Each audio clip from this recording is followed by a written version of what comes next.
ವೀಕ್ಷಕರ ನಮಸ್ತೆ. ಇವತ್ತಿನ ಪ್ರೈಮ್ ಟೈಮ್ ಕಾರ್ಯಕ್ರಮಕ್ಕೆ ಸ್ವಾಗತ. ಇವತ್ತಿನ ಪ್ರೈಮ್ ಟೈಮ್ ಕಾರ್ಯಕ್ರಮದಲ್ಲಿ ನಾವು ಮಾತ್ರ ಅಲ್ಲ, ನಮ್ಮ ಕರಾವಳಿ ಭಾಗದ ಜನರು ಚರ್ಚೆ ಮಾಡ್ತಾ ಇರುವಂತಹ ವಿಚಾರ, ಜೊತೆಗೆ ಆತಂಕದಲ್ಲಿ ಚರ್ಚೆ ಮಾಡ್ತಾ ಇರುವಂತಹ ವಿಚಾರ, ಕರಾವಳಿ ಭಾಗಕ್ಕೆ ಏನಾಗಿದೆ ಅನ್ನುವಂತಹ ವಿಚಾರ. ಯಾಕಂತ ಬಂದಾಗ ಇತ್ತೀಚಿನ ದಿನಗಳಲ್ಲಿ ಸಾಲು ಸಾಲು ಕರಾವಳಿ ಭಾಗದಲ್ಲಿ ಈ ಮಾಟ ಮಂತ್ರ ಅಥವಾ ಪ್ರೇತ ಉಚ್ಚಾಟನೆಗಳು, ಬ್ರಹ್ಮ ರಾಕ್ಷಸನ ಉಚ್ಚಾಟನೆಗಳು, ಭೂತ ಪ್ರೇತದ ಹಾವಳಿಗೆ ಇದೇ ಸುದ್ದಿ ಕೇಳಲಿಕ್ಕೆ ಸಿಗುವಂಥದ್ದು, ಜೊತೆಗೆ ಕಾಣಲಿಕ್ಕೆ ಸಿಗುವಂಥದ್ದು. ಇದರ ಮುಂದುವರಿದ ಭಾಗವಾಗಿ ಬೆಳ್ತಂಗಡಿಯ ಮಾಲಾಡಿ ಬಹಳಷ್ಟು ಸದ್ದು ಮಾಡ್ತಾ ಇದೆ, ಸುದ್ದಿ ಮಾಡ್ತಾ ಇದೆ. ಯಾಕಂದರೆ ಬೆಳ್ತಂಗಡಿಯ ಮಾಲಾಡಿಯಲ್ಲಿರುವಂತಹ ಒಂದು ಮನೆಯಲ್ಲಿ ರಾತ್ರೋರಾತ್ರಿ ಯಾರೋ ಬಂದಂತಹ ಅನುಭವ ಆಗುತ್ತೆ, ಯಾರೋ ಓಡಾಡಿದಂಥ ಅನುಭವ ಆಗುತ್ತೆ. ಜೊತೆಗೆ ಅಡುಗೆ ಕೋಣೆಯಲ್ಲಿ ಸರಿಯಾಗಿ ಇಟ್ಟಂತಹ ಪಾತ್ರೆಗಳು ಚೆಲ್ಲಾಪಿಲ್ಲಿ ಆಗುತ್ತೆ, ಕೆಳಗೆ ಬೀಳುತ್ತೆ. ಇವೆಲ್ಲದರ ಜೊತೆಗೆ ಬಟ್ಟೆಗಳಿಗೆ ಬೆಂಕಿ ಬಿದ್ದು ಹೊತ್ತಿ ಉರಿಯುತ್ತೆ. ಇವೆಲ್ಲದರ ಜೊತೆಗೆ ಯಾರೋ ಬಂದು ಕುತ್ತಿಗೆ ಹಿಡಿದಂತಹ ಒಂದು ಅನುಭವ ಆಗುತ್ತೆ ಅನ್ನುವಂತಹ ವಿಚಾರಗಳ ನಡುವೆ ಇದು ಪ್ರೇತದ ಕಾಟವೋ, ಭೂತದ ಕಾಟವೋ, ಪಿಶಾಚಿಯ ಕಾಟವೋ ಅನ್ನುವಂತಹ ನಿಟ್ಟಿನಲ್ಲಿ ಆ ಒಂದು ಮನೆಯವರು ಕೂಡ ಒಂದು ಫೋಟೋವನ್ನು ತೆಗಿತಾರೆ, ವಿಡಿಯೋದಲ್ಲಿ ರೆಕಾರ್ಡನ್ನು ಮಾಡಬೇಕು ಅನ್ನೋ ನಿಟ್ಟಿನಲ್ಲಿ ಹೊರಟಾಗ ಅಲ್ಲಿ ದೆವ್ವದ ಮುಖ ಸಿಕ್ಕಿದೆ ಅಥವಾ ಇವರಿಗೆ ಕಾಟ ಕೊಡುವಂತಹ ಆ ಒಂದು ದೆವ್ವದ ಫೋಟೋ ಅಲ್ಲಿ ಕ್ಲಿಕ್ ಆಗಿದೆ ಅನ್ನುವಂತಹ ಸುದ್ದಿ ಬಹಳಷ್ಟು ರಾತ್ರೋರಾತ್ರಿ ಹರಿದಾಡುತ್ತೆ. ಜೊತೆಗೆ ಆ ಒಂದು ವಿಡಿಯೋವನ್ನು ನೋಡಿ ಬಹಳಷ್ಟು ಜನರು ಶಾಕ್ ಆಗಿದ್ದಾರೆ. ಜೊತೆಗೆ ಬಹಳಷ್ಟು ಜನರು ನಿಜವಾಗ್ಲೂ ಕೂಡ ಪ್ರೇತಾತ್ಮ, ಭೂತ ಅಥವಾ ಈ ಪಿಶಾಚಿ ಅನ್ನುವಂಥದ್ದು ಇದೆಯಾ ಅನ್ನುವಂತಹ ಪ್ರಶ್ನೆಯನ್ನು ಈ ಒಂದು ಪ್ರಸಂಗ ಹುಟ್ಟುಹಾಕಿದೆ, ಈ ಒಂದು ಘಟನೆ ಹುಟ್ಟಾಗಿದೆ. ಇವೆಲ್ಲದರ ಜೊತೆಗೆ ಆ ಗ್ರಾಮದ ಜನರು ಕೂಡ ಆತಂಕಕ್ಕೆ ಒಳಗಾಗಿದ್ದಾರೆ. ನಿಜವಾಗ್ಲೂ ಕೂಡ ಆ ಮಾಲಾಡಿಯ ಬೆಳ್ತಂಗಡಿಯ ಮನೆಯಲ್ಲಿ ನಿಜವಾಗ್ಲೂ ಕೂಡ ದೆವ್ವ ಇದೆಯಾ, ಪ್ರೇತ ಇದೆಯಾ ಅನ್ನುವಂತಹ ಪ್ರಶ್ನೆ, ಹೀಗೆ ಬಹಳಷ್ಟು ಪ್ರಶ್ನೆಗಳನ್ನು ಹುಟ್ಟು ಹಾಕಿದಂತಹ ಈ ಒಂದು ಪ್ರೇತಾತ್ಮ, ಜೊತೆಗೆ ಆ ಒಂದು ಮನೆ, ಜೊತೆಗೆ ಈ ಒಂದು ಘಟನೆ ಏನಾಗಿದೆ ಈ ಬಗ್ಗೆ ಕಂಪ್ಲೀಟ್ ಡೀಟೇಲ್ಸ್ ಬರ್ತಾ ಇದೆ, ನೋಡ್ಕೊಂಬನ್ನಿ. ಭೂತದ ಚೇಷ್ಟೆಗೆ ಕಂಗಾಲಾದ ಬಡ ಕುಟುಂಬ. ಮನೆಯಲ್ಲಿ ನಿತ್ಯ ನಡೆಯುತ್ತದೆ ವಿಚಿತ್ರಕಾರಿ ಘಟನೆಗಳು. ಮೊಬೈಲ್ನಲ್ಲಿ ಸೆರೆಯಾಯ್ತು ಕಾಟ ಕೊಡುವ ಭೂತದ.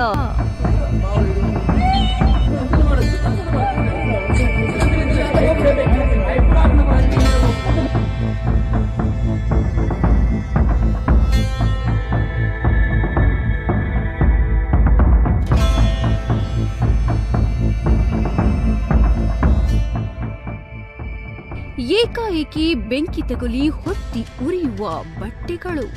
ಇದಕ್ಕಿದ್ದಂತೆ ಎಲ್ಲೆಂದರಲ್ಲಿ ಚೆಲ್ಲಾಪಿಲ್ಲಿ ಹಾಕುವ ಜೋಡಿಸಿಟ್ಟ ಅಡುಗೆ ಪಾತ್ರೆಗಳು. ಕತ್ತಲಾಗುತ್ತಿದ್ದಂತೆ ಮನೆಯಲ್ಲಿ ಇನ್ಯಾರೋ ಓಡಾಡಿದಂತೆ ಆಗುವ ಅನುಭವ. ಹೌದು, ಇಂತಹ ಒಂದು ಘಟನೆ ಮನೆಯೊಂದರಲ್ಲಿ ನಡೆಯುತ್ತಿದ್ದು ಕಳೆದ 3 ತಿಂಗಳಿನಿಂದ ಮನೆಯವರು ನಿದ್ರೆಯನ್ನೇ ಕಳೆದುಕೊಂಡಿದ್ದಾರೆ. ಬೆಳ್ತಂಗಡಿ ತಾಲೂಕಿನ ಮಾಲಾಡಿ ಗ್ರಾಮದ ಉಮೇಶ್ ಶೆಟ್ಟಿ ಎಂಬುವರ ಮನೆಯಲ್ಲಿ ಈ ರೀತಿಯ ಘಟನೆಗಳು ನಡೆಯುತ್ತಿವೆಯಂತೆ.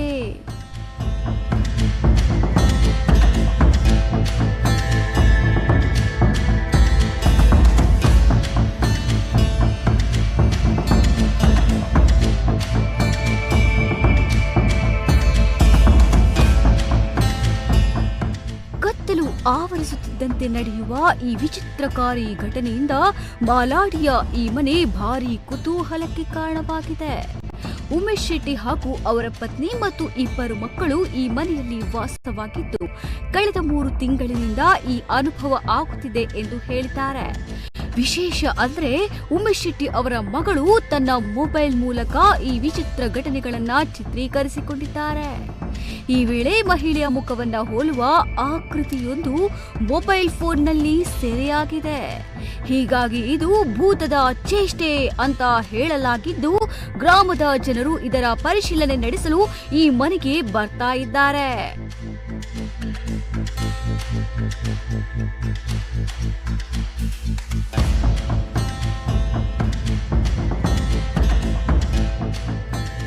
ಕೇವಲ ಮನೆಯವರಷ್ಟೇ ಇರುವಾಗ ಇಂತಹ ವಿಚಿತ್ರಕಾರಿ ಘಟನೆಗಳು ನಡೆದಿದೆ ಅನ್ನುವುದು ಇಲ್ಲಿ ಅನುಮಾನಕ್ಕೆ ಕಾರಣವಾಗಿದೆ. ಊರಿನ ಜನರು ಬಂದು ಇದರ ಸತ್ಯಾಸತ್ಯತೆ ತಿಳಿಯುವ ಪ್ರಯತ್ನ ನಡೆಸಿದ್ದಾರೆಯಾದರೂ ಯಾರಿಗೂ ಇಂತಹ ಅನುಭವ ಉಂಟಾಗಿಲ್ಲ. ಹಾಗಂತ ಉಮೇಶ್ ಅವರ ಪತ್ನಿಗೆ ಉಸಿರುಗಟ್ಟಿದಂತಹ ಅನುಭವ ಹೊರತುಪಡಿಸಿದ್ರೆ ಬೇರೆ ಏನೂ ಇಲ್ಲಿ ಕಂಡು ಬಂದಿಲ್ಲ. ಆದ್ರೆ ಅವರ ಉಸಿರುಗಟ್ಟುವಿಕೆಗೂ ಭೂತಕ್ಕೂ ಸಂಬಂಧ ಇದೆಯಾ ಅನ್ನೋದು ಕೂಡ ಖಚಿತವಾಗಿಲ್ಲ.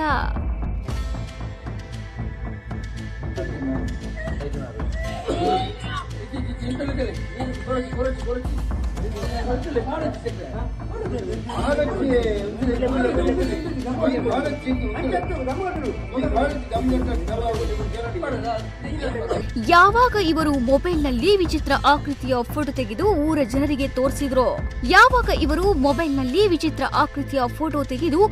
ಜನರಿಗೆ ತೋರಿಸಿದ್ರು ಆವಾಗಿನಿಂದ ಇಲ್ಲಿಗೆ ಪ್ರತಿನಿತ್ಯ ರಾತ್ರಿಯಾಗುತ್ತಿದ್ದಂತೆ ಜನರು ಬರಲು ಆರಂಭಿಸಿದ್ದಾರೆ. ಆದ್ರೆ ಊರವರ ಮುಂದೆ ಭೂತ ಪ್ರತ್ಯಕ್ಷವಾಗದೆ ಇರೋ ಕಾರಣ ಈ ಕಥೆಯ ಬಗ್ಗೆ ಜನರಿಗೆ ಅನುಮಾನ ಆರಂಭವಾಗಿದೆ. ಅಸಲಿಗೆ ಇಲ್ಲಿ ನಡೆಯುತ್ತಿರುವುದು ಭೂತದ ಚೇಷ್ಟೆಯೋ ಅಥವಾ ಮನುಷ್ಯ ನಿರ್ಮಿತ ಚೇಷ್ಟೆಯೋ ಅನ್ನೋ ಅನುಮಾನಗಳು ಜನರಿಗೆ ಕಾಡಿದೆ.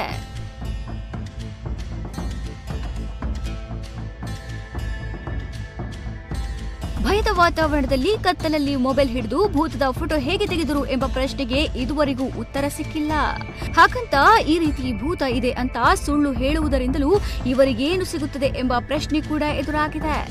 ಈ ವಿಚಾರದಲ್ಲಿ ನೂರಾರು ಪ್ರಶ್ನೆಗಳು ಹುಟ್ಟಿಕೊಂಡಿದ್ದು ಭೂತದ ಹುಡುಕಾಟಕ್ಕೆ ಜನರು ಮುಂದಾಗಿದ್ದಾರೆ. ಕೆಲವರು ಇದು ಹೌದು ಅಂದ್ರೆ, ಇನ್ನು ಕೆಲವರು ಇದು ಸುಳ್ಳು ಅಂದಿದ್ದು ಇದರ ಹಿಂದೆ ಏನೋ ಮಸಲತ್ತಿದೆ ಎಂದು ಅನುಮಾನ ವ್ಯಕ್ತಪಡಿಸಿದ್ದಾರೆ. ಆದ್ರೆ ಇದರ ಅಸಲ್ ಸತ್ಯ ಏನು ಅನ್ನೋ ಬಗ್ಗೆ ಈ ಮನೆಯವರ ಕೌನ್ಸಿಲಿಂಗ್ ಮಾಡಿದ್ರೆ ಗೊತ್ತಾಗಬಹುದು ಅನ್ನೋದು ಹಲವರ ಅಭಿಪ್ರಾಯ. ಬ್ಯೂರೋ ರಿಪೋರ್ಟ್, ನಮ್ಮ ಕುಡ್ಲ 24x7.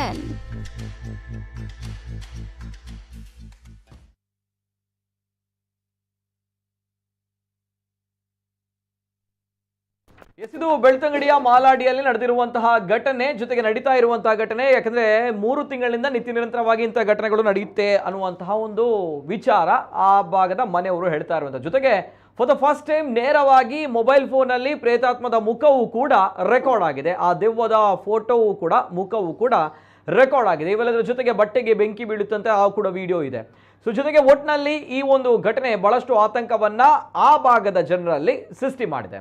ಇವೆಲ್ಲದರ ಜೊತೆಗೆ ನಾವು ಕಂಡಿದ್ದೇವೆ, ಈ ಹಿಂದೆ ಬ್ರಹ್ಮ ರಾಕ್ಷಸ ಉಚ್ಚಾಟನೆ ನಮ್ಮ ಮಂಗಳೂರಿನಲ್ಲಿ ನಡೆದಿತ್ತು ಬಹಳಷ್ಟು 2-3 ಕಡೆಗಳಲ್ಲಿ. ಜೊತೆಗೆ ಇನ್ನೊಂದು ಕಡೆಗಳಲ್ಲಿ ಮಹಾಮೃತ್ಯುಂಜಯ ಹೋಮವನ್ನು ಕೂಡ ಮಾಡಿದ್ರು. ಯಾಕಂದರೆ ಆ ಭಾಗದಲ್ಲಿ ಗ್ರಾಮದಲ್ಲಿ ಬಹಳಷ್ಟು ಜನರು ಸಾಯ್ತಾ ಇದ್ದಾರೆ. 50ಕ್ಕೂ ಕೂಡ ಅಕಾಲಿಕ ಮರಣ ಆಗ್ತಾ ಇತ್ತು ಅನ್ನುವಂಥ ನಿಟ್ಟಿನಲ್ಲಿ. ಜೊತೆಗೆ ಮಾಟ ಮಂತ್ರಗಳು, ಪ್ರೇತಾತ್ಮದ ಉಚ್ಚಾಟನೆಗಳು ಸೇರಿದಂತೆ ಈ ಒಂದು ಪ್ರೇತದ ಕಾಟವು ಕೂಡ ಈ ಮನೆಯಲ್ಲಿ ಇದೆಯಂತೆ. ಸೊ ಹಾಗಿದ್ದಾಗಿ ಎಲ್ಲ ವಿಚಾರದ ಬಗ್ಗೆ ಚರ್ಚೆಯನ್ನು ಮಾಡಬೇಕು. ಜೊತೆಗೆ ತಮ್ಮ ಅಭಿಪ್ರಾಯ, ತಮ್ಮ ಅಭಿವ್ಯಕ್ತಿ ಸ್ವಾತಂತ್ರ್ಯ ಅದಕ್ಕೂ ಕೂಡ ಮುಕ್ತವಾಗಿರುವಂಥ ಅವಕಾಶ ಇದೆ. ನೇರವಾಗಿ ಕರೆ ಮಾಡಬಹುದು, ತಮ್ಮ ಅಭಿಪ್ರಾಯವನ್ನ ಈ ವಿಚಾರದ ಬಗ್ಗೆ ಮಾತಾಡಬಹುದು. ನೇರವಾಗಿ ನಮ್ಮ ಅತಿಥಿಗಳು ಜಾಯಿನ್ ಆಗಿದ್ದಾರೆ. ಆತ್ಮೀಯವಾದಂಥ ಸ್ವಾಗತವನ್ನ ಮಾಡ್ತಾ ಇದ್ದೇನೆ. ಮೊದಲದಾಗಿ ನಮ್ಮ ಜೊತೆ ಇವತ್ತಿನ ಕಾರ್ಯಕ್ರಮದಲ್ಲಿ ನಮ್ಮ ಕರ್ನಾಟಕ ನಾಡು ಕಂಡಂತಹ ಖ್ಯಾತ ಪವಾಡ ರಹಸ್ಯ ಬಯಲು ತಜ್ಞರು ನಮ್ಮ ಜೊತೆ ಹುಲಿಕಲ್ ನಟರಾಜ್ ಸರ್ ಜಾಯಿನ್ ಆಗಿದ್ದಾರೆ. ಡಾಕ್ಟರ್ ಹುಲಿಕಲ್ ನಟರಾಜ್ ಸರ್, ಆತ್ಮೀಯವಾದಂಥ ಸ್ವಾಗತ ಸರ್ ತಮಗೆ. ನಮಸ್ತೆ ನಮಸ್ತೆ. ಟಿವಿಯ ಎಲ್ಲರಿಗೂ ಕೂಡ ನಮಸ್ಕಾರ, ಸ್ವಾಗತ. Okay sir, yes, thank you sir, thank you. ಇವತ್ತಿನ ಕಾರ್ಯಕ್ರಮದಲ್ಲಿ ನಮ್ಮ ಜೊತೆ ಜಾಯಿನ್ ಆಗಿದ್ದೀರಿ. ನಾನು ಮಾತಾಡಬೇಕು ಸರ್ ತಮ್ಮ ಜೊತೆ. ಅಂಡ್ ಬಿಫೋರ್ ದಟ್ ನಮ್ಮ ಜೊತೆ ಇವತ್ತಿನ ಕಾರ್ಯಕ್ರಮದಲ್ಲಿ ಹಿರಿಯ ಪತ್ರಕರ್ತರು ಜಿತೇಂದ್ರ ಕುಂದೇಶ್ವರ್ ಇದ್ದಾರೆ, ವಿಶ್ವವಾಣಿ. ಆತ್ಮೀಯವಾದಂಥ ಸ್ವಾಗತ ಸರ್. ನಮಸ್ತೆ ಸರ್. ನಮಸ್ಕಾರ. ಅದೇ ರೀತಿ ನಮ್ಮ ಜೊತೆ ಇವತ್ತಿನ ಕಾರ್ಯಕ್ರಮದಲ್ಲಿ ಖ್ಯಾತ ಮನೋರೋಗ ತಜ್ಞರು ಡಾಕ್ಟರ್ ಅರುಣ್ ಭಟ್ ಸಿ ಅವರಿದ್ದಾರೆ. ಆತ್ಮೀಯವಾದಂಥ ಸ್ವಾಗತ ಅರುಣ್ ಭಟ್ ಅವರಿಗೆ. ನಮಸ್ತೆ ಸರ್. ನಮಸ್ತೆ ಸರ್. 3 ಅತಿಥಿಗಳು ಕೂಡ ಕಾರ್ಯಕ್ರಮದಲ್ಲಿ ಜಾಯಿನ್ ಆಗಿದ್ದಾರೆ. ಜೊತೆಗೆ ನಾನು ನೇರವಾಗಿ ನಾನು ಫಸ್ಟ್ ಸೆಕ್ಷನ್ ತೆಗೆದುಕೊಳ್ತಾ ಹೋಗ್ತೀನಿ ನಮ್ಮ ಗೆಸ್ಟ್ಗಳ ಜೊತೆ. ತದನಂತರ ತಮ್ಮ ಕರೆಗಳನ್ನ ಬಹಳಷ್ಟು ಕರೆಗಳು ಮಾಡ್ತಾ ಇದೆ, ಕರೆಗಳನ್ನು ಕೂಡ ತೆಗೆದುಕೊಳ್ತೀನಿ. ನಾನು ನೇರವಾಗಿ ಫಸ್ಟ್ ಸೆಕ್ಷನ್ ಹೋಗ್ತಾ ಇದ್ದೀನಿ. Hulikal Nataraj sir, first section sir, ಏನ್ ಹೇಳಿಕ್ಕೆ ಇಷ್ಟಪಡ್ತೀರಾ? ಭೂತವೋ, ಪ್ರೇತವೋ ಅಥವಾ ಚೇಷ್ಟೆಯೋ ಅನ್ನುವಂತಹ ಪ್ರಶ್ನೆಗಳ ನಡುವೆ ಎಸ್, ಈ ಒಂದು ಘಟನೆಯನ್ನು ನೋಡಿದಾಗ ಬಹಳಷ್ಟು ಘಟನೆಗಳನ್ನ ತಮ್ಮ ಜೀವನ ಪರ್ಯಂತ ನೋಡಿದವರು, ಹಾಗಿದ್ದಾಗ ಈ ಒಂದು ಘಟನೆಯನ್ನ ತಾವು ಗಮನಿಸಿದಾಗ ಫಸ್ಟ್ ಸೆಕ್ಷನ್ ಸರ್ ಏನ್ ಹೇಳ್ತೀರಿ? ಪ್ರಥಮವಾಗಿ ಈ ಚಾನೆಲ್ ನೋಡ್ತಾ ಇರ್ತಕ್ಕಂಥ ಪ್ರತಿಯೊಬ್ಬರಿಗೂ ಕೂಡ ನಮಸ್ಕಾರ. ಮನುಷ್ಯ ನಂಬಿಕೆಯ ತಳಹದಿಯ ಮೇಲೆಯೇ ತನ್ನ ಬದುಕನ್ನ ಕಟ್ಕೊಂಡು ಬರ್ತಾ ಇದ್ದಾನೆ. ಮನುಷ್ಯನಿಗೆ ಮೂಲ ನಂಬಿಕೆಗಳು ಬೇಕು, ಈ ಮೂಢ ನಂಬಿಕೆಗಳು ಬೇಡ. ಹಾಗಾದ್ರೆ ನನ್ನ ಈ ನಿನ್ನೆ ಮೊನ್ನೆಯಿಂದ ಇಲ್ಲಿ ನಡೆದ ಘಟನೆಗಳನ್ನ ಕೂಲಂಕಷವಾಗಿ ಪರಿಶೀಲನೆ ಮಾಡಿದಾಗ ಒಂದೊಂದಾಗಿ ನಾನು ಹೇಳ್ತೀನಿ, ಇದು ಪ್ರೇತಾತ್ಮದ, ಪಿಶಾಚಿಯ, ದೆವ್ವದ, ದೇವರ ಕಾಟ ಖಂಡಿತ ಅಲ್ಲ. ಅತಿಮಾನುಷ ಶಕ್ತಿ ಇದೆ ಅಂತ ಹೇಳುವಂತದಾದ್ರೂ ಕೂಡ ಅದು ಅಲ್ಲ. ಅಗೋಚರವಾದ ಶಕ್ತಿ ಇದೆ ಅನ್ನೋದು ಕೂಡ ಖಂಡಿತ ಇಲ್ಲಿ ಮೇಲ್ನೋಟಕ್ಕೆ ಯಾವುದು ಕಂಡು ಬಂದಿಲ್ಲ, ಅಂತ ಶಕ್ತಿ ಯಾವುದು ಇಲ್ಲ. ಆದ್ರೆ ಒಂದೊಂದಾಗಿ ಎಳೆಯಾಗಿ ನಾವು ಮಾತನಾಡ್ತಾ ಹೋದ್ರೆ ಒಂದು ಬೆಂಕಿ ಹತ್ಕೊಳ್ಳುತ್ತೆ ಅಂತ ತಿಳ್ಕೊಳ್ಳೋಣ. ವಿಜ್ಞಾನ ಅಥವಾ ಪ್ರಕೃತಿ ಏನ್ ಹೇಳುತ್ತೆ? ಎರಡು ವಸ್ತುಗಳ ಘರ್ಷಣೆ ಇಲ್ದಲೆ ಬೆಂಕಿ ಹತ್ಕೊಳ್ಳಕ್ ಸಾಧ್ಯ ಆಗಲ್ಲ, ಸಾರ್ವಕಾಲಿಕ ಸತ್ಯ. ಹಾಗಾದ್ರೆ ಬೆಂಕಿ ಹತ್ಕೊಂಡಿದೆಯಲ್ಲ, ಯಾರು ಇರ್ಲಿಲ್ವಲ್ಲ? ಇಲ್ಲ, ಅಷ್ಟೇ ಕಂತೆ. ಇವತ್ತು ಸೈನ್ಸ್ ಟೆಕ್ನಾಲಜಿ ಬಹಳಷ್ಟು ಫಾಸ್ಟ್ ಇದೆ, ಸೆಕೆಂಡ್ಗೆ ಅಪ್ಡೇಟೆಡ್ ಆಗ್ತಾ ಇದೆ. ಇಂಥ ಕಾಲದಲ್ಲೂ ಕೂಡ ನಮ್ಮ ಮನಸ್ಸು ಈ ದೆವ್ವ, ಪ್ರೇತಾತ್ಮ, ಅಗೋಚರ, ವಿಸ್ಮಯ ಇವೆಲ್ಲ ಮಾತುಗಳನ್ನ ಕೇಳ್ತೀವಲ್ಲ, ಆ ಕೇಳುವ ಸನ್ನಿವೇಶದಲ್ಲಿ ವೀಕ್ ಮೈಂಡ್ ಅನ್ನೋದೇನಿದೆ ಇಲ್ಲಿ ಕೆಲಸ ಮಾಡ್ತಾ ಹೋಗ್ತಾ ಇದೆ. ಇಲ್ಲಿ ಬೆಂಕಿ ನಿಜವಾಗ್ಲೂ ನಾವು ಒಂದ್ CCTV ಇಟ್ಟು ನೋಡಿದ್ರೆ, ಪರೀಕ್ಷೆ ಮಾಡಿದ್ರೆ ಖಂಡಿತ ಅಲ್ಲಿ ಸಾಧ್ಯ ಆಗಲ್ಲ. ಇಲ್ಲಿ ಸೈಕೋಸಿಸ್ ಪ್ರಾಬ್ಲಮ್ ಇದೆ ಅಂತ ನನ್ನ ಪ್ರಕಾರ ಖಂಡಿತ ಆ ಮನೆಯಲ್ಲಿ ಒಂದು ಸೈಕೋ ಪ್ರಾಬ್ಲಮ್ ಇದೆ, ಅದು ಮಾಸ್ ಹಿಸ್ಟೀರಿಯಾ ಇದೆ. ಇವೆಲ್ಲವನ್ನು ಕೂಲಂಕುಷವಾಗಿ ನಾನು ನಿಮ್ಮ ಮುಂದೆ ಹೇಳ್ತಾ ಹೋಗ್ತೇನೆ. ಅಲ್ಲಿ ಹಚ್ಕೊಂಡಿದ್ದು ಹೇಗೆ? ಉರಿತಾ ಇದ್ದಾಗ ನೋಡ್ತಾ ಇದ್ವಿ, ಉರಿಯೋದಕ್ಕಿಂತ ಮುಂಚೆ ಹಾಗಾದ್ರೆ ಘಟನೆ ಬೆಂಕಿ ನೋಡಿದ್ರೆ ಯಾರು? ಹಚ್ಕೊಳ್ಳೋದಕ್ಕಿಂತ ಮುಂಚೆ ಯಾರು? ಇವೆಲ್ಲ ಪ್ರಶ್ನೆಗಳ ಎಡೆಯಾಗಿ ಬೀಚ್ತಾ ಹೋದಾಗ ನಮಗೆ ಸೂಕ್ಷ್ಮವಾಗಿ ಉತ್ತರಗಳು ಗೊತ್ತಾಗತ್ತೆ. ಇಲ್ಲಿ ಎರಡು ವಸ್ತುಗಳ ಘರ್ಷಣೆ ಇಲ್ಲದೆ ಬೆಂಕಿ ಹತ್ಕೊಳಕ್ ಆಗಲ್ಲ, ನಂಬರ್ 1. ಎರಡನೇದಾಗಿ ಪಾತ್ರೆಗಳು ಚೆಲ್ಲಾಡ್ತವೆ.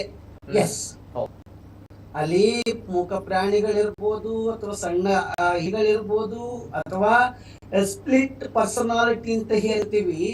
ನಮ್ಮ ಸೈಕಾಲಜಿಯ ಪ್ರಕಾರ ಇರುಳುಗಾಮಿಗಳು ಅಂತ ಕರಿತೀವಿ, ರಾತ್ರಿ ಸಂಚಾರ ಮಾಡೋರು ಅಂತ ಹೇಳಿ ಕರಿತೀವಿ. ನಿದ್ದೆಗಣ್ಣಲ್ಲೂ ಕೂಡ ನಾವೇನೋಗಿ ಅಡಿಗೆ ಮಾಡುವ ಜನಗಳನ್ನ ನೋಡ್ತೇವೆ. ನಮ್ಮ ಬ್ರೈನ್ ಅಲ್ಲಿ ಕೆಮಿಕಲ್ಸ್ ಇಂಬ್ಯಾಲೆನ್ಸ್ ಆದಾಗ ಅಡಿಗೆ ಮಾಡ್ತಾರೆ, ಕಣ್ಮುಚ್ಕೊಂಡೆ ಅಡಿಗೆ ಮಾಡ್ತಾರೆ, ಕಣ್ಮುಚ್ಕೊಂಡೆ ಹೋಗಿ ನೀರು ಕುಡಿತಾರೆ, ಕಣ್ಮುಚ್ಕೊಂಡೆ ಕಾಫಿ ಮಾಡ್ತಾರೆ, ಕಣ್ಮುಚ್ಕೊಂಡೆ ಬಂದು ಕೂತ್ಕೊಳ್ತಾರೆ, ಹೊರಗಡೆ ತಿರುಗಾಡ್ತಾರೆ. ನಾನು ಸಾಕಷ್ಟು ಸೆರೆ ಹಿಡಿದೆ ಈ ವಿಷಯದಲ್ಲಿ. ಸೀದಾ ಊರಿನಿಂದ ಹೊರಗಡೆ ಹೋಗಿ ಮಶಾನದಲ್ಲಿ ಕೂತಿರುವಂತ ಎಷ್ಟೋ ಜನಗಳನ್ನ ನಾನು ನೋಡಿದ್ದೀನಿ. ಅದು ಒಳ ಮನಸ್ಸು ಆ ಕ್ರಿಯೆ ಮಾಡ್ತಾ ಇರುತ್ತೆ. ಇದು ಒಂದು ಮಾನಸಿಕವಾಗಿ ಅಲ್ಲಿ ಯಾವುದು ನಡೆದಿರ್ಬೋದು, ಅಥವಾ ಅಲ್ಲಿ ಪ್ರಾಣಿಗಳು ಚೆಲ್ಲಾಟ ಆಗಿರ್ಬೋದು, ಅಥವಾ ಪ್ರತಿನಿತ್ಯ ಈ ಮನೆಯಲ್ಲಿ ನಡೀತಲೇ ಇರುತ್ತೆ. ಈ ಭಯ ಉಂಟಾದಾಗ, ಮಾಸ್ ಹಿಸ್ಟೀರಿಯಾ ಉಂಟಾದಾಗ ಎಲ್ಲರೂ ಜಾಗೃತ ಅವಸ್ಥೆಯಲ್ಲಿ ಇರ್ತೀವಲ್ಲ, ಏನೋ ಒಂದಾದಾಗ ಆಗೋಯ್ತು, ಪಾತ್ರೆಗಳು ಉದ್ರಿಬಿಡ್ತು ಅಂತ ಹೇಳ್ಬಿಡ್ತೀವಿ. ಮೂರನೇದು ಇಮೇಜ್ ಬಿಲ್ಟ್ ಆಯ್ತು. ಎಸ್, ಇಲ್ಲೇ ಯೋಚನೆ ಮಾಡಿ. ನೀವೇನು ಇಲ್ದಲೆ, ಯಾವುದೇ ಘಟನೆ ನಡೆದಲೆ, ಒಂದು ಮೊಬೈಲ್ ಇಟ್ಕೊಂಡು ಒಂದು CCTV ಮುಂದೆ ಸಣ್ಣ ಇದನ್ನ ಕವರೇಜ್ ಮಾಡ್ತಾ ಇದ್ದಾಗ ಮೊಬೈಲ್ ಎಂತ ಇಮೇಜ್ ಕೂಡ ಬರ್ತಿದೆ, ಆಗತ್ತೆ, ನಾವು ಮಾಡ್ಬೋದು. ಮನಸ್ಸಿನಂತೆ ಮಾದೇವ ಅಂತ ಹೇಳಿ ನಾವ್ ಹೇಗೆ ಕವಿ ರವಿ ಕಾಣದ್ದನ್ನ ಕವಿ ಕಂಡ ಅಂತ, ಈ ಮನಸ್ಸು ದೇವರು ಕಾಣದ್ದನ್ನ ಈ ಮನಸ್ಸು ಬಿಲ್ಡಪ್ ಮಾಡ್ಕೊಳತ್ತೆ. ಅದಕ್ಕೆ ಕಣ್ಣಿರ್ಬೋದು. ಆ ಮನೆಯಲ್ಲಿ ಆ ತಾಯಿ ಮಾತಾಡ್ತಾ ಇದ್ದಾಗ ನೋಡಿದ್ರೆ ನನಗೆ ಕತ್ತಿಸಿದ್ದಂಗ ಆಗ್ಬಿಡ್ತು, ನನ್ ಮೈ ಮೇಲೆ ಉಟ್ಕೊಂಡಂಗಾಯ್ತು. ದಿಸ್ ಈಸ್ ಆಕೆ ಒಂದಿಷ್ಟು OCDಗೆ ತುತ್ತಾಗಿದ್ದಾರೆ, ಸೈಕೋಸಿಸ್ ಆಗಿದ್ದಾರೆ. ಮಕ್ಕಳೆಲ್ಲ ಹೇಳ್ತಾರಲ್ಲ ಸರ್, ನಡ್ಕೊಂಡಂಗಾಯ್ತು, ಇಲ್ಲಿ ಅಲ್ಲೇನೋ ಒಂದ್ ಶಬ್ದ ಬಂದಂಗಾಯ್ತು. ಅವ್ರ ಅಪ್ಪ ಹೇಳ್ತಾರೆ, ಆ ಮಗು ಹೇಳ್ತಾರೆ. Yes, this is whole and sole family ಇದೆಯಲ್ಲ, ಒಂದು ಮಾಸ್ ಹಿಸ್ಟೀರಿಯಾಕ್ ಒಳಗಾಗ್ತದೆ. ಆ ಒಂದು ಎಲ್ಲ ಇನ್ನೊಂದು ಇದೇ ಕುಡ್ಲ ಅವರು ಅಲ್ಲಿ ಹೋಗಿ ಚರ್ಚೆ ಮಾಡ್ಕೊಂಡು ಬಂದಾಗ ಒಬ್ರು ಒಳಗಡೆ ಹೋಗಿ ಎಂಟ್ರಿ ಆಗ್ತಾರೆ, ಒಂದ್ ಅರ್ಧ ಗಂಟೆ ಚೆಕ್ ಮಾಡ್ತಾರೆ ನೋಡೋಣ ಅಂತ. ಅವ್ರಿಗೇನು ಕಾಣಿಸ್ಲಿಲ್ವಲ್ಲ, ಅಲ್ಲೇನು ವ್ಯತ್ಯಾಸ ಆಗ್ಲಿಲ್ವಲ್ಲ. ಇಲ್ಲಿ ಅರ್ಥ ಮಾಡ್ಕೋಬೇಕಾಗಿರೋದು ಅಟೆನ್ಷನ್ ಡಿಸಾರ್ಡರ್, ಒಬೇಸಿವ್ ಕಂಪಲ್ಸರಿ ಡಿಸಾರ್ಡರ್, ಮತ್ತು ಒಂದಿಷ್ಟು ಮಾಸ್ ಹಿಸ್ಟೀರಿಯಾ, ಅಂಡ್ ದೆನ್ ಅದ್ರೊಳಗಡೆ ಒಂದು ಸೈಕೋಸಿಸ್ ಪ್ರಾಬ್ಲಮ್. ಇವೆಲ್ಲವೂ ಇರೋದ್ರಿಂದ ಇವುಗಳು ಗೌಣ ಆಗ್ತವೆ. ಯಾವುದೋ ಪ್ರೇತಾತ್ಮ, ಆತ್ಮ. ಆಮೇಲೆ ಅಲ್ಲಿ ಇನ್ನೊಬ್ರು ಮಾತನಾಡ್ತಾ ಇದ್ರು, ಮಾಟ ಮಂತ್ರದ್ದು ಏನೋ ನಡೆಯುತ್ತ ಅಂತ ನೀವು ಪತ್ರಿಕಾ ವರದಿಗಾರರು ಕೇಳ್ತಾ ಇದ್ದಾಗ, ಅವರು ಒಬ್ಬ ವೇಷಗಳನ್ನ ಹಾಕೊಳ್ಳುವಂತವ್ರು, ಗಣವನ್ನ ಕಟ್ಕೊಳ್ಳುವಂತವ್ರು ಹೇಳ್ತಾ ಇದ್ರು. ನಾನು ಅದಕ್ಕೆಲ್ಲ ಗೊತ್ತಿಲ್ಲ, ನಂಬಿಕೆ ಇಲ್ಲ ಅಂತ. ಎಸ್, ಅಲ್ಲೇ ಉತ್ತರ ಇದೆ, ಪ್ರಶ್ನೆನೂ ಅಲ್ಲೇ ಇದೆ. ಅಲ್ಲೇ ಡ್ರಾ ಇದೆ, ಅಲ್ಲೇ ಬಹುಮಾನ ಇದೆ. ಇಡೀ ಕುಟುಂಬ ಒಂದು ತುಮಲಕ್ಕೆ ಒಳಗಾಗಿದೆ. ಒಳಗಾಗಂಗೆ ಹೊರ ಜಗತ್ತು ಒಂದಿಷ್ಟು ಪ್ರೇರಣೆ ಕೊಡ್ತಾ ಇದೆ, ಒಂದಿಷ್ಟು ಧೈರ್ಯ ತುಂಬೋರು ಕಡಿಮೆ ಆಗಿದ್ದಾರೆ. ನಾನು ಹೇಳ್ತೀನಿ, ಅಲ್ಪೇತ ಅಥವಾ ಭೂತ ಅಥವಾ ಗಣ ಅಥವಾ ಇನ್ನೊಂದು ಯಾವುದೂ ಇಲ್ಲ. ಮನಸ್ಸಿನ ಒಳಗಡೆ ಆಗ್ತಕ್ಕಂಥ ತುಮಲಗಳಿಂದ ಈ ರೀತಿ ಆಗ್ತಾ ಇದೆ. ಆ ಕುಟುಂಬಕ್ಕೆ ಒಂದಿಷ್ಟು ಸಾಂತ್ವನ ಕೊಟ್ರೆ, ನೆಮ್ಮದಿಯನ್ನ ಕೊಟ್ರೆ, ಆಪ್ತ ಸಮಾಲೋಚನೆ ಮಾಡಿದ್ರೆ, ದೈಹಿಕವಾಗಿ, ಮಾನಸಿಕವಾಗಿ, ಕೌಟುಂಬಿಕವಾಗಿ, ಆರ್ಥಿಕವಾಗಿ ಸಬಲರಾದ್ರೆ ಆ ಕುಟುಂಬ ಚೆನ್ನಾಗಿರುತ್ತೆ ಅಂತ ನನ್ನ ಅಭಿಪ್ರಾಯ. ನನಗೆ ಈಗಾಗಲೇ 3 ದಿವಸದ ಮುಂಚೆ ಫೋನ್ ಮಾಡಿದ್ರು. ನಾನು ಹೇಳಿದೆ ಬರ್ತೀನಿ, ಖಂಡಿತ ನಿಮ್ ಜೊತೆ ನಾನು ಇರ್ತೀನಿ, ನಾನು ಮಾತನಾಡ್ತೀನಿ ಅಂತ ಎಲ್ಲವನ್ನೂ ಕೂಡ ಎಳೆಯಾಗಿ ಹೇಳಿದ್ದೀನಿ. ಸ್ನೇಹಿತರೆ, ಬಂದು ಮಾತನಾಡ್ತೀನಿ. ಅಲ್ಲೊಂದು ದುರ್ಬಲ ಮನಸ್ಸಿನ, ಭಯದ ಮನಸ್ಸಿನ ಕ್ರಿಯೆ ಇದೆ. ಅಲ್ಲಿ ನೆಗೆಟಿವ್ ಪಾಸಿಟಿವ್ ಅನ್ನೋದೇನಿಲ್ಲ. ಅದಕ್ಕೆ ಆಪ್ತ ಸಮಾಲೋಚನೆ ಕುಟುಂಬಕ್ಕೆ ಬೇಕಾಗಿದೆ. ಈ ಜಗತ್ತಲ್ಲಿ ಯಾವುದು ನೆಗೆಟಿವ್ ಪಾಸಿಟಿವ್ ಅನ್ನೋದಿಲ್ಲ. ಮನಸ್ಸಲ್ಲಿದೆ ಪಾಸಿಟಿವ್ ಅಂಡ್ ನೆಗೆಟಿವ್ ಅಂತ. ಮನಸ್ಸು ನಾವು ಹೇಗೆ ತೆಗೆದುಕೊಳ್ತೀವಿ ಅನ್ನೋದ್ರ ಮೇಲೆ ನಿಂತಿದೆ. ಬನ್ನಿ, ನಮ್ಮ ಚಾನೆಲ್ ಮುಖಾಂತರ, ನಿಮ್ಗಳ ಮುಖಾಂತರ, ಸಾರ್ವಜನಿಕರ ಮುಖಾಂತರ ಆ ಕುಟುಂಬಕ್ಕೆ ಒಂದಿಷ್ಟು ಸಾಂತ್ವನ ಕೊಟ್ರೆ ಧೈರ್ಯದಿಂದ ಬದುಕನ್ನ ಕಟ್ಟಿಕೊಳ್ತಾರೆ. ನಮಸ್ಕಾರ. ಬರ್ತೇನೆ ಸರ್, ಮಾತಾಡ್ತೀನಿ. ಆದ್ರೆ ಒಂದು ವಿಚಾರ ಸರ್, ಅಂದ್ರೆ ಬಹಳ ಸೌಂಡ್ ಕೇಳಿಸ್ತಾ ಇಲ್ಲ. ಕೇಳ್ತಾ ಇದೆಯಾ ಸರ್? ಈಗ ಕೇಳ್ತಾ ಇದೆಯಾ ಸರ್? ಆಡಿಬಲ್ ಇದೆಯಾ? ಈಗ ಕೇಳ್ತಾ ಇದೆಯಾ ಸರ್? ಇಲ್ಲ, ಕೇಳಿಸ್ತಾ ಇಲ್ಲ. ದಯವಿಟ್ಟು ಈಗ ಕೇಳಿಸ್ತಾ ಇದೆಯಾ ಸರ್? ಆಡಿಬಲ್ ಇದೆಯಾ? ಆಡಿಬಲ್ ಇದೆಯಾ ಸರ್? ಓಕೆ, ದಯಮಾಡಿ. ಕ್ಲಾರಿಟಿ ಇಲ್ಲ, ನನಗೆ ಒಂದಿಷ್ಟು ಬೇಜಾರು ಮಾಡ್ಕೋಬೇಡಿ. ಓಕೆ, ಕೇಳಿಸ್ತಾ ಇಲ್ವಾ ಸರ್? ಹಾಗಿದ್ರೆ ಈಗ ಕೇಳ್ತಾ ಇದೆಯಾ? ಇನ್ನೊಂದು ಸ್ವಲ್ಪ ಸೌಂಡ್ ಕೊಡಿ. ಈಗ ಕೇಳ್ತಾ ಇದೆಯಾ ಸರ್? ಕೇಳಿಸ್ತಾ ಇದೆಯಲ್ಲ ಸರ್? ಈಗ ಆಡಿಬಲ್ ಇದೆಯಾ ಸರ್? ಆಡಿಬಲ್ ಇದೆಯಾ ಈಗ? ಇಲ್ಲ, ಅಷ್ಟು ಕ್ಲಾರಿಟಿ ಇಲ್ಲ ಅಂತ. ಓಕೆ, ಈಗ ಕೇಳ್ತಾ ಇದೆಯಾ? ಓಕೆ, ನೆಟ್ವರ್ಕ್ ಇಶ್ಯೂ ಇರ್ಬೋದು ಸರ್. ಸ್ವಲ್ಪ ನಮ್ಮ ಟೆಕ್ನಿಕಲ್ ಟೀಮ್ ನೋಡಿ. ಅಂಡ್ ವಿತ್ ಇಯರ್ಫೋನ್ ಆಡಿಬಲ್ ಇರ್ಬೋದು ಬಹುಶಃ. ಎಸ್ ಸರ್, ಬರ್ತೇನೆ ಸರ್, ದಯಮಾಡಿ ಬರ್ತೇನೆ. Yes sir, Jitendra Kundeshwar sir, first reaction sir ಈ ಒಂದು ಘಟನೆ ನೋಡಿದಾಗ. ಎಸ್, ಈ ನಮ್ಮ ನಂಬಿಕೆಗಳು, ಮೂಢನಂಬಿಕೆಗಳು ಅಂತ ಹೇಳಿದರು. ಇಲ್ಲಿ ಪ್ರೇತ ಬಾಧೆ, ಆಮೇಲೆ ಪ್ರೇತಾತ್ಮ, ದೈವ, ಭೂತ, ಇದೆಲ್ಲವೂ ನಂಬಿಕೆ ಮತ್ತು ಮೂಲ ನಂಬಿಕೆಗಳ ನಡುವೆ ಮಿಕ್ಸಪ್ ಆಗಿದೆ. ಈಗ ಸಾಂಸ್ಕೃತಿಕವಾಗಿ, ಧಾರ್ಮಿಕವಾಗಿ ಏನೆಲ್ಲ ಆ ನಂಬಿಕೆಗಳೆಲ್ಲ ಇದೆಯೋ ಅದನ್ನು ನಾವು ಪ್ರಶ್ನೆ ಮಾಡಲಿಕ್ಕೆ ಹೋಗುವುದಿಲ್ಲ. ಅಲ್ಲಿಗೊಂದು ಜನಪದದಿಂದ ಬಂದಂತಹ ಒಂದು ನಂಬಿಕೆ, ಮೂಲ ನಂಬಿಕೆ ಅಡಿಯಲ್ಲಿ ಅದು ಜತೆಯಾಗಿ ಸೇರಿಕೊಂಡಿರುವುದರಿಂದ ಅದನ್ನು ನಾವು ಪ್ರಶ್ನೆ ಮಾಡೋದು. ಅದರ ಚೌಕಟ್ಟಿನಲ್ಲಿ ಅದು ನಡೀತಾ ಇದ್ರೆ ನಾವು ಅದನ್ನು ಯಾವತ್ತೂ ಪ್ರಶ್ನೆ ಮಾಡೋದಿಲ್ಲ. ಕಾನೂನಿನ ಇದರಲ್ಲಿ ಸಮಸ್ಯೆಗಳಾದಾಗ, ಕಾನೂನಿನ ಜೊತೆ ಸಂಘರ್ಷ ಉಂಟಾದ ನಂಬಿಕೆಗಳು ಆಗ ಮಾತ್ರ ಪ್ರಶ್ನೆಗೆ ಆಗ್ತದೆ. ಬಟ್ ಇದನ್ನು ಈ ವಿಚಾರಗಳನ್ನು ನೋಡುವಾಗ ಇದು ಸಂಪೂರ್ಣವಾಗಿ ನನಗೆ ಅನಿಸುವಂಥದ್ದು, ಅಲ್ಲೇನೋ ಒಂದು ಸಮಸ್ಯೆ ಇದೆ. ಆ ಸಮಸ್ಯೆ ಆಪ್ತಮಿತ್ರ ಇದರಲ್ಲಿ ನೋಡುವಂಥದ್ದು ಅಂದ್ರೆ ಇಲ್ಲೂ ಏನೋ ಒಂದು ಸಮಸ್ಯೆ ಇದೆ. ಯಾಕೆ ಹೇಳಿದ್ರೆ ಒಂದು ಏನು ಹೇಳಿದ್ರೆ ಒಂದು ಸ್ತುಪ್ತ ಮನಸ್ಸಿನ ಒಳಗಡೆ ಆಗ್ತಾ ಇರುವಂಥ ವಿಚಾರಗಳು ಕೆಲವೊಮ್ಮೆ ಆ ವ್ಯಕ್ತಿಗೆ ಗೊತ್ತಿರುವುದಿಲ್ಲ. ಒಳಗಿನ ಮನಸ್ಸಿನ ಅವರು ಹೇಳಿದಾಗೆ ನಿದ್ದೆಯಲ್ಲಿ ನಡೆಯುವಂಥ ಇದು ಕೆಲವೊಮ್ಮೆ ಆ ಥರ ಮಾಡಿದ್ದೇನೆ ಎನ್ನುವಂಥ ಸುಪ್ತ ಮನಸ್ಸಿನ ಒಳಗೆ ಇರುವಂಥ ವಿಚಾರ ಅವ್ರಿಗೆ ಗೊತ್ತಿರೋದು. ಹಾಗೆ ಕೆಲವೊಮ್ಮೆ ಸುಳ್ಳು ಪತ್ತೆ ಪರೀಕ್ಷೆಯಲ್ಲೂ ಕೆಲವೊಮ್ಮೆ ಸಿಕ್ಕಾಕೊಳ್ಳೋದಿಲ್ಲ ಅವರು, ಅಷ್ಟು ಧೈರ್ಯವಾಗಿರ್ತಾರೆ. ಆದರೆ ಬಟ್ ಇದು ನನಗೆ ಆ ಮೊಬೈಲ್ ಫೋಟೋ ಇತ್ಯಾದಿಗಳನ್ನೆಲ್ಲ ನೋಡುವಾಗ ಇದೇನೋ ಸ್ವಲ್ಪ ಅದರಲ್ಲೊಂದು ಬಾಹ್ಯ ಮನಸ್ಸಿಗೂ ಗೊತ್ತಿರುವಂಥ ವಿಚಾರಗಳು ಇರ್ಬೋದು ಎನ್ನುವಂಥ ಸಂಶಯ ಕೂಡ ಬರ್ತದೆ. ಹಾಗಾಗಿ ಇಂತಹ ಒಂದು ಪ್ರಕರಣಗಳು ನಡೆದಾಗ ಅದರ ಹಿಂದೆ ಒಂದು ವಿಶಿಷ್ಟವಾದಂಥ ಒಂದು ಕಥೆ ಇರ್ತದೆ. ಅವರ ಕುಟುಂಬಕ್ಕೋ ಇಂಡಿವಿಜುವಲ್ ಮಾಡಿದರೆ ಆ ವ್ಯಕ್ತಿಗೋ ಏನಾದರೂ ಒಂದು ಸಮಸ್ಯೆಗಳು ಅವರಿಗೆ ಆ ಪರಿಸರದಲ್ಲೋ ಅವರಿಗೆ ಏನಾಗಿರ್ತದೆ. ಆ ಸಮಸ್ಯೆಯಿಂದಾಗಿ ಕೆಲವೊಮ್ಮೆ ಅವರು ಸುಪ್ತ ಮನಸ್ಸಿನಿಂದ ರಿಯಾಕ್ಟ್ ಮಾಡ್ತಾರೆ, ಕೆಲವೊಮ್ಮೆ ಆ್ಯಕ್ಟ್ ಮಾಡ್ತಾರೆ. ಅಂದರೆ ಅದನ್ನು ನಿವಾರಣೆ ಮಾಡಲಿಕ್ಕೆ ಒಂದು ಸುಪ್ತ ಮನಸ್ಸಿನಿಂದ, ಉದಾಹರಣೆಗೆ ನಮ್ಮ ಇವರು ಈ ಭಂಡಾರಿಯವರು ನಮ್ಮ ಹೇಳಿದರು ಒಮ್ಮೆ, ಮಾನಸಿಕ ಇವರು ತಜ್ಞರು, ಅವರು ಹೇಳುವಾಗ ಹೇಳ್ತಾ ಇದ್ರು. ಅಂದರೆ ಒಂದು ಮನೆಯಲ್ಲಿ ಅತ್ತೆ ಸೊಸೆ ಇದ್ರು, ಮದುವೆಯಾಗಿ ಬಂದವರು ಸೊಸೆ. ಅತ್ತೇನು ಜೋರು ಅಂತಲ್ಲ, ಸೊಸೆ ಏನು ಪಾಪ ಅಂತಲ್ಲ, ನಡೀತಾ ಇತ್ತು. ಏಕಾಏಕಿ ಒಂದು ದಿವಸ ಸೊಸೆಗೆ ದೇವಿ ಮೈ ಮೇಲೆ ಬರ್ಲಿಕ್ಕೆ ಶುರುವಾದ್ರು. ದೇವಿ ಸಿಕ್ಕಾಪಟ್ಟೆ ದೇವಿ, ಅವಳು ಹಿಂದೆ ಹಿಸ್ಟ್ರಿ ಇರಲಿಲ್ಲ ದೇವಿ ಬರುವಂಥದ್ದು. ಇಲ್ಲಿ ಬಂದ ಮೇಲೆ ದೇವಿ ಮೈ ಮೇಲೆ ಬರೋದು, ಜೋರಾಗಿ ಬರೋದು, ಮತ್ತೆ ನಮಸ್ಕಾರ ಮಾಡೋದು, ಮತ್ತೆ ಊರಿನವರು ಬರ್ಲಿಕ್ಕೆ ಶುರು ಮಾಡಿದ್ರು.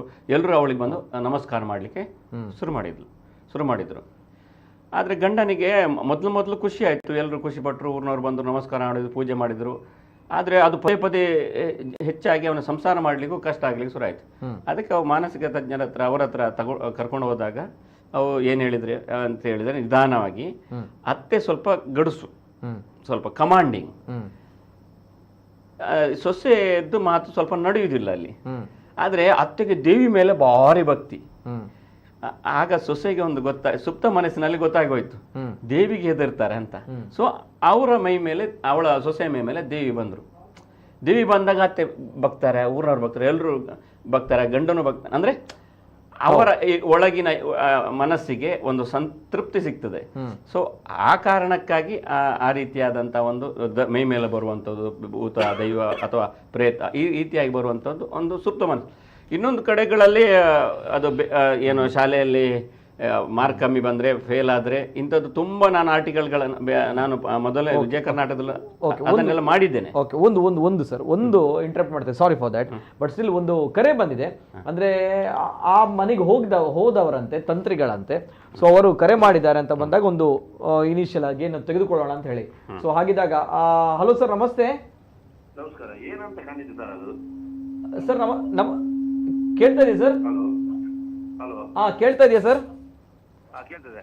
ಕೇಳ್ತಾ ಇದೆಯಾ ಕೇಳ್ತಿದೆ ಸರ್? ಕೇಳ್ತಾ ಇದೆಯಾ? ಕೇಳ್ತದೆ. ಓಕೆ ಓಕೆ ಎಕೋ ಆಗ್ತಾ ಇದೆ sir. Okay, microphone voice audible ಇದೆಯಾ ಸರ್? ಸರ್ ನಮಸ್ತೆ, ಕೇಳ್ತಾ ಇದೆಯಲ್ಲ ಸರ್? ವಾಯ್ಸ್ ಕೇಳ್ತಾ ಇಲ್ಲ. ಅದು ಏನು ಪ್ರೇತ ಬಾಧೆಯಾ?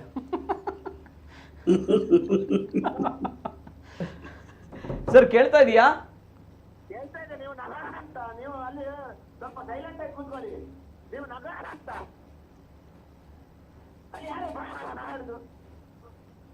Okay okay, wait.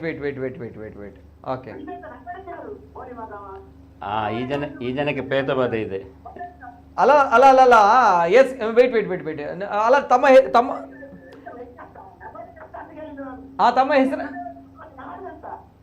ಹೆಸರೇನು? ಅವ್ರು ಹೇಳಿದ್ರಲ್ಲ ಹೆಸರು, ಬೋಳಿ ಮಗ ಅಂತ ಏನೋ ಹೇಳಿದ್ರಲ್ಲ, ಅಡ್ರೆಸ್ ಹೇಳಿದ್ದಾರೆ ಅವ್ರದ್ದು. ಸರ್ ವೇಟ್, ತಮ್ಮ ಹೆಸರೇನು? ಎಲ್ಲಿ ಅವರು ತಾವು? ಅವರ ಊರಿನವರು. ಓಕೆ, ಆ ಒಂದು ಕಾರಣಕ್ಕೋಸ್ಕರ ತಮ್ಮ ಕಾಲ್ ಕನೆಕ್ಟ್ ಮಾಡಿದ್ವಿ ನಾವು ಅಷ್ಟೇ. ಓಕೆ, ತಮ್ಮ ಹೆಸರೇನು ಈಗ? ಅಜಿತ್. ಎಲ್ಲಿ ಅವರು? ಅಜಿತ್ ಒಗ್ಗ, ಅಂದ್ರೆ ಆ ಭಾಗದವರೇ? ಓಕೆ, ಎಸ್, ಹೇಳಿ, ಏನಾಗಿದೆ ಅಲ್ಲಿ, ಏನ್ ಕತೆ? ನೋಡಿದೀರಾ ನೀವು ಅಲ್ಲಿಗೆ ಹೋಗಿ?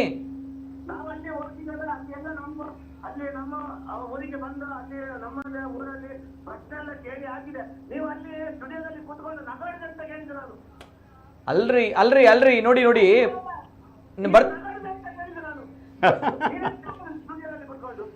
ಪ್ರಶ್ನೆ ಅಲ್ಲಲ್ಲ, ಪ್ರಶ್ನೆ ಕೇಳಿದ್ರೆ ಏನಾಗಿದೆ, ಏನ್ ಕತೆ ನೋಡಿ. ನಿಮ್ಮ ಮಾತುಗಳಿಗೆ ಮಿತಿ ಇರ್ಲಿ, ಲಿಮಿಟೇಷನ್ಸ್ ಇರ್ಲಿ. ಅಲ್ಲ, ನಮ್ಮ ಗೆಸ್ಟ್ಗಳಿಗೆ, ನಮ್ಮ ಅತಿಥಿಗಳಿಗೆ ನೀವು ಮಾತಾಡುವಂತ ರೈಟ್ಸ್ ಇಲ್ಲ ನಿಮ್ಗೆ. ಇರ್ಲಿಯಾ? ಓಕೆ, ನೀವು ಏನಾಗಿದೆ ಹೇಳಿ ಸರ್. ಓಕೆ, ನಮ್ಗಳಿಗೆ ಗೊತ್ತಿಲ್ಲ, ನಿಮ್ಗಳಿಗೆ ಗೊತ್ತಿದೆ ಅಂತ ಹೇಳಿದಾಗ ನೀವು ಹೇಳಿ ಏನಾಗಿದೆ. ಸರಿ, ನಮ್ಗಳಿಗೆ ಗೊತ್ತಿಲ್ಲ, ನಿಮ್ಗಳಿಗೆ ಗೊತ್ತಿದೆ ಅಂತ ಬಂದಾಗ ಹೇಳಿ ಏನಾಗಿದೆ ಅಂತ ಹೇಳಿ. ಏನು?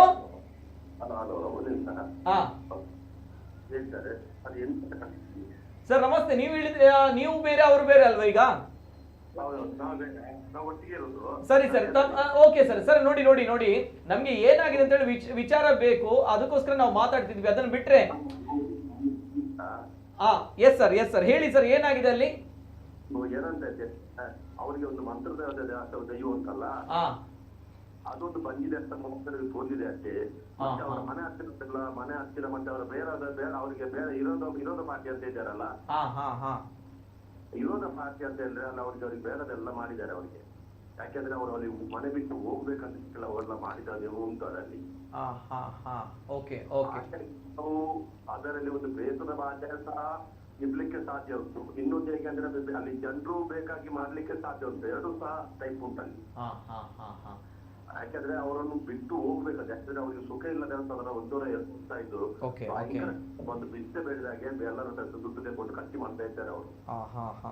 ಗ್ರಾಮದ ದೈವದ ಹತ್ರ ಕೇಳ್ಕೊಂಡಿದ್ದಾರೆ. ಕೊಡಮಣ್ಣ ಅಂತ ಹೇಳಿ ಗ್ರಾಮದ ದೈವ ಉಂಟು.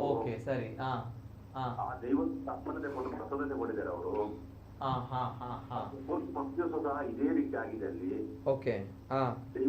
ದೈವದ ತಪ್ಪಲ್ಲ, ಅದು ಜನರು ಮಾಡಿದ್ರು ತಪ್ಪು ಅಲ್ಲಿ ಉಂಟು. ಅದರಲ್ಲಿ ಸಹ ಜಾಗಿನ ವಾತಾವರಣ ಹೇಗೆ ಉಂಟು ಅಂತೇಳಿ ನೋಡ್ಲಿಕ್ಕೆ ಉಂಟು ನಾವು. ಯಾಕೆಂದ್ರೆ ಜಾಗ ಅಲ್ಲಿ ನಿಮ್ಗೆ ಕೆಲವು ಹಲವಾರು ಜಾಗ ಕೆಟ್ಟ ಜಾಗ ಅಂತ ಇದ್ರೆ ಕೆಲವು ಹಾಗೆ ಇರ್ತದೆ, ನಿಮ್ಗೆ ಹೇಳ್ಲಿಕ್ಕೆ ಆಗುದಿಲ್ಲ. ಹೌದಲ್ಲ? ಒಂದು ಹಾಗೆ ಇರ್ತದೆ. ಇನ್ನೊಂದು ಏನಂತ ಹೇಳಿದ್ರೆ ಅವ್ರಿಗೆ ಬೇಡದವರು ಮಾಡುವಾಗ ಹೇಗೆ ಮಾಡಿಬಿಟ್ಟಿದ್ದಾರೆ ಅಂತ ಹೇಳಿ ಗೊತ್ತಾಗುದಿಲ್ಲ.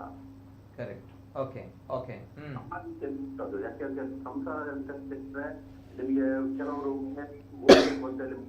ಹೌದಲ್ಲ? ಇವರು ಮಾತಾಡುವರು ಯಾರು? ದೇವರ ಫಾಲ್ಟ್, ದೈವದ ಫಾಲ್ಟ್ ಅಲ್ಲ. ಇವರು ಮಾತಾಡೋದು ಯಾರು? ಸರ್ ತಮ್ಮ ಹೆಸರೇನು ಸರ್? ನಮ್ಮ ಮನೆ ಹತ್ತಿರದವರೇ ನಾನು. ನಿಮ್ಮ ಮನೆ ಹತ್ರ ಇರುವಂತದ್ದು. ಹೇಳ್ತೇನೆ. ನಾನು ಯಾಕೆ ಹೇಳಿದೆ ಅಂತ ಹೇಳಿದ್ರೆ ನಿಮ್ಗೆ ಯಾವ್ದು ನಾವು ದೇವರನ್ನು ನಾವು ತುಳಿಸೋಕೆ ಇಲ್ಲ. ಯಾಕೆಂತ ಹೇಳಿದ್ರೆ ಜನರು ಮಾಡುದು ಬೇಡದೆ ಮಾಡೋದಕ್ಕೆ ನಾವು ಯಾವ್ದು ಕೊನೆ ಆಗುದಿಲ್ಲ. ಹೌದಲ್ಲ ಸರ್? ಈಗ ಅಂದ್ರೆ ನೀವ್ ಹೇಳುವಂತದ್ದು ಮಾಟ ಮಂತ್ರ ಪ್ರಯೋಗ ಆಗಿದೆ ಅಂತ ಹೇಳುವಂತದ್ದು ತಾವು. ಯಾಕೆಂತ ಹೇಳಿದ್ರೆ ಅವರ ಗಾಡಿಯಲ್ಲಿ ಎಷ್ಟೋ ಸಲ ಸಿಕ್ಕಿದೆ. ಗಾಡಿಯಲ್ಲಿ ಒಂದು ಕಡೆಯಲ್ಲಿ ನಿಲ್ಲಿಸಿದ್ರೆ ಬೆಳಿಗ್ಗೆ ನಿಲ್ಲಿಸಿ ಅರ್ಧ ಗಂಟೆ ಆಗುತ್ತೆ, ಒಂದು 5-6 ಕಟ್ಟಿರ್ತದೆ. ಅದು ಹೇಗೆ ಏನಿರುತ್ತೆ? ಭಸ್ಮದ ಕಟ್ ಅಂದ್ರೆ ನೀವು ಹೇಳುದು ಮಾಟ ಮಂತ್ರ ಆಗಿದೆ ಅಂತ ಹೇಳುವಂತದ್ದಾ? ಮಾತ್ರ ಯಾವ್ದು? ಯಾಕೆಂದ್ರೆ ಅವ್ರಿಗೆ ಜನರಿಗೆ ವಿರೋಧ ಇದ್ದಾರೆ ಅಷ್ಟೇ. ಸರಿ ಅಲ್ಲ, ನೀವು ಹೇಳುವಂತದ್ದು ಮಾಟ ಮಂತ್ರ ಆಗಿದೆ ಅಂತ ಹೇಳುವಂತದ್ದು. ಹೌದೌದು. ಹಾಗಿದ್ದಾಗೆ ಈ ರೀತಿ ಘಟನೆಗಳು ಸ್ವಲ್ಪ ಪಬ್ಲಿಕ್ ಅಲ್ಲಿ ಸ್ವಲ್ಪ ಹೋಗ್ತಾ ಇದ್ದಾರೆ. ಯಾಕೆಂದ್ರೆ ಕೆಲಸ ಅಂತ ಅಲ್ಲ, ಆದ್ರೆ ಹೋಗ್ತಾ ಇದ್ದಾರೆ. ಅದರಿಂದ ಅವರಿಗೆ ಕೆಲವು ವಿರೋಧ ಪಾರ್ಟಿ ಅಂತ ಇದ್ದಾರೆ. ಆ ವಿರೋಧ ಪಾರ್ಟಿಯಲ್ಲಿ ಹಾಗೆ ಮಾಡ್ಲಿಕ್ಕೆ ಕಾರಣ. ಮತ್ತೆ ದೇವರು ತಪ್ಪು ಮಾಡ್ಲಿ, ದೈವ ತಪ್ಪು ಮಾಡ್ಲಿಲ್ಲ. ಇಲ್ಲ ದೇವರು ದೈವ ಯಾರು ತಪ್ಪು ಮಾಡಿದೆ ಅಂತ ನಾವು ಹೇಳ್ತಾ ಇಲ್ಲ ಸರ್. ಇಲ್ಲಿ ತಪ್ಪು ಮಾಡಿದೆ ಅಂದ್ರೆ ಮಾನವರು ತಪ್ಪು ಮಾಡಿದೆ ಅಂದ್ರಿಂದ ಫಾಲ್ಟ್ ಆಗ್ಲಿಕ್ಕೆ ಕಾರಣ. ಯಾಕೆ ಮಾಟ ಮಂತ್ರ ಮಾಡ್ತಾರೆ ಸರ್ ಅವ್ರಗಳಿಗೆ? ಯಾಕೆ, ಏನ್ ಕತೆ? ಪ್ರಪಂಚದಲ್ಲಿ ಎಲ್ಲರಿಗೆ ನೀವು ನಾನು ಒಟ್ಟಿಗೆ ಇದ್ರದ ಒಂದು ತಟ್ಟೆಯಲ್ಲಿ ಊಟ ಮಾಡುವ ಸಹ ಕೆಲವರು ಅದನ್ನು ನಮಗೆ ವಿರೋಧ ಅಂತ ಹೇಳ್ತಾರೆ. ಅದನ್ನು ಹೇಳಲಿಕ್ಕೆ ಆಗುದಿಲ್ಲ ಯಾರು. ಆ ರೀತಿ ಮಾಟ ಮಂತ್ರ ಆಗಿರಬಹುದು ಅಂತ ಹೇಳ್ತೀರಿ ತಾವು? ಒಂದು ತಟ್ಟೆಯಲ್ಲಿ ಊಟ ಮಾಡುವವರು ನಮ್ಮನ್ನು ಹಾಳು ಮಾಡ್ಲಿಕ್ಕೆ ಎಷ್ಟು ಜನ ಇದ್ದಾರೆ ಅದನ್ನು. ಹೌದು. ನೀವು ಆ ರೀತಿ ಮಾಟ ಮಂತ್ರ ಅದನ್ನು ಕಂಟಿನ್ಯೂ ಮಾಡ್ಕೊಂಡು ಅದನ್ನು ಇಷ್ಟ ಮಾಡ್ಕೊಂಡು ಹೋಗ್ಲಿಕ್ಕೆ ಆಗ್ತಿಲ್ಲ ಅದನ್ನು. ಸರಿ. ಈಗ ಜೊತೆಗೆ ಸರ್ ಅಲ್ಲಿ ನಾವು ಅದನ್ನು ದರ್ಶನ ಮಾಡ್ಕೊಳ್ಬೇಕಷ್ಟೇ ಅಲ್ಲದೆ ನಾವು ಅದನ್ನು ವಿರೋಧ ಮಾಡ್ಕೊಂಡು ಹೋಗ್ಲಿಕ್ಕೆ ಆಗುದಿಲ್ಲ. ಇಲ್ಲ ಇಲ್ಲಿ ಯಾರು ವಿರೋಧ ಮಾಡಿಲ್ಲ. ಅಲ್ಲ ವಿರೋಧ ಮಾಡಿಲ್ಲ. ಏನಾಗಿದೆ ಅವರ ಜೊತೆ, ಅವರ ಕಷ್ಟಕ್ಕೆ ನಾವು ಕೂಡ ಹೆಗಲಾಗೋಣ ಅನ್ನುವಂತ ನಿಟ್ಟಿನಲ್ಲಿ ಏನಾಗಿದೆ ಅಲ್ಲಿ, ಏನ್ ನಡೀತಾ ಇದೆ, ಸತ್ಯ ವಿಮರ್ಶೆ ಮಾಡೋಣ ಅನ್ನುವಂತ ನಿಟ್ಟಿನಲ್ಲಿ ಈ ಕಾರ್ಯಕ್ರಮ ಬಿಟ್ರೆ ಯಾರು ಇಲ್ಲಿ ವಿಡಂಬನೆ ಮಾಡ್ತಾ ಇಲ್ಲ, ಯಾರು ಹಾಸ್ಯಾಸ್ಪದ ತೆಗೆದುಕೊಳ್ಳಲಿಲ್ಲ. ಎಲ್ಲರೂ ಕೂಡ ಇಲ್ಲಿ ತಿಳಿದವರೇ, ಸಮಾಜದಲ್ಲಿ ಉನ್ನತ ಸ್ಥಾನಮಾನದಲ್ಲಿರುವವರೇ, ಈ ಒಂದು ಕ್ಷೇತ್ರದಲ್ಲಿ ತಿಳಿದವರೇ. ಹಾಗಿದ್ದಾಗ ಅಲ್ಲಿ ಏನಾಗಿದೆ ನೋಡಿ. ನೀವು ಹೇಳಿದ್ರಿ ವಿರೋಧ ಪಾರ್ಟಿ ತಕ್ಕುಳ್ಳೇರಿದ್ದಾರೆ. ವಿರೋಧ ಪಾರ್ಟಿಯವರು ಇದ್ರೆ ಅವರು ಮಾಡಿದ ಅನ್ಯಾಯ ಏನಿದೆ ನೋಡಿ, ಅದಕ್ಕೆ ಸರಿಯಾಗಿ ನಾವು ನ್ಯಾಯ ಕೊಡೋಣ. ಆ ಕುಟುಂಬಕ್ಕೆ ಈ ಒಂದು ಸಮಸ್ಯೆಯಿಂದ ಹೊರಗೆ ಬರುವಂತೆ ಮಾಡೋಣ. ಹುಲಿಕಲ್ ನಟರಾಜ್ ಅವರು ಇದ್ದಾರೆ, ಹಿರಿಯ ಪತ್ರಕರ್ತರು ಕುಂದೇಶ್ವರ್ ಇದ್ದಾರೆ, ಸೈಕ್ಯಾಟ್ರಿಸ್ಟ್ ಇದ್ದಾರೆ. ಇವರೆಲ್ಲರೂ ಕೂಡ ತಿಳಿದವರು ಈ ಒಂದು ವಿಚಾರದಲ್ಲಿ. ಈ ಸಮಸ್ಯೆಯಿಂದ ಹೊರಗೆ ಬರ್ಬೇಕು. ಅದಕ್ಕೋಸ್ಕರ ಈ ಕಾರ್ಯಕ್ರಮ ಬಿಟ್ರೆ ಇಲ್ಲಿ ಯಾರು ತಮಾಷೆ ಮಾಡ್ತಾ ಇಲ್ಲ. ಅದನ್ನೊಂದು ಅರ್ಥ ಮಾಡ್ಕೊಳ್ಳಿ. Okay sir?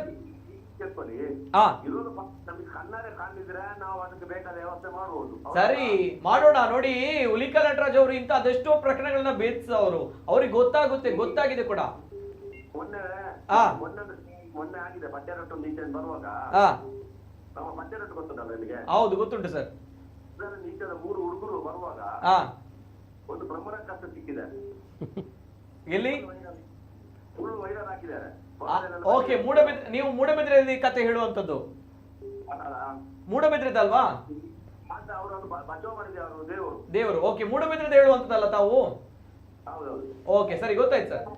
ನಮ್ಮ ಕಾಂತಿ ಬೈಲಂತ ಭಟ್ರು ಪ್ರಶ್ನೆ ಹಾಕಿದ್ದಾರೆ. ಹಾ, ಅವರು ಏನಂತ ಹೇಳಿದ್ರು, ನಿಮ್ಮ ದೇವರು ಬಚಾವ್ ಮಾಡಿದ್ದಾರೆ ಅಂತ ಹೇಳಿದ್ದಾರೆ, ಇಲ್ಲದ್ರೆ ನೀವು ಖಾಲಿ ಆಗುದು ಅಂತ ಹೇಳಿದ್ರು. ಹೌದಲ್ಲ? ಹೌದು, ಕರೆಕ್ಟ್ ಕರೆಕ್ಟ್ ಕರೆಕ್ಟ್. ಈಗ ಆದ್ರೆ ಜನರು ಮಾಡಿದ ತಪ್ಪು ಅಂದ್ರೆ ನಾವು ದೇವರ ಹತ್ರ ಹಾಕ್ಲಿಕ್ಕೆ ಆಗುದಿಲ್ಲಲ್ಲ. ಸರಿ, ಈಗ ಸರಿ, ಈಗ ಈ ಒಂದು ಪ್ರಕರಣದಲ್ಲಿ ಸರ್ ಅಲ್ಲಿ ಮೊಬೈಲ್ ಅಲ್ಲಿ ಒಂದು ಫೋಟೋ ಸಿಕ್ಕಿತ್ತಲ್ವಾ, ಪ್ರೇತಾತ್ಮದ ಹೇಳುವಂತ ಒಂದು ಫೋಟೋ, ಆ ಬಗ್ಗೆ ಏನ್ ಹೇಳ್ತೀರಾ ಸರ್? ಅದು ಹೇಗ್ ಸಿಕ್ತು, ಅದು ಏನ್ ಕತೆ ಅನ್ನೋದು, ಅದು ಫೋಟೋ ಬಗ್ಗೆ ಏನ್ ಹೇಳ್ತೀರಿ? ಅಂದ್ರೆ ತಾವು ಸ್ಥಳೀಯರಲ್ವಾ?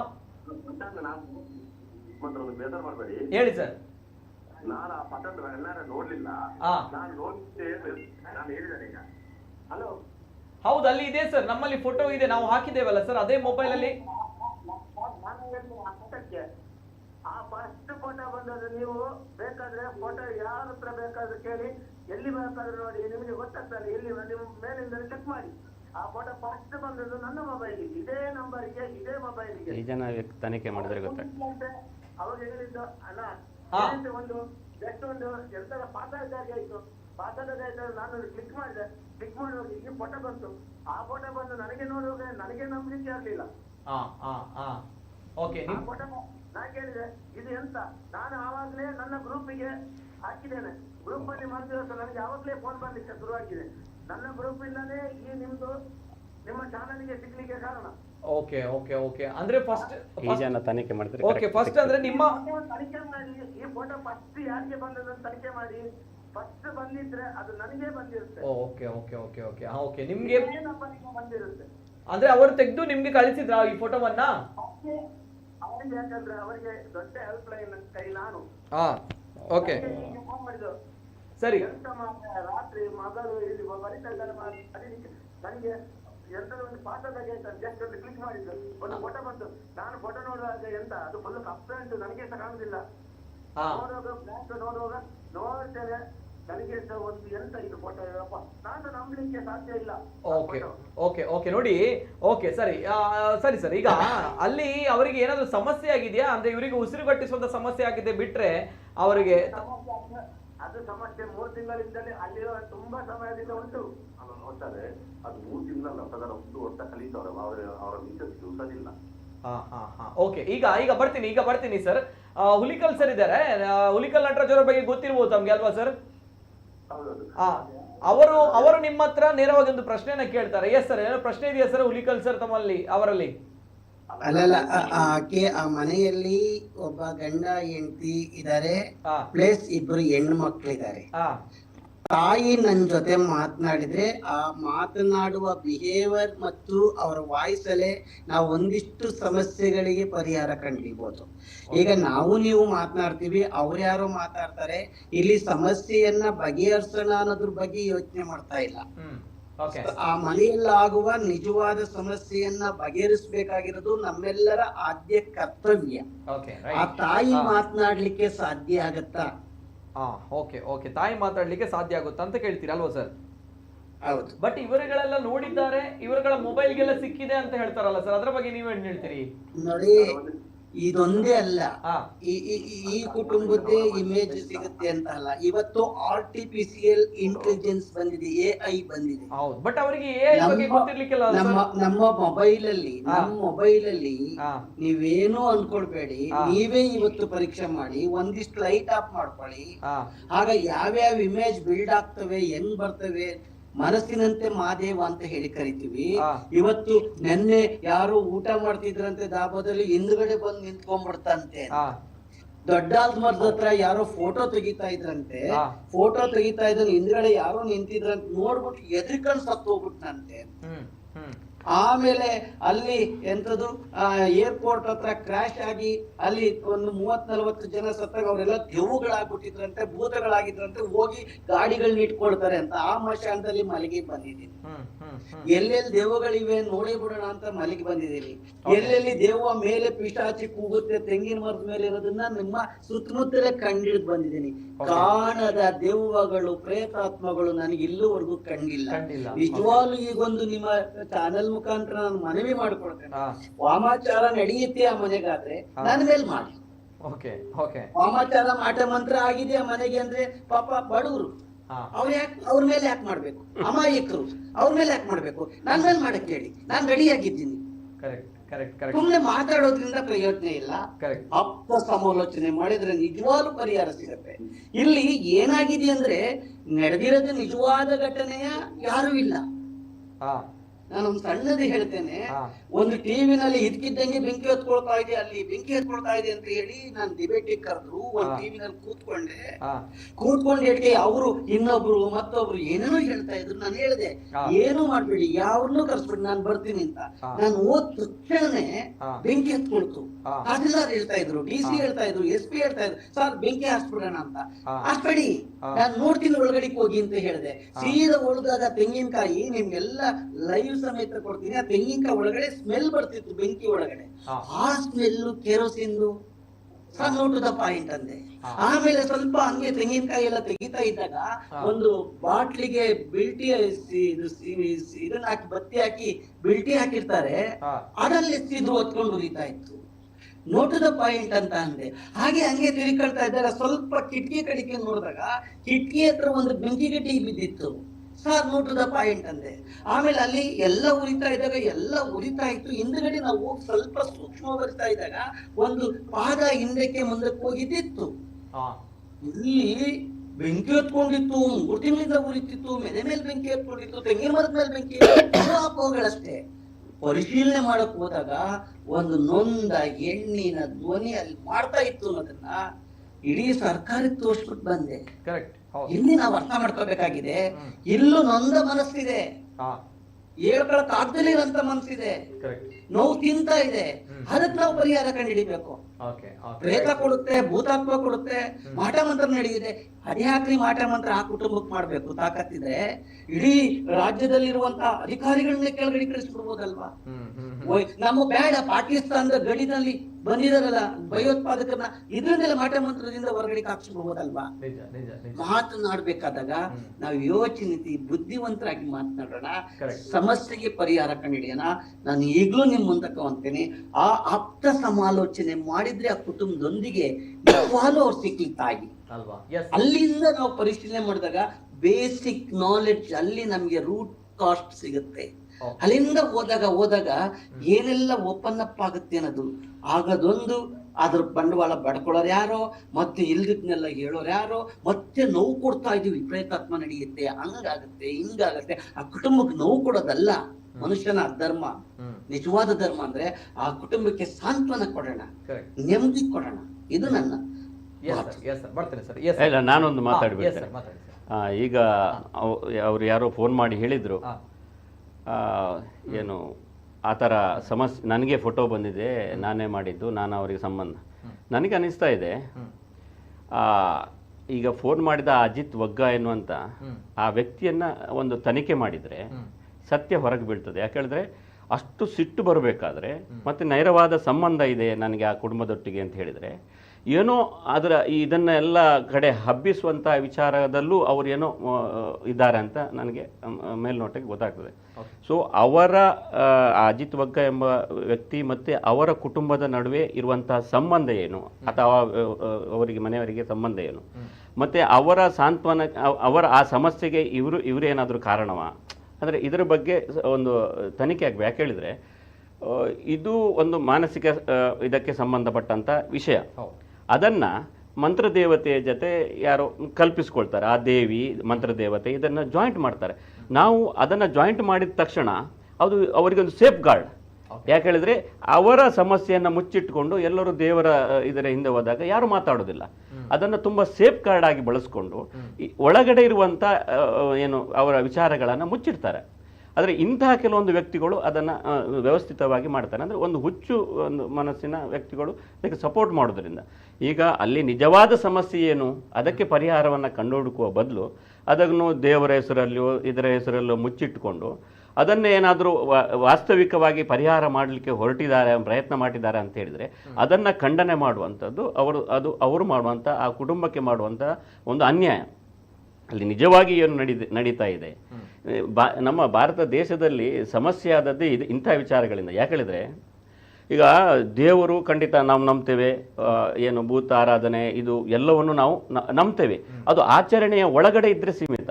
ಅದನ್ನ ಲಾಭಕ್ಕಾಗಿ ಬಳಸ್ಕೊಂಡು ಅಥವಾ ತಮ್ಮ ಸ್ವಾರ್ಥಗಳಿಗಾಗಿ ವಾಂಛನೆಗಳಿಗಾಗಿ ಬಳಸ್ಕೊಂಡು ಈಗ ಅಂಥದ್ದು ತುಂಬ ಆಗಿದೆ. ಯಾವುದೋ ನಾನೊಂದು ಕಡೆ ನೋಡಿದೆ, ಕಾರವಾರದಲ್ಲಿ ಅದು ವೈರಲ್ ಆಗಿತ್ತು. ಒಬ್ಬಳು ಹುಡುಗಿ ನನಗೆ ಏನು ಮದುವೆ ಆಗಬೇಕು ಏನೋ ಬೇಕು ಅಂತ ಕೇಳ್ಕೊಂಡು ಬಂದಾಗ ಪಾತ್ರೆ ನಾನೇ ನಿನ್ನ ಅಂದರೆ ಮದುವೆ ಆಗ್ತೇನೆ ಅಂತ ಹೇಳಿ ಆ ಥರ ಮಾಡಿದ್ದು ಒಂದು ಇದು.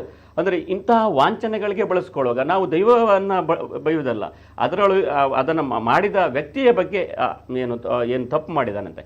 ಇಲ್ಲೂ ಕೂಡ ಅಷ್ಟೇ, ಮಂತ್ರದೇವತೆಯನ್ನು ಏನು ಅವರು ಇರ್ಬೋದು, ಆರಾಧನೆ ವ್ಯವಸ್ಥೆಗಳು ಇರ್ತದೆ, ಮಾಡ್ಬೋದು. ಅದನ್ನು ಇದಕ್ಕೆ ತಳುಕು ಹಾಕ್ಕೊಂಡು ಅದನ್ನು ರಕ್ಷಣೆ ಕೊಡುವಂಥ ಕೆಲಸಗಳನ್ನು ಕೆಲವೊಮ್ಮೆ ಮಾಡ್ತಾರೆ.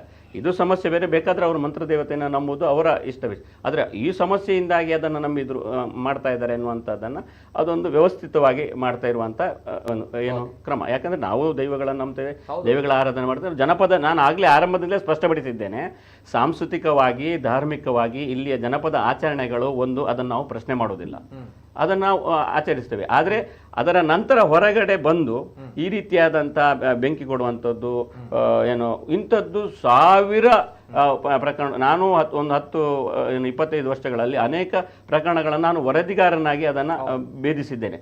ಅದು ಏನು ನಮ್ಮ ಸಮಾಜ ಒಪ್ಪಿಕೊಂಡಿದೆ.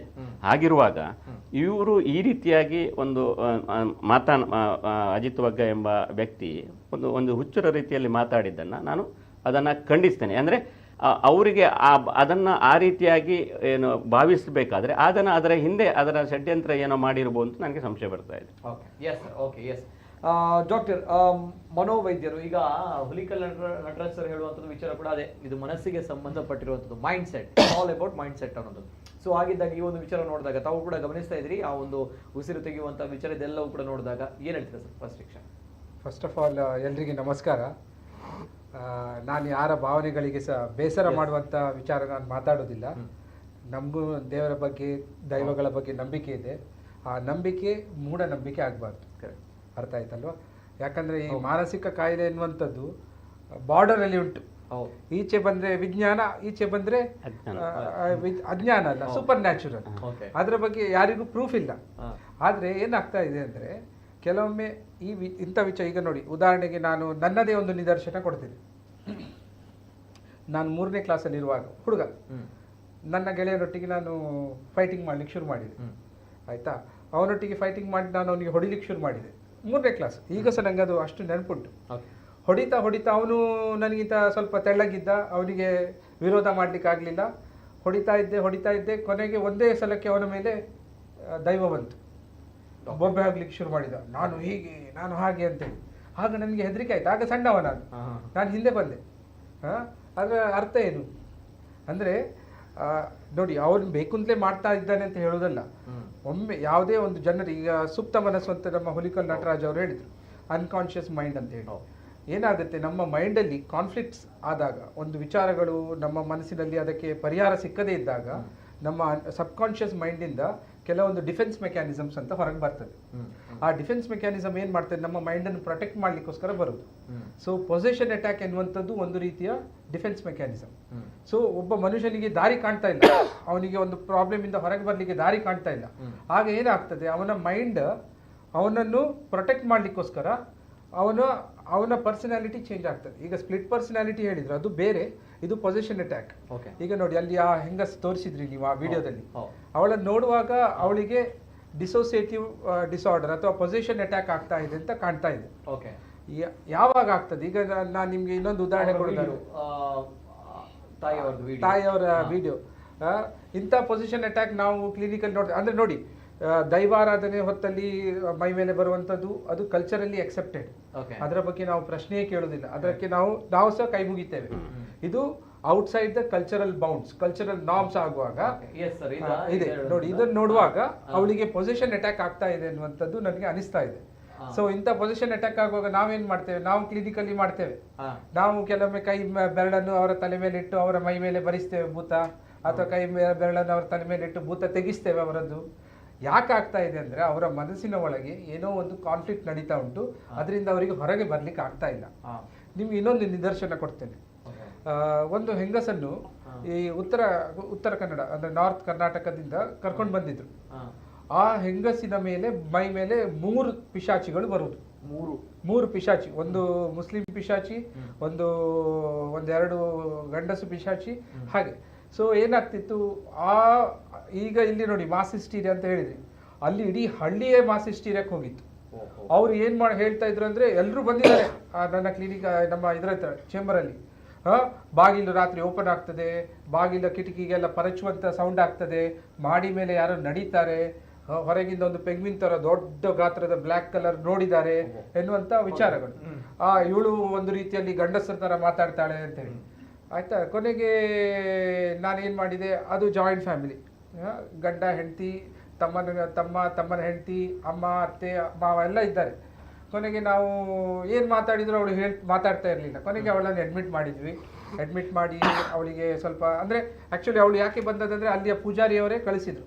ಇದು ದೈವದ ಸಮಸ್ಯೆ ಇರಲಿಕ್ಕಿಲ್ಲ, ದೆವ್ವದ ಸಮಸ್ಯೆ ಇರಲಿಕ್ಕಿಲ್ಲ, ಇದು ಮಾನಸಿಕವಾಗಿ ಏನಾದರೂ ವಿಚಾರಗಳು ಇರಬಹುದು ಅಂತ ಹೇಳಿ.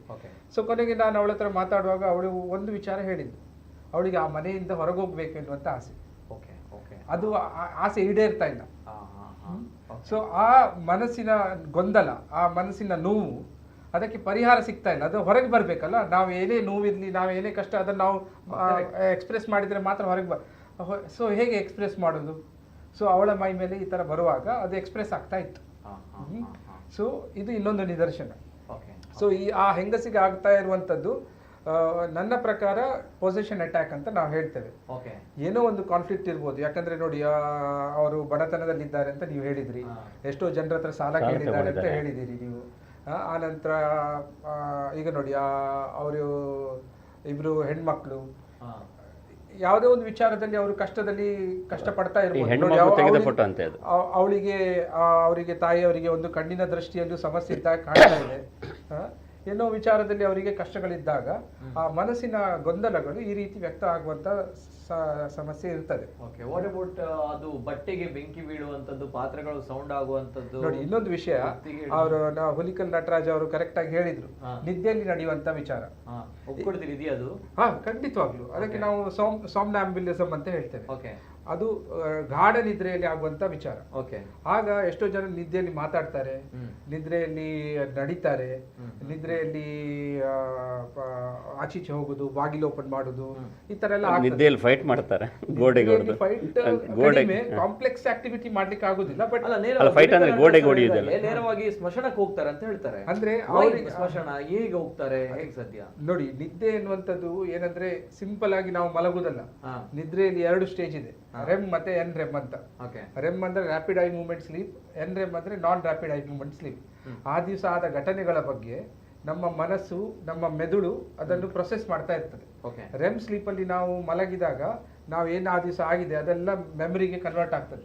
ನಾನ್ ರೆಮ್ ಸ್ಲೀಪ್ ಅಲ್ಲಿ ನಾವು ನಮ್ಮ ಬ್ರೈನ್ ಸಹ ರೆಸ್ಟ್ ಮಾಡ್ಲಿಕ್ಕೆ ಶುರು ಮಾಡ್ತದೆ. ಸೊ ಆ ಬೆಳಗಿನ ಹೊತ್ತಿನಲ್ಲಿ ವೇಕಿಂಗ್ ಲೈಫ್ ಅಂತ ಹೇಳ್ತೇವಲ್ಲ, ಏನಾದರೂ ಕಾನ್ಫ್ಲಿಕ್ಟ್ಸ್ಗಳಿದ್ರೆ ನಿದ್ದೆ ಮಾಡುವಾಗ ಅನ್ಕಾನ್ಷಿಯಸ್ ಮೈಂಡಲ್ಲಿ ಬೌಂಡ್ರೀಸ್, ಈಗ ಆಕ್ಚುಲಿ ಹೇಳೋದಾದ್ರೆ ಕಾನ್ಷಿಯಸ್ ಮೈಂಡ್ ಮತ್ತೆ ಅನ್ಕಾನ್ಷಿಯಸ್ ಮೈಂಡ್. ಈಗ ನಾವು ಮಾತಾಡ್ತಾ ಇರೋದು ಕಾನ್ಷಿಯಸ್ ಮೈಂಡ್. ಅನ್ಕಾನ್ಷಿಯಸ್ ಮೈಂಡ್ ಅಲ್ಲಿ ಏನಾಗ್ತಾ ಇದೆ ಅಂತ ನಮ್ಗೆ ಗೊತ್ತಿಲ್ಲ, ಅಷ್ಟು ಅದು ನಿಗೂಢ. ಅನ್ಕಾನ್ಷಿಯಸ್ ಮೈಂಡ್ ಅದು ಯಾವಾಗ ನಮಗೆ ವ್ಯಕ್ತ ಆಗ್ತದೆ ಅಂದ್ರೆ, ಒಂದು ನಿದ್ರೆಯಲ್ಲಿ ಸ್ವಪ್ನಾವಸ್ಥೆಯಲ್ಲಿ, ಆಗ ಅನ್ಕಾನ್ಷಿಯಸ್ ಮೈಂಡ್ ಮತ್ತೆ ಕಾನ್ಷಿಯಸ್ ಮೈಂಡ್ ಇದು ಬೌಂಡ್ರಿ ವೀಕ್ ಆಗ್ತದೆ, ಅದಕ್ಕೆ ನಮಗೆ ಕನಸು ಬರುವುದು. ಸೊ ಅನ್ಕಾನ್ಷಿಯಸ್ ಮೈಂಡ್ ಅಲ್ಲಿ ಇದ್ದಂತ ಕಾನ್ಫ್ಲಿಕ್ಟ್ಗಳು ಆ ಹೊತ್ತಲ್ಲಿ ಹೊರಗೆ ಬರ್ತದೆ. ಎರಡನೇದು ಹಿಪ್ನೋಸಿಸ್ ಮಾಡುವಾಗ ಅನ್ಕಾನ್ಷಿಯಸ್ ಮೈಂಡ್ ಅಲ್ಲಿ ಇದ್ದದನ್ನು ನಾವು ತೆಗಿಲಿಕ್ಕೆ ಆಗ್ತದೆ. ಮೂರನೇದಾಗಿ ಈ ನಿದ್ರೆಯ ನಾವು ಇಂಜೆಕ್ಷನ್ ಕೊಡ್ತೇವೆ, ಟ್ರೂತ್ ಸೀರಮ್ ಅಂತ ಹೇಳಿ ನಾವು ಕೊಡ್ತೇವಲ್ಲ, ಆ ಟೈಮಲ್ಲಿ ಅನ್ಕಾನ್ಷಿಯಸ್ ಮೈಂಡ್ ಅಲ್ಲಿ ಇದ್ದ ಕಾನ್ಫ್ಲಿಕ್ಟ್ ಅನ್ನು ಹೊರಗೆ ಹಾಕ್ಲಿಕ್ಕೆ ಆಗ್ತದೆ. 4ನೇ ವಿಚಾರ, ಈ ತರ ಪೊಸೆಷನ್ ಅಟ್ಯಾಕ್ ಆದಾಗ ಅನ್ಕಾನ್ಷಿಯಸ್ ಮೈಂಡ್ ಅಲ್ಲಿ ಇದ್ದ ಕಾನ್ಫ್ಲಿಕ್ಟ್ಸ್ಗಳು ಕೆಲವೊಮ್ಮೆ ವ್ಯಕ್ತ ಆಗ್ಲಿಕ್ಕೆ ಸಾಧ್ಯ. ಸೊ ಅದೇ ಆಗ್ತಾ ಇರ್ಬೋದು ಅಲ್ಲಿ. ಅನ್ಕಾನ್ಷಿಯಸ್ ಮೈಂಡ್ ಅಲ್ಲಿ ಇದ್ದಂತ ವಿಚಾರಗಳು ವೇಕಿಂಗ್ ಲೈಫ್ ಅಲ್ಲಿ ಇದ್ದದ್ದು ನಿದ್ರಾವಸ್ಥೆಯಲ್ಲಿರುವಾಗ ಹೊರಗೆ ಬರ್ತಾ ಇರ್ಬೋದು. ಆ ರೀತಿ.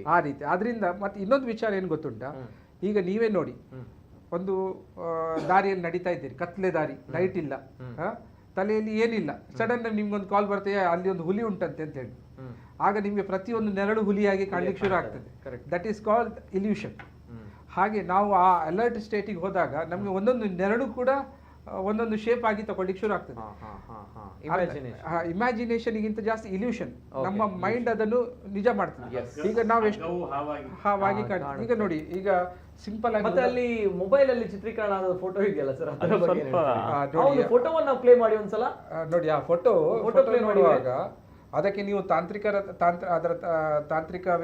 ಟೆಕ್ನಾಲಜಿ ಕೇಳಬೇಕು ನೋಡಿ. ಅದು ಏನು ಗೊತ್ತುಂಟಾ, ಈಗ AI ಇಂಟೆಲಿಜೆನ್ಸ್ ಅಲ್ಲಿ ನಿಮ್ಗೆ ಏನೂ ಮಾಡ್ಲಿಕ್ಕೆ ಆಗ್ತದೆ. ಬಟ್ ಸರ್ ಅವರು ಇಂಟೆಲಿಜೆನ್ಸ್ ನೀವು ಹೇಳ್ತೀರಲ್ಲ, ಅದು ಕ್ಯಾಮರಾದಲ್ಲಿ ಹುಡುಗರಿಗೆ ಇವತ್ತಿಗೆ AI ಬಗ್ಗೆ ನಿಮ್ಗಿಂತ ಜಾಸ್ತಿ ಗೊತ್ತಿಲ್ಲ. ಅಲ್ಲ, ಇನ್ನೊಂದು ಅವ್ರು ಹೇಳಿದಾಗ ನಾನು ಮಾತಾಡಿದಾಗ ನಾನು ರಿಪೋರ್ಟರ್ ನಮ್ಮ TV9 ಇದ್ದು ಅಶೋಕ್ ಅವರ ಹತ್ರ ಕೇಳಿದೆ. ಅದು ಅವ್ರು ಹೇಳಿದ್ರು ಅದು ಕ್ಯಾಮರಾ ಬಾಕ್ಸ್ ಅಲ್ಲಿ ಸ್ಟೋರೇಜ್ ಆಗಿರುವಂತದ್ದು, ಅಂದ್ರೆ ಅಂದ್ರೆ ಕ್ಯಾಮರಾದಿಂದ ತೆಗೆದ ಫೋಟೋ ನಾನು ಚೆಕ್ ಮಾಡಿದೆ ಅಂತ ಹೇಳಿದ್ರು. ಸೊ ಅದನ್ನು ಒಂದು ಯಾವ ರೀತಿ ತೆಗ್ದಿರ್ಬೋದು ಅಂತ ಒಂದು, ಅಂದ್ರೆ ಅವ್ರ ಅದರ ಲೈಬ್ರರಿ ಅಂತ ಹೇಳ್ತಾರಲ್ಲ ಕ್ಯಾಮರಾದ ಮತ್ತೆ ಪಿಶಾಚಿ ಭೂತಗಳಿಗೆ ನಾವು ನೋಡಿದಾಗ ನಾನು ಬಹಳ ಸೂಕ್ಷ್ಮವಾಗಿ ಅಬ್ಸರ್ವ್ ಮಾಡಿದ್ದೀನಿ. ಆ ಕ್ಯಾಮ್ರಾ ತೆಗ್ದಿರೋರು ಅವರಲ್ಲ, ಕಾಣಿಸಿಲ್ಲ. ಅದು ಒಂದು ಪ್ಲೇ ಇಂದ ಸ್ಟೋರೇಜ್ ಆಗಿ ತೆಗ್ದಿರೋದು. ಅದ್ರಲ್ಲಿ ಫೆದರ್ ಅಂತ ಕರಿತೀವಿ, ಡಿಸ್ಟ್ಯಾಚುರೇಟ್ ಅಂತ ಕರಿತೀವಿ. ಆ ಡಿಸ್ಟ್ಯಾಚುರೇಟ್ ಮಾಡಿ ಫೆದರ್ ಮಾಡಿ ಆ ಮಾಡ್ಕೊಂಡಿರೋಂತ ಒಂದು ಇಮೇಜ್ ಅಷ್ಟೇ. ರಿಯಲಿ ನಮ್ಮ ಪತ್ರಕರ್ತರು ಹೇಳಿದ್ರಲ್ಲ, ಆ ಮೂಲ ಹುಡುಕಿದಾಗ ಇದು ಕೂಡ ಗೊತ್ತಾಗ್ಬಿಡುತ್ತೆ, ಖಂಡಿತ ಗೊತ್ತಾಗುತ್ತೆ. ಮೂಲ ಹುಡುಕ್ಬೇಕಾಗಿದೆ. ಇವತ್ತು ನನಗೆ ಮನಃಶಾಸ್ತ್ರಜ್ಞರು ಎಷ್ಟು ಚೆನ್ನಾಗಿ ಮಾತನಾಡಿದ್ರು. ನಾನು ಇನ್ನೂ ಒಂದು ಹೇಳುವಂಥದ್ದು, ನಾವು ಪ್ರತಿನಿತ್ಯ ಇದನ್ನೇ ಸಮಸ್ಯೆ ಬಗೆಹರಿಸ್ತಾ ಇದ್ದೀವಿ. ಅವರು ಒಬ್ರು ಹೇಳಿದ್ರು 7 ದೆವ್ವಗಳು ಬಂತು. 7 ದೇವ್ರುಗಳು ಬಂದಿರೋರು ನಮ್ಮ ಹತ್ರ, ಅವ್ರಿಗೆ ಮೈ ಮೇಲೆ ದೇವ್ರುಗಳು ಬಂದಿರೋರು. ಅದ್ರ ಹಿಂದೆ ಏನೋ ಇದೆ, ಅದನ್ನ ನಾವು ಹುಡುಕ್ಬೇಕಾಗಿದೆ. ಇವತ್ತು ನಾವು ತಂತ್ರಜ್ಞಾನವನ್ನ ನಮ್ಮ ಮನಸ್ಸಿಗೋಸ್ಕರ ನಮ್ಗೆ ಹೆಂಗ್ ಬೇಕು ಇಮೇಜ್ ಬಿಲ್ಡ್ ಮಾಡ್ತೀವಿ, ಇನ್ನೊಂದು ಮಾಡ್ಕೊಡ್ತೀವಿ ಅನ್ನೋದಂದ್ರೆ ಇವತ್ತು ಯೋಚನೆ ಮಾಡ್ಬೇಕಾಗಿದೆ. ನಾವು ಸರಿಯಾಗಿ ಜಾಗೃತರಾಗ್ಲಿಲ್ಲ ಅಂದ್ರೆ ಇಂಥ ಘಟನೆ ಈಗ ಸಣ್ಣದಾಗಿ ನಡೀತಾ ಇದ್ದೇವೆ. ಮುಂದೆ ಇದನ್ನೇ ಬಳಸ್ಕೊಂಡು ನಮ್ಮ ಪ್ರಿವಿಸಿಯನ್ನ ಕಿತ್ಕೊಳ್ಳುವಂತ ಮೂಮೆಂಟ್ಗೆ ಹೋಗ್ತಾ ಇದೀವಿ ನಾವು. ಇದನ್ನ ನಾವೆಲ್ಲ ಅರ್ಥ ಮಾಡ್ಕೋಬೇಕಾಗಿದೆ. ನಿಜ ಸರ್. ಎಸ್ ಸರ್, ಬರ್ತೇನೆ. ಜೊತೆಗೆ ಬಹಳಷ್ಟು ಕರೆಗಳಿವೆ. ಮತ್ತೊಂದು ಕರೆ ಇದೆ. ಹಲೋ ಸರ್, ನಮಸ್ತೆ. ನಮಸ್ತೆ ಸರ್, ತಮ್ಮ ಹೆಸರುಲಿಂದ ಸರ್? ಸುಜಿತ್ ಅವರು ಸುರತ್ಕಲ್ಲಿಂದ. ಸ್ವಲ್ಪ ವಾಯ್ಸ್. ಓಕೆ ಸುಜಿತ್ ಅವರೇ, ನಮಸ್ತೆ, ಮಾತಾಡಿ ಸರ್, ಏನ್ ಹೇಳ್ತೀರಿ? ನಮಸ್ಕಾರ. ನಮಸ್ಕಾರ. ಪಲ್ಲೆ ಸರ್, ಹೇಳಿ ಸರ್. ಓಕೆ.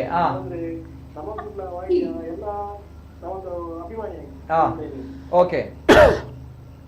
ಯಾಕಂದ್ರೆ ಎಲ್ಲ ಪ್ರತಿಯೊಂದು ಕಾರ್ಯಕ್ರಮ ಮಾಡ್ತೇವೆ. ಎಸ್. ಆದ್ರೆ ಇದೊಂದು ನಮ್ಗೆ ಡಿಬೇಟ್ ಮಾಡೋ ವಿಷಯ ಅಂತ, ಯಾಕಂದ್ರೆ ಇದೆಲ್ಲ ಸಹಜ ನಮ್ಮ ತುಳುನಾಡಿನಲ್ಲಿ ಆಗ್ತದೆ ಹೋಗ್ತದೆ, ಸಹಜ ಇದೊಂದು ತುಳುನಾಡಿನಲ್ಲಿ. ನಮ್ಮ ತುಳುನಾಡಿನಲ್ಲಿ ವಿಚಾರ ತುಂಬಾ ಆಗ್ತದೆ. ಓಕೆ, ಆ ರೀತಿ ಹೇಳ್ತೀರಿ? ಓಕೆ, ಆ ರೀತಿ ಹೇಳ್ತೀರಿ. ಸುಜಿತ್ ಅವರೇ, ತಾವು ತುಳುನಾಡಿನವರೇ ಅಲ್ವಾ? ನಮ್ಗೆ ತುಳುನಾಡಿನ ಮೇಲೆ ತಮ್ಗೆ ಗೌರವ ಇದೆ, ನಮ್ಮ ಚಾನೆಲ್ ಮೇಲೆ ನಮ್ಗಳ ಮೇಲೆ ತಮ್ಗೆ ಗೌರವ ಇದೆ ಅಲ್ವಾ?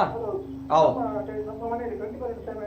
S, thank you sir, thank you. ತಮ್ಮ ಅಭಿಮಾನಕ್ಕೆ ಅನಂತ ಧನ್ಯವಾದಗಳು. Thank you so much for that. ಇಲ್ಲ, ಥ್ಯಾಂಕ್ ಯು ಸೋ ಮಚ್ ನಿಮ್ಮ ಅಭಿಮಾನಕ್ಕೆ. ಅಂತ ಒಂದು ವಿಚಾರ ಅಲ್ಲ, ಬರ್ತೀನಿ. ನೀವು ಮಾತಾಡಿದ್ರೆ ನಾನು ಕೇಳಿದೆ ಸರ್. ನಾನು ಮಾತಾಡುವಾಗ ನೀವು ಸ್ವಲ್ಪ ಕೇಳ್ಬೇಕು ಸರ್. ನೋಡಿ, ಈಗ ನೋಡಿ, ಯಾವುದೇ ಚಾನೆಲ್ಗಳನ್ನ, ಸ್ಟೇಟ್ ಚಾನೆಲ್ಗಳನ್ನ ತೆಗೆದುಕೊಂಡು ನೋಡಿ, ಈಗ ನೋಡಿದಾಗ ಇವತ್ತಿನ ಟ್ರೆಂಡಿಂಗ್ ವಿಷಯ ಏನಂತ ಹೇಳಿದ್ರೆ, ಕರಾವಳಿಯಲ್ಲಿ, ತುಳುನಾಡಿನಲ್ಲಿ ಮಾಟ, ಮಂತ್ರ, ಭೂತ, ಪ್ರೇತದ ಕಾಟ ಅಂತ ಹೇಳಿ. ಓಕೆ, ಮೊನ್ನೆಯಿಂದ ನಾವು ನೋಡ್ತಾ ಇದ್ವಿ ನಮ್ಮ ಕರಾವಳಿಯಲ್ಲಿ ಏನಿತ್ತು ಅಂತ ಹೇಳಿದ್ರೆ ಪ್ರೇತ ಉಚ್ಚಾಟನೆಗಳು, ಜೊತೆಗೆ ಪ್ರೇತ, ಭೂತ ಇದೆಲ್ಲವೂ ಕೂಡ ಕಂಡು ಬರ್ತಾ ಇದೆ. ಇದನ್ನೇ ಸ್ಟೇಟ್ ಚಾನೆಲ್ಗಳು ಬಹಳಷ್ಟು ತೋರಿಸ್ತಾ ಇದೆ. ಸೊ ಹಾಗಿದ್ದಾಗ ನಿಖುಲ್ದಾಯ್ ತೂಪ ಅವರೊಂದು ಕೇಳಿನ ಪ್ರಶ್ನೆ ಉಂಡಿರಡ ಅಂಡ್ ನಾನು ಹೇಳ್ತೀನಿ ಯಾಕೆ ತೋರಿಸ್ತಾ ಇದೀವಿ ಅಂತ ಬಂದಾಗ, ನಾವುಗಳಲ್ಲಿ ವಿಚಾರ ವಿಮರ್ಶೆ ಮಾಡ್ತಾ ಇದೀವಿ. ಇಲ್ಲಿ ಹುಲಿಕಲ್ ನಟರಾಜ್ ಅವರಿದ್ದಾರೆ, ಮನೋವೈದ್ಯರಿದ್ದಾರೆ, ಹಿರಿಯ ಪತ್ರಕರ್ತರಿದ್ದಾರೆ, ಅದೆಷ್ಟು ಪ್ರಕರಣಗಳನ್ನ ನೋಡಿದವರು. ಯಾಕಂತ ಬಂದಾಗ ನಮ್ಮ ತುಳುನಾಡಿಗೆ ಇಂತಹ ಪಟ್ಟ ಬೇಡ, ನಮ್ಮ ಕರಾವಳಿ ಭಾಗಕ್ಕೆ ಇಂತಹ ಪಟ್ಟ ಬೇಡ. ಓಕೆ, ನೀವು ಹೇಳ್ತೀರಿ ದಾಯಿ ತೂಪ ಒಂದಿಲ್ಲ, ಯಾಕೆ ತೋರಿಸ್ತಾ ಇದೀರಿ ಅನ್ನೋಂಥದ್ದು. ನಾವು ತೋರಿಸ್ತಾ ಇಲ್ಲದಿದ್ರೆ, ನಾವು ಈ ಚರ್ಚೆನ ಮಾಡ್ತಾ ಇಲ್ಲದಿದ್ರೆ, ಆ ಭಾಗದಲ್ಲಿ ಆ ಪಾಪ ಬಡ ಕುಟುಂಬಕ್ಕೆ ಈ ಸಮಸ್ಯೆ ಬಗೆಹರಿಲಿಕ್ಕೆ ಸಾಧ್ಯವೇ ಇಲ್ಲ. ಓಕೆ, ವೇಟ್ ನಾನು ಹೇಳ್ತೇನೆ. ಆ ಬಡ ಕುಟುಂಬ 1 ವರ್ಷದಿಂದ ಕಷ್ಟ ಪಡ್ತಾ ಇದೆ ಅಂತ ಹೇಳಿ ಹೇಳ್ತಾ ಇದ್ದಾರೆ ಆ ಭಾಗದವರು. 3 ತಿಂಗಳಿಂದ ಈ ಸಮಸ್ಯೆ ಇದೆ ಅಂತ ಹೇಳ್ತಾ ಇದ್ದಾರೆ. ನೀವು ಹೇಳ್ತಾ ಇದ್ದೀರಾ ಇದನ್ನ ಚರ್ಚೆ ಮಾಡಬಾರ್ದು ಅಂತ ಹೇಳ್ತಾ ಇದ್ದೀರಾ. ಹಾಗಾದ್ರೆ ಆ ಕುಟುಂಬವನ್ನು ಅದೇ ರೀತಿ ಬಿಟ್ಟು ಬಿಡ್ಬೇಕಾ?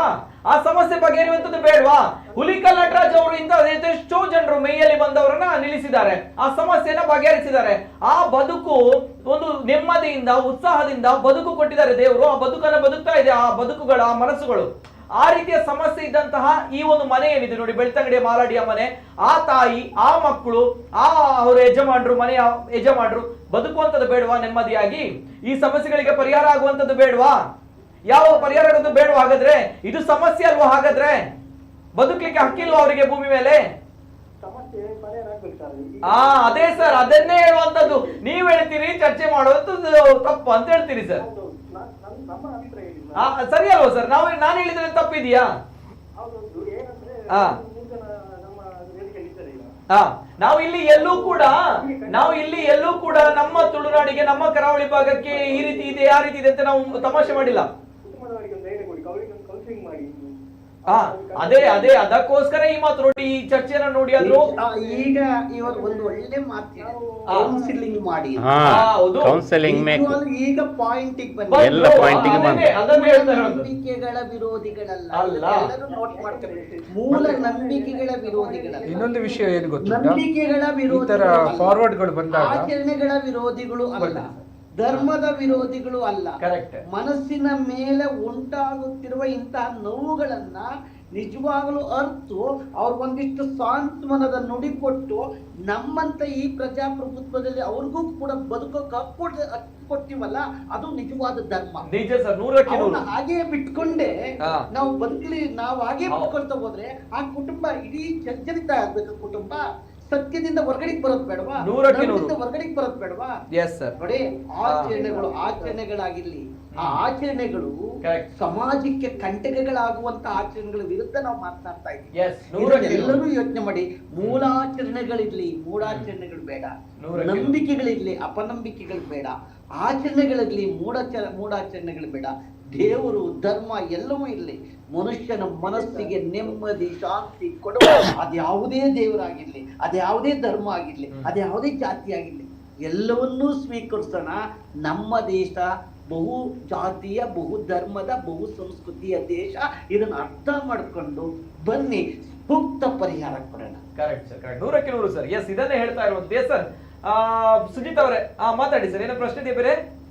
ಯಾಕಂದ್ರೆ ನಮ್ಮ ಮನೆಯಲ್ಲಿ ಎಲ್ಲ ಈಗ ನಾವೆಲ್ಲರೂ ಕೂಡ ಯಾವುದು ನಮ್ಮ ತಂಗಿ ಕೂಡ ಇದ್ದಾರೆ ನಮಗೆ. ಅವ್ರು ನೋಡ್ತಿದ್ರು, ಈಗ ನೋಡಿದ್ರು, ನಮ್ಗೆ ಕೂಡ ಭಯ ಆಗ್ತದೆ ಮಲಗಿಕ್ಕೆ. ಅವರಿಗೆ ಓಕೆ, ಇದು ವಿಚಾರ ಅಲ್ಲಿದೆ.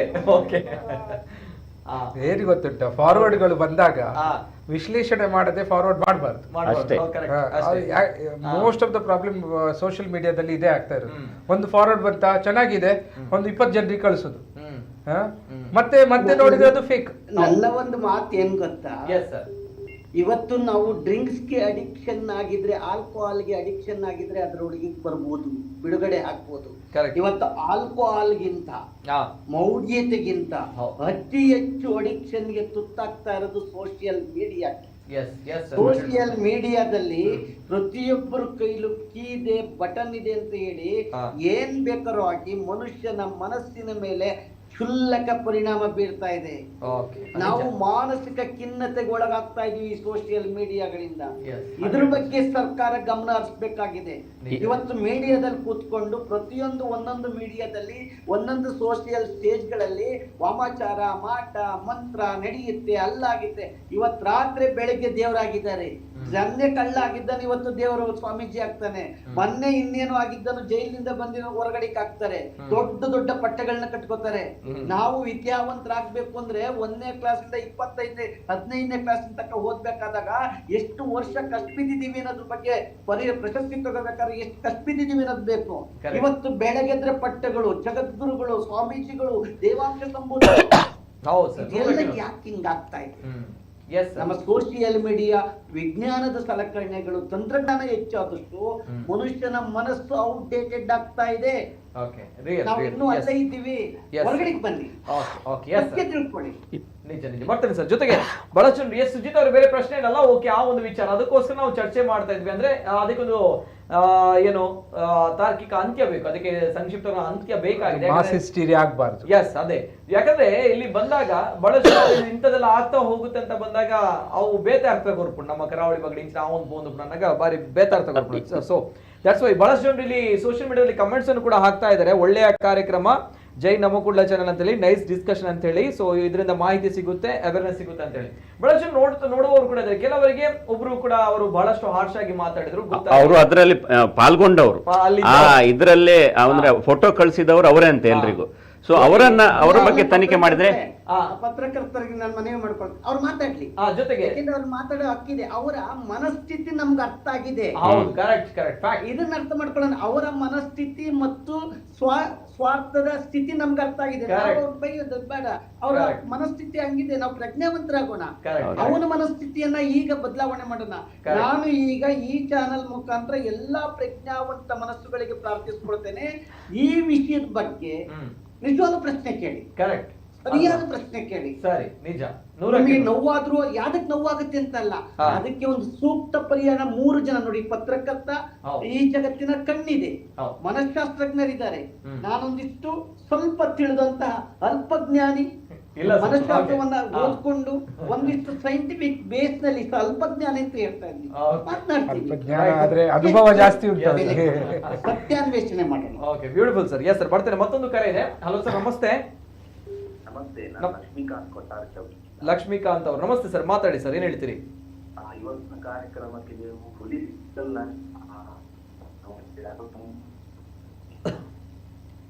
ಹೇಳಿ ಸರ್. ನೆಟ್ವರ್ಕ್ ಇಲ್ಲ, ತಮ್ಮ ನೆಟ್ವರ್ಕ್ ಸ್ವಲ್ಪ ಇಶ್ಯೂಸ್ ಇದೆ ಸರ್. ಕೇಳ್ತಾ ಇದೆಯಾ ಸರ್? ಕೇಳ್ತಾ ಇದೆಯಾ ಧ್ವನಿ? ಇಲ್ಲ. ಓಕೆ, ಲಕ್ಷ್ಮೀಕಾಂತ್ ಅವರ ಧ್ವನಿ ಕೇಳ್ತಾ ಇದೆಯಾ? ಓಕೆ, ಕರೆ ಕಟ್ ಮಾಡಿ. ಎಸ್, ತಮ್ಮ ನೆಟ್ವರ್ಕ್ ಇಶ್ಯೂ ಇದೆ. ಮತ್ತೊಂದು ಕರೆ ಇದೆ. ಹಲೋ ಸರ್, ನಮಸ್ತೆ. ನಮಸ್ತೆ ಸರ್, ತಮ್ಮ ಹೆಸರುಲಿಂದ ಸರ್? ನಮಸ್ತೆ ಸರ್, ಅರುಣ್ ಕುಮಾರ್ ಮಂಗಳದೇವಿ. ನಮಸ್ತೆ ಸರ್, ಮಾತಾಡಿ ಸರ್. ಪವನ್ ಕುಮಾರ್, ಸಾರಿ, ಪವನ್ ಅವರೇ ಮಾತಾಡಿ ಸರ್. ಓಕೆ, 3 ಜನಕ್ಕೆ ಸರ್ ವೆಲ್ಕಮ್. ಅಣ್ಣ ತುಳು ಮಾತಾಡಲಿ ಮಾತಾಡಲಿ ಹುಲಿಕಲ್ ಸರ್ಗೆ ಟ್ರಾನ್ಸ್ಲೇಟ್ ಮಾಡ್ಬಿಡು ಆಪಡು. ಪಲ್ಲೆ ಅವು 2 ದಿನ ಅವೇ ಚರ್ಚೆ ಅವನೊಂದು ವಿಷಯ ನನ್ನದು ಮೂಗು ಏರ್ಲ ಅಂಚಿನ ಮಲ್ಪರೆ ಬಲ್ಲಿ ಡಾಕ್ಟರ್ ಕೊಂಚ ಆಯ್ನ ಸಜೆಷನ್ ಕೊರಿಯೇರು ಪೂರ ಸರಿ. ಆ ಪಾಪದ ಇಂದಕ್ಕೆ ಆಕಲ ಮೈಂಡ್ ಇಟ್ಟು ದಾದನ ಬೈದನು ಒಂಜಿ ದಾದನ ಬಂಗ ಬೈದನು ಆಯ್ತು ಅನ್ನ ಟ್ರೀಟ್ಮೆಂಟ್ ಉಂಡು ಇಲ್ಲಿ ದೈವ ಉಂಡು ತುಲೆ ಅವು ಇತ್ತು ಓಡೆ ಮುಟ್ಟ ಅನ್ನ ಇಟ್ಟು ಒಂಜಿ ದೈವನ ಪತ್ತದ ಐದು ಒಂದು ಇನ್ಕಮ್ ಅನ್ಕೊಂಡು ಒಂಜಿ ಯೋಚನೆ ಅದಕ್ಕೂ ಐ ನೇರ ಮಂಡೆಗೆ ಪಾರ್ದು ಉಪ್ಪೇರು ಅಂಚಲ ಓಕೆ ಅಂಚಾತ ಪನ್ಪಾರಿ ಅಂದು ಎನ್ನಲೆ ಕೂಡ ಅಂಚೆನೆ ಅದಕ್ಕೂ ಬೊಕ್ಕ ಇಟ್ಟದ ಇನ್ನಿಟ್ಟು ಅಂಚು ಪುರ ತೋಜಿ ನಾವು ಇಲ್ಲದಲ್ಲ ಎಂದು ಬರ್ಪುನೆ ಅವು ಆ ಫೋಟೋ ತೋಣನೆ ಗೊತ್ತಾಗ್ಬಿಡ ಅವು ಸತ್ಯ ಉಂದು ಎನ್ನ ಪ್ರಕಾರ ಅಂಚ ಅಕ್ಕನ ಒಂಜಿ ಬಡ ಪತ್ತದ ಎಂದು ಇಟ್ಟದು ಲೈತೆ ಒಂಜಿ ದೈವ ಐತೆ ನಮ್ಮ ಐತೆ ಇಲ್ಲೈತೆ ಉಪ್ಪುನ ಒಂಜಿ ದೈವ ಅವು ತುಂಬು ನಮ್ಮ ಇಲ್ಲೇ ಕಾಲದ ಇಂಚೆ ಇರ್ತಾನೆ ಇತ್ತೆ ತುಲೆ ಪ್ರತಿ ಇಲ್ಲಡು ಉಂಡು ಆ ನಂಬಿಕೆ ಸರಿ ಐತೆ ಕಾಕಲ ಅತ್ತೆ ಯಾವೊಂದುಂಡು ಅವು ಪಡದು ಆಕಲ ನಂಬಿಕೆ ಆಕಲ ಐತೆ ಬೆಂದಿ ದಿವಸ ನಡ ಹಿಂಗೆ ನೋಡ್ತಾರೆ ಹಾಕೊಂಡು ಅದೇ ಆದ್ರೆ ಇಂಚಿನ ಹಿಂದೆ ನನ್ನ ದುಮ್ಮುಗೆ ಎಲ್ಲ ಮಲ್ಬೇರೆ ಸಂದೇಶ ಕೆಟ್ಟ ಸಂದೇಶ ಬರಬೇಡ. ಓಕೆ, ಒಂದು ಇರ್ನ ಕನ್ಸರ್ನ್ ಅತ್ತೆ ಸರ್. ಓಕೆ, ಅಡ್ಡೆ ಮೆಸೇಜ್. ಓಕೆ, ಎಡ್ಡೆ ರೀತಿಯಲ್ಲಿ ಮಲ್ಪಡ ಇಲ್ಲ ನಮ್ಮ ದೈವ ಉಂಡು ನಂಬಿ ಅದೇ ನಮ್ಮ ದೈವ ಕೈ ಪರಿಹಾರ ಸಿಕ್ಕೂಡ ಐದು ಇನ್ನು ಪ್ರಯತ್ನ ವೈದ್ಯರು ಇನ್ನು ವೈದ್ಯರು ಅಂದಪ್ಪ ಓ ದೈವ ಉಂಡು ಐದು ಮಾಡಿಸಿ ಮಲ್ಪಡು. ಓಕೆ ಓಕೆ, ನಿಜ ನಿಜ ನಿಜ. Yes sir, yes sir, thank you sir. ಸೋಲ್ಮೇಲೆ. ಎಸ್, ಮತ್ತೊಂದು ಕರೆ ಇದೆ. ಹಲೋ ಸರ್, ನಮಸ್ತೆ. ಓಕೆ, ಬಹಳಷ್ಟು ಜನರು ಒಳ್ಳೆಯ ಕಾರ್ಯಕ್ರಮ ಅಂತ ಹೇಳಿ ಮೆಸೇಜ್ ಅನ್ನ ಹಾಕ್ತಾ ಇದ್ರಿ. ಜೊತೆಗೆ ಹುಲಿಕಲ್ ನಟರಾಜ್ ಅವರನ್ನ ಮಾತಾಡಿಸಿದ ಖುಷಿಯಾಗಿದೆ, ನಾಲೆಜ್ ಸಿಕ್ಕಿದೆ ಅಂತ ಹೇಳ್ತಾ ಇದ್ದಾರೆ. ಸೊ ಎನಿವೆ, ಇವರ ಜೊತೆಗೆ ಹುಲಿಕಲ್ ಸರ್, ಈಗ ಒಬ್ರು ಕರೆ ಮಾಡಿದವರು ಹೇಳಿದ್ರೆ ಏನಂತ ಹೇಳಿದ್ರೆ, ಇಲ್ಲಿ ಮಂಗಳೂರಿನಲ್ಲಿ ನಮ್ಮಲ್ಲಿ ತುಳುನಾಡಿನಲ್ಲಿ ದೈವಗಳ ಬಗ್ಗೆ ಕೇಳಿದಿರಲ್ಲ ಸರ್. ಸೊ ಹಾಗಿದ್ದಾಗ ದೈವಗಳ ವಿಚಾರವಾಗಿ ಇದು ಆಗಿರಬಹುದೇನೋ ಅನ್ನುವಂಥ ವಿಚಾರವನ್ನ ಹೇಳ್ತಾರೆ. ನಮ್ಮಲ್ಲಿ ಏನೈತೆ ಅಂದ್ರೆ, ಈ ರೀತಿ ಅತೃಪ್ತ ಆತ್ಮಗಳು, ಪ್ರೇತಾತ್ಮಗಳು ಓಡಾಡ್ತಾ ಇದೆ ಅಂತ ಬಂದಾಗ ದೈವಗಳನ್ನ ನಂಬಿದ್ರೆ ಒಳಗಾಗುತ್ತೆ ಅನ್ನುವಂತ ಕೆಲವು ಕಾನ್ಸೆಪ್ಟ್ಗಳಿವೆ ಕುಂದೇಶ್ವರ, ಅಲ್ವಾ ಸರ್? ಏನು? ಇಫ್ ಐ ನಾಟ್ ರಾಂಗ್ ನಾನು ಹೇಳಿದಂತ ವಿಚಾರ. ಇವರು ಈಗ ಫೋನ್ ಮಾಡಿದವರು ಹೇಳಿದ್ದಾರೆ, ಅವರು ಹೇಳೋದು ಈ ತರ ಮಾಡಿಕೊಂಡು ಅವರಿಗೆ ಮಂತ್ರ ದೇವತೆಯನ್ನ ನಂಬಿ ಅದರಿಂದ ಸ್ವಲ್ಪ ಹಣ ಸಂಪಾದನೆ ಮಾಡಿ ಬದುಕನ್ನು ಕಟ್ಟಿಕೊಳ್ಳುವಂತ ಇದು ಪ್ಲಾನ್ ಇದೆ. ಬಟ್ ಈ ಸಮಸ್ಯೆಗಳಿಂದಾಗಿ ಅದು ಕೆಟ್ಟ ತಪ್ಪು ಸಂದೇಶ ಹೋಗ್ಬೋದು. ಅವರಿಗೆ ನಂಬುದಿದ್ರೆ ಮಂತ್ರ ದೇವತೆಯನ್ನ ನಂಬೋದಿತ್ತು. ಅದಕ್ಕಿಂತ ಮುಂಚೆ ಈ ತರ ಮಾಡ್ತಾರೆ ಹೇಳಿ ಸಮಾಜಕ್ಕೆ ತಪ್ಪು ಸಂದೇಶ ಕಳಿಸಬಾರ್ದು ಅಂತ ಅವ್ರು ಹೇಳಿದ್ರು. ಅವ್ರು ಕರೆಕ್ಟ್ ಆಗಿ ಹೇಳಿದ್ದಾರೆ ಅವರ ಅಭಿಪ್ರಾಯವನ್ನ. Okay okay yes sir. Yes sir, ತಮ್ಮ ಆಡಿಯೋ ಮ್ಯೂಟ್ ಆಗಿದೆ ಸರ್. ಮ್ಯೂಟ್ ಆಗಿದೆ ಸರ್ ಆಡಿಯೋ. ತಮ್ಮ ಆಡಿಯೋ ಮ್ಯೂಟ್ ಆಗಿದೆ ಸರ್. ಹುಲಿಕಲ್ ನಟರಾಜ್ ಸರ್ ಅಂತ ಹೇಳಿ. ಹುಲಿಕಲ್ ಸರ್, ತಮ್ಮ ಆಡಿಯೋ ಮ್ಯೂಟ್ ಆಗಿದೆ.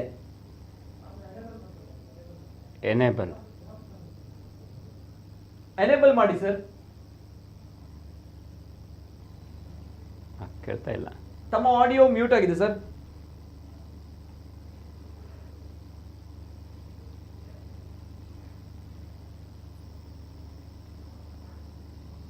ಓಕೆ, ಮತ್ತೊಂದು ಕರೆ ತೆಗೆದುಕೊಂಡು ಬರ್ತೀನಿ ಸರ್. ಹಲೋ ಸರ್, ನಮಸ್ತೆ. ಹಲೋ ನಮಸ್ತೆ ಮೇಡಮ್, ತಮ್ಮ ಹೆಸರುಲಿಂದ ಮೇಡಮ್?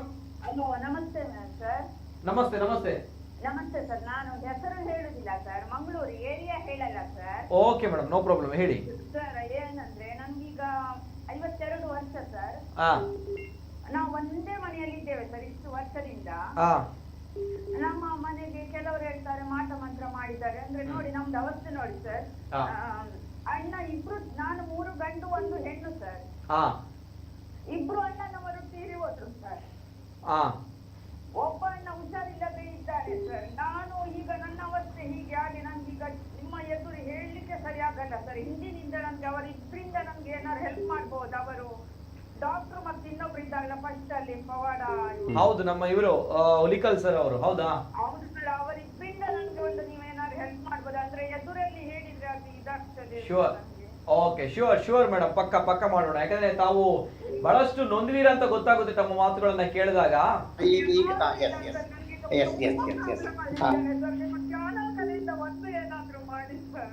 ಓಕೆ ಓಕೆ ಓಕೆ, ಸರಿ ಮೇಡಮ್, ಇಲ್ಲ ಅಳ್ಬೇಡಿ, ಅರ್ಥ ಆಯ್ತು.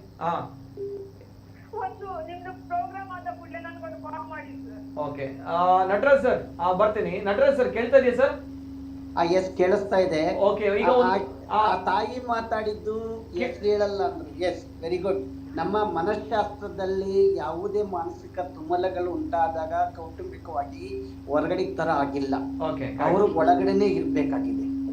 ಇವತ್ತು ಮನಸ್ಸಿಗೆ, ದೇಹಕ್ಕೆ ಹೇಗೆ ಕಾಯಿಲೆ ಬರುತ್ತೋ ಹಾಗೆ ಮನಸ್ಸಿಗೆ ಕಾಯಿಲೆ ಖಂಡಿತ ಬರುತ್ತೆ. ಆದ್ರೆ ದೇಹಕ್ಕೆ ಕ್ಯೂರ್ ಮಾಡ್ಕೊಡೋ ಶಕ್ತಿ ಇರುತ್ತೆ, ಮೆಡಿಸಿನ್ ಇದೆ, ಎಲ್ಲ ಇದೆ. ಮನಸ್ಸಿಗಿದೆಯಲ್ಲ, ದೇವರೇ ಬಂದ್ರು, ಭಗವಂತನೇ ಬಂದ್ರು, ದೆರಗಿಳಿದ್ರು, ಆ ಮನಸ್ಸು ಬದಲಾಗಬೇಕಾಗಿದೆ. ಆ ಮನಸ್ಸು ಒಂದಿಷ್ಟು ಸಮಾಧಾನ ತಗೊಳ್ಬೇಕಾಗಿದೆ. ಆ ಮನಸ್ಸಿಗೆ ಸಮಾಧಾನದ ಸರಕು ನಾವಾಗ್ಬೇಕಾಗಿದೆ.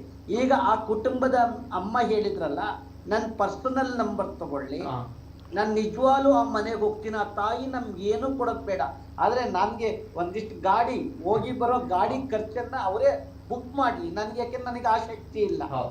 ನನಗೆ ಬರೋದು 38,000 ರೂಪಾಯಿ ಪೆನ್ಷನ್ ಬರುತ್ತೆ. ಅಥವಾ ನೀವು ನಿಮ್ಮ ಇದರಿಂದ ಖರ್ಚಿದ್ರೆ ಆ ತಾಯಿಗಾಗೋ ನೋವನ್ನ ಪ್ರಾಮಾಣಿಕವಾಗಿ ಹೇಳ್ತೀನಿ. ಸರಿ ಸರ್, ಎರಡನೇ ವಿಷಯಕ್ಕೆ ಬರ್ತೇನೆ. ದೈವದ ಸಂಖ್ಯೆ ಇದಿದೆ, ಆಚರಣೆಗಳು, ದೇವರ ಆಚರಣೆಗಳು ಇದೆ ಅಂತ ಏನ್ ಹೇಳ್ತೀವಿ. ದೇವರು ಮತ್ತು ದೈವದ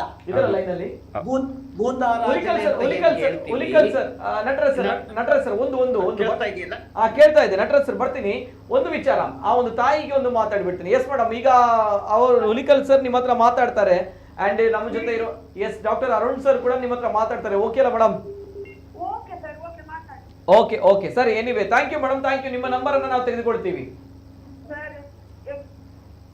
ಓಕೆ, ಬೇರೆ ಏನಾದ್ರೂ ಹೇಳಿಕ್ಕಿದೆ? ಇಲ್ಲಲ್ಲ? ಸರಿ ಮೇಡಮ್, ಅರ್ಥ ಆಯ್ತು. ನಿಮ್ಗೆ ಹೇಳಿದವರು ಓಕೆ, ನಿಮ್ಗೆ ಹೇಳುವಂತದ್ದು ಮಾಟ ಮಂತ್ರ ಮಾಡಿದ್ದಾರೆ ಅನ್ನುವಂಥದ್ದು ಹೇಳ್ತಾರೆ ಅಲ್ವಾ, ಹಾಗಾಗಿ ಸಮಸ್ಯೆ ಆಗಿದೆ ಅಂತ ಹೇಳ್ತಾರೆ.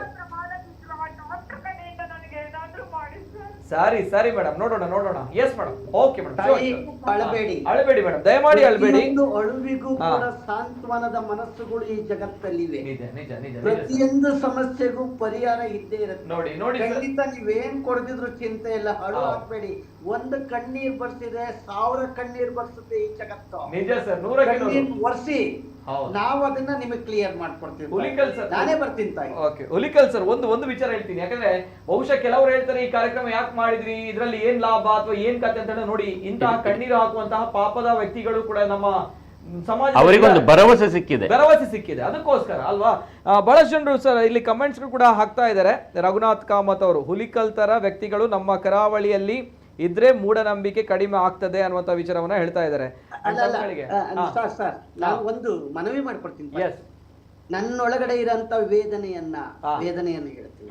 ಯಾಕೆಂದ್ರೆ 40-50 ವರ್ಷಗಳ ಹಿಂದಕ್ಕೆ ಹೋಗೋಣ. ನಮ್ಮ ಮನಃಶಾಸ್ತ್ರಜ್ಞರಲ್ಲೇ ಇದ್ದಾರೆ, ಪತ್ರಕರ್ತರು ಕೂಡ ಇದ್ದೀವಿ. ಒಂದು 50 ವರ್ಷದ ಹಿಂದಕ್ಕೆ ಹೋದಾಗ ನಮ್ಮಲ್ಲಿ ಮನಃಶಾಸ್ತ್ರದ ಆಸ್ಪತ್ರೆಗಳಿರ್ಲಿಲ್ಲ, ಮಾನಸಿಕ ಕಾಯಿಲೆಗಳಿಗೆ ಉತ್ತರ ಸಿಗ್ತಿರ್ಲಿಲ್ಲ. ಆಗ ಏನಾಗುತ್ತೆ ಅಂದ್ರೆ ಯಾರಿಗೋ ಮೈ ಮೇಲೆ ಒಂದ್ ರೀತಿಯ ಹಾರ್ಮೋನ್ಸ್ ಇಂಬ್ಯಾಲೆನ್ಸ್ ಆದಾಗ ಏನಾಗ್ತಾ ಇತ್ತು, ಮೈ ಮೇಲೆ ಬಾಡಿ ಲ್ಯಾಂಗ್ವೇಜ್ ಚೇಂಜ್ ಆಗ್ತಿತ್ತು. ಅಂದ್ರೆ ನೋವನ್ನ ಹೇಳ್ಕೊಳಕ್ ಆಗದ್ರೆ ಆ ಬಾಡಿ ಲ್ಯಾಂಗ್ವೇಜ್ ಉನ್ಮಾದ ಸ್ಥಿತಿಗೆ ಹೋಗ್ತಾ ಇತ್ತು. ಆಗ ಊರಿನ ಮುಂದೆ ಬೇವಿನ ಕುಡಿತಿದ್ರು. ಆ ನೋವಿಗಿಂತ ಈ ನೋವು ಜಾಸ್ತಿ ಆಯ್ತು ಅಂತ ಹೇಳಿ ಬಿಟ್ಟೋಗ್ಬಿಡ್ತು ಅಂತ ಹೇಳಿ ಮನಸ್ಸಿಗೊಂದಿಷ್ಟು ಅಗ್ರ ಮಾಡ್ಕೊಳ್ತಿದ್ರು. ಆಗಿನ ಕಾಲದಲ್ಲಿ ದೈವಾರಾಧನೆ, ಭೂತಾರಾಧನೆ ಮನಸ್ಸಿಗೆ ಒಂದಿಷ್ಟು ಭಯದ ಒಳಗಡೆ ಅಪನಂಬಿಕೆಗಳಾಗಬಾರ್ದು, ಅವಘಡಗಳು ನಡಿಬಾರ್ದು ಅಂತ ಒಂದು ಭಯವನ್ನ ಉಂಟಾಕೊಂಡು ನಂಬಿಕೆಗಳು, ಧರ್ಮ ಅಂತ ಏನಿದ್ದೀವಿ ಅವರೇ ಆ ಊರಿನ ಒಂದು ನ್ಯಾಯಾಧೀಶರ ರೀತಿಯಲ್ಲಿ ವರ್ತಿಸ್ತಿದ್ರು, ದೇವರ ರೀತಿಯಲ್ಲಿ ವರ್ತಿಸ್ತಿದ್ರು. ದೇವರ ಒಬ್ಬ ಗೂಢಾಚಾರಿ ಅಂದ್ರೆ ವಿಚಾರವನ್ನ ವಿನಿಮಯ ಮಾಡ್ಕೊಳ್ಳೋ ರೀತಿಯಲ್ಲಿ ವರ್ತಿಸ್ತಿದ್ರು. ಇವತ್ತು ಅದೆಲ್ಲ ಹೋಗಿದೆ, ಸ್ವಲ್ಪ ಉಳಿದಿದೆ, ಮಾರುಕಟ್ಟೆಯ ಸರ್ಕಾಗಿದೆ. ನಿಜವಾದ ಆಚರಣೆಗಳೇನು, ನಿಜವಾಗ್ಲೂ ನಂಬಿ, ಆದ್ರೆ ಮಾರ್ಕೆಟ್ ಸರ್ಕ್ ಮಾಡಬೇಡಿ. ಕರೆಕ್ಟ್. ಆ ಆಚರಣೆಗಳು ಮಾಡಿ, ಯಾರು ಬೇಡ ಅನ್ನಲ್ಲ. ಕರೆಕ್ಟ್. ಯಾರು ಕಿತ್ಕೊಳಕ್ಕಾಗಲ್ಲ. ಯಾವುದೇ ಧರ್ಮದ ಆಚರಣೆಗಳನ್ನ ಮಾಡಬೇಡಿ ಅಂತ ಹೇಳಕ್ಕೆ ಯಾರಿಗೂ ನೈತಿಕ ಹಕ್ಕಿಲ್ಲ. ಅವರವರ ಧರ್ಮ, ಅವರವರ ಆಚರಣೆ ಅವರಿಗೆ ಸಮಾಧಾನ ಕೊಡುತ್ತಾ, ನೆಮ್ಮದಿ ಕೊಡುತ್ತಾ, ಶಾಂತಿ ಕೊಡುತ್ತಾ, ಯಾರು ವಿರೋಧ ಅಲ್ಲ. ಆದ್ರೆ ಮಾಡ್ಬೇಕಾದಾಗ ಇನ್ನೊಬ್ಬರ ಮನಸ್ಸಿಗೆ, ದೇಹಕ್ಕೆ, ಈ ಸಮಾಜಕ್ಕೆ ತೊಂದರೆ ಆಗತ್ತಲ್ಲ, ಅದ್ ಹಾಕ್ಬಾರ್ದು. ಇದು ನಿಜವಾದ ಧರ್ಮ. ಕರೆಕ್ಟ್. ನಿಜ ಸರ್, ಯೋಚನೆ ಮಾಡಿ. ಎಸ್ ಸರ್, ನಿಜ, 100ಕ್ಕೆ 100. ಎಸ್ ಸರ್, ಬರ್ತೀನಿ ಸರ್. ತಾಯಿಯವರ ಬಗ್ಗೆ ಹೇಳುದಿದ್ರೆ, ಹೇಳಿ ಸರ್. ನೀವು ಬನ್ನಿ ಅಮ್ಮ, KS ಹೆಗ್ಡೆ ಹಾಸ್ಪಿಟ್ಲಿಗೆ ಬನ್ನಿ, ನೋಡುವ ಏನು ವಿಚಾರ ಅಂತೇಳಿ. ನಿಮ್ಮ ಇಬ್ಬರು ಅಣ್ಣಂದ್ರು ತೀರಿ ಹೋದ್ರು ಹೇಳಿದ್ರಿ. ಅವರಿಗೆ ಯಾವುದೋ ಒಂದು ವೈದ್ಯಕೀಯ ಸಮಸ್ಯೆ ಇದ್ದಿರಬಹುದು, ಅದರ ಬಗ್ಗೆ ವಿಚಾರಣೆ ಮಾಡುವ. ಅದು ವೈದ್ಯಕೀಯ ಸಮಸ್ಯೆಯಿಂದ ಅವರು ಮರಣ ಹೊಂದಿದ್ರು. ನಮ್ಮ ಮನಸ್ಸಿನಲ್ಲಿ ಆ ಹುಳ ಇದ್ರೆ ಮಾಟ ಮಂತ್ರ ಹೇಳಿ ಅದಕ್ಕೆ ಅದು ಕನೆಕ್ಟ್ ಆಗ್ತದೆ. ಆಗ ನಿಮ್ಗೆ ಹೌದು ನೋಡಿ, ಇನ್ನೊಂದು ವಿಚಾರ ನಾನು ಹೇಳ್ತೇನೆ. ನಮ್ಮ ಮನಸ್ಸು ಈಗ ಹೇಳಿದ್ರು, ಒಂದು 40 ವರ್ಷದ ಹಿಂದೆ ಮಾನಸಿಕ ಕಾಯಿಲೆ ಅಂತ ಹೇಳಿದ್ರೆ ಅದು ಸೂಪರ್ ನ್ಯಾಚುರಲ್ ಅಂತ ಹೇಳಿ ಅದಕ್ಕೆ ಬೇರೆ ಬೇರೆ ರೀತಿಯ ಟ್ರೀಟ್ಮೆಂಟ್ ಕೊಡ್ತಾ ಇದ್ರು. 100%. ಈಗ ನೋಡಿ, ಸಿಂಪಲ್ ಆಗಿ ಹೇಳ್ತೇನೆ, ಸ್ಟ್ರೆಸ್ ತಗೊಂಡ್ರೆ ನಿಮ್ಗೆ ಏನೆಲ್ಲ ಆಗುತ್ತೆ. ಹೌದಪ್ಪ, ತಲೆನೋವು ಬರ್ತದೆ, ಬಾಯಲ್ಲಿ ಹುಣ್ಣು ಬರ್ಬೋದು, ಪಿಂಪಲ್ಸ್ ಬರ್ಬೋದು. ಅದೇ ರೀತಿ ಸ್ಟ್ರೆಸ್ ಎನ್ನುವಂಥದ್ದು ಬಾಡಿಯಲ್ಲಿ ಬೇರೆ ಬೇರೆ ರೀತಿಯ ಒಂದು ಸಿಂಪ್ಟಮ್ಸ್, ಲಕ್ಷಣಗಳನ್ನು ತೋರಿಸ್ಕೊಳ್ತದೆ. ಅದೇ ಈಗ ಆ ತಾಯಿಯವರು ಸಹ ತುಂಬಾ ಸ್ಟ್ರೆಸ್ ಅಲ್ಲಿ ಇರುವಾಗ ಅವರ ದೇಹದಲ್ಲಿ ತಲೆಯಿಂದ ಅಂದ್ರೆ ಕೂದಲು ಉದುರದಿಂದ ಹಿಡಿದು ಅವರ ಹೊಟ್ಟೆಯ ಸಮಸ್ಯೆಗಳು ಕಾಡ್ಕೊಳ್ಬಹುದು. ಆಗ ಅದಕ್ಕೆ ಮೀನಿಂಗ್ ಏನ್ ಬರ್ತದೆ ಆಟೋಮೆಟಿಕಲಿ, ಯಾಕಂದ್ರೆ ಅವರಿಗೆ ಅದರ ಬಗ್ಗೆ ವೈದ್ಯಕೀಯ ವಿಚಾರಗಳ ಬಗ್ಗೆ ಅದರ ನಾಲೆಜ್ ಇಲ್ಲದೆ ಇದ್ದಾಗ ಅದು ಸೂಪರ್ ನ್ಯಾಚುರಲ್ ಕಾರಣಗಳನ್ನು ಕೊಟ್ಟು ಹೋಗ್ತದೆ. ಸ್ಟ್ರೆಸ್ ಎನ್ನುವಂಥದ್ದು ಅಂದ್ರೆ ನೋಡಿ, ಸ್ವಲ್ಪ ಮಟ್ಟಿಗೆ ಸ್ಟ್ರೆಸ್ ಎಲ್ರಿಗೂ ಬೇಕು. ಸ್ಟ್ರೆಸ್ ಇದ್ರೆ ಮಾತ್ರ ಒಬ್ಬ ಮನುಷ್ಯ ಸಾಧನೆ ಮಾಡ್ಲಿಕ್ಕೆ ಸಾಧ್ಯ. ಆದ್ರೆ ಆ ಸ್ಟ್ರೆಸ್ ಲಾಂಗ್ ಟರ್ಮ್ ಆಗಿ ಕ್ರಾನಿಕ್ ಆಗಿ ಹೋದರೆ ಅದರಿಂದ ವೈದ್ಯಕೀಯ ಸಮಸ್ಯೆಗಳು ಬರ್ತದೆ. ಅಂತ ಮನುಷ್ಯನಿಗೆ ಶುಗರ್ ಬರ್ಬೋದು, ಕ್ಯಾನ್ಸರ್ ಬರ್ಬೋದು, BP ಬರ್ಬೋದು, ಅಸ್ತಮ ಜೋರಾಗ್ಬೋದು. ನಾನು ಎಷ್ಟೋ ಟ್ರೀಟ್ಮೆಂಟ್ ಕೊಡ್ತೇನೆ ನೋಡಿ. ಡಿಪ್ರೆಷನ್ಗಂತ ಬರ್ತಾರೆ, ಆತಂಕಕ್ಕಂತ ಬರ್ತಾರೆ, ಅವರಿಗೆ ಟ್ರೀಟ್ಮೆಂಟ್ ಕೊಡ್ತೇನೆ. ಅವ್ರು ಮತ್ತೆ ಬಂದು ಹೇಳೋದು ಏನಂದ್ರೆ, ಆತಂಕ ಅಂತೂ ಕಡಿಮೆ ಆಯಿತು, ನನ್ನ ಮುಟ್ಟಿನ ಸಮಸ್ಯೆ ಸರಿಯಾಯಿತು, ನನ್ನ ಅಲರ್ಜಿ ಸರಿಯಾಯಿತು, ಹಾಗಾದ್ರೆ ಇದು ಪವಾಡವೇ ಅಲ್ವಾ? ನಿಜ ನಿಜ ನಿಜ. ಹಾಗೆ ಇಲ್ಲಿ ನೋಡಿ, ಏನೋ ಒಂದು ನಂಬಿಕೆ ಇರ್ತದೆ, ಅದರೊಟ್ಟಿಗೆ ಸ್ಟ್ರೆಸ್ ಆಗುವಾಗ ಅವರಿಗೆ ವೈದ್ಯಕೀಯ ಸಮಸ್ಯೆಗಳು ಬರ್ತದೆ. ಆಗ ಅವರ ನಂಬಿಕೆ ಇನ್ನೂ ಗಟ್ಟಿ ಆಗ್ತದೆ, ಆ ಕೆಟ್ಟ ಶಕ್ತಿಯಿಂದಾಗಿ ನನಗೆ ಈ ತರ ಸಮಸ್ಯೆಗಳು ಬರ್ತಾ ಇದೆ ಅಂತ ಹೇಳಿ. ಹಾಗಾಗಿ ನಾವು ಮನಸ್ಸನ್ನು ಸ್ಟ್ರಾಂಗ್ ಮಾಡಿದ್ರೆ ಯಾವ ಕೆಟ್ಟ ಶಕ್ತಿಗಳು ತಾಗುದಿಲ್ಲ. ಆ ಹುಲಿಕಲ್ ನಟರಾಜ್ ಅವರು ಹೇಳಿದಾಗೆ, ನೀವು ನನ್ನ ಮೇಲೆ ಮಾಡಿ ವಾಮಾಚಾರ ಅಂತ ಹೇಳಿ ಕರೆಕ್ಟ್ ಹೇಳಿದ್ರಿ. ಅವರು ಅಷ್ಟು ಗಟ್ಟಿ ಮನಸ್ಸು ಮಾಡಿದರೆ ಯಾವ ವಾಮಾಚಾರ ಬಿಡಿ ಏನೂ ತಾಗುದಿಲ್ಲ. ಓಕೆ, ನನ್ನ ಒಂದು ಪ್ರಶ್ನೆ ಬರುವಂತ ಸರ್, ಈಗ ನಿಮ್ಗೂ ಕೂಡ ತುಂಬಾ ಕೇಸ್ ಡೀಲ್ ಮಾಡಿರ್ತೀರಾ ಸರ್ ಕೂಡ. ಈಗ ವಿಷಯ ಏನಂತ ಹೇಳಿದ್ರೆ, ಈ ರೀತಿ ದೆವ್ವ ಪ್ರೇತಗಳು ಬಂದಾಗ ಅದು ನೇರವಾಗಿ ಅಟ್ಯಾಕ್ ಮಾಡಲ್ವಾ? ಅಂದ್ರೆ ಜಸ್ಟ್ ಸೈನ್ ಮಾಡಿಕೊಂಡು ಹೋಗುತ್ತಾ ಹೇಗೆ, ಅಥವಾ ನೇರವಾಗಿ ಅಟ್ಯಾಕ್ ಮಾಡಲ್ವಾ ಅಂತ ಹೇಳಿ ನನ್ನ ಪ್ರಶ್ನೆ. ಅಂದ್ರೆ ಹಾನಿ ಮಾಡಲ್ಲ ಅಲ್ಲ, ಆತರ ಒಂದು ನಾನು ಉಳ್ಳಾಲ ಆಬದಿಯಲ್ಲಿ ಒಂದು ಕೇಸ್ ಕೂಡ ಆಗಿತ್ತು. ಏನು ದೈವದ ಪಾತ್ರಿ ಕರ್ಸಲೆಯಿಂದ ಹೊಡೆದದ್ದು ಅಂತ. ಅದು ಕಾನೂನು ವ್ಯಾಪ್ತಿಯಲ್ಲಿ ಬರ್ತದೋ ಬಿಡ್ತದೋ ಅಂತ ದೊಡ್ಡ ಜಿಜ್ಞಾಸೆ ಇತ್ತು. ಅಂದ್ರೆ ಆತರ ಎಲ್ಲಿಯೂ ಪಾತ್ರಿಗಳು ಆತರ ಹೊಡೆಯುವ ಕತ್ತಿನ ಕಡಿಯುವ ಕ್ರಮ ಇಲ್ಲ. ಅದು ತಪ್ಪಿ ಹೋದಾಗ ಏನು ಸಮಸ್ಯೆಗಳು ಆಗ್ತದೆ ಅಂತ. ಹಾಗೆ ಆಚರಣೆಗಳ ರೀತಿಯಲ್ಲಿ ಇದ್ರೇನೆ ಚಂದ. ಮತ್ತೆ ಆಚರಣೆಗಳಿಂದಾಗಿ ಈಗ ಸಿಕ್ಕಾಪಟ್ಟೆ ಮಾರಾಟದ ಸರಕುಗಳಿಗೋಸ್ಕರ ಆ ತರ ಅಂದ್ರೆ ಪಾಪ ಪುಣ್ಯ ಅಂತ ವ್ಯತ್ಯಾಸ ಮಾಡಿದ್ದೆ. ಯಾಕಂದ್ರೆ ದೇವರು ಪಾಪ ಪುಣ್ಯ, ಈ ಪಾಪ ಪುಣ್ಯ ನೋಡ್ಕೊಳ್ಳಿಕ್ಕೆ ದೇವರಿದ್ದಾನೆ, ಅದು ದೇವರನ್ನು ಕೆಲಸ ಮಾಡ್ಲಿಕ್ಕೆ ಆಗುದಿಲ್ಲ ಅಂದ್ರೆ ಮಧ್ಯದಲ್ಲಿ ಒಬ್ಬ ಪೂಜಾರಿ ಅಥವಾ ಯಾರು ಅದನ್ನು ನೋಡ್ಕೊಳ್ಳಿದ್ದಾನೆ.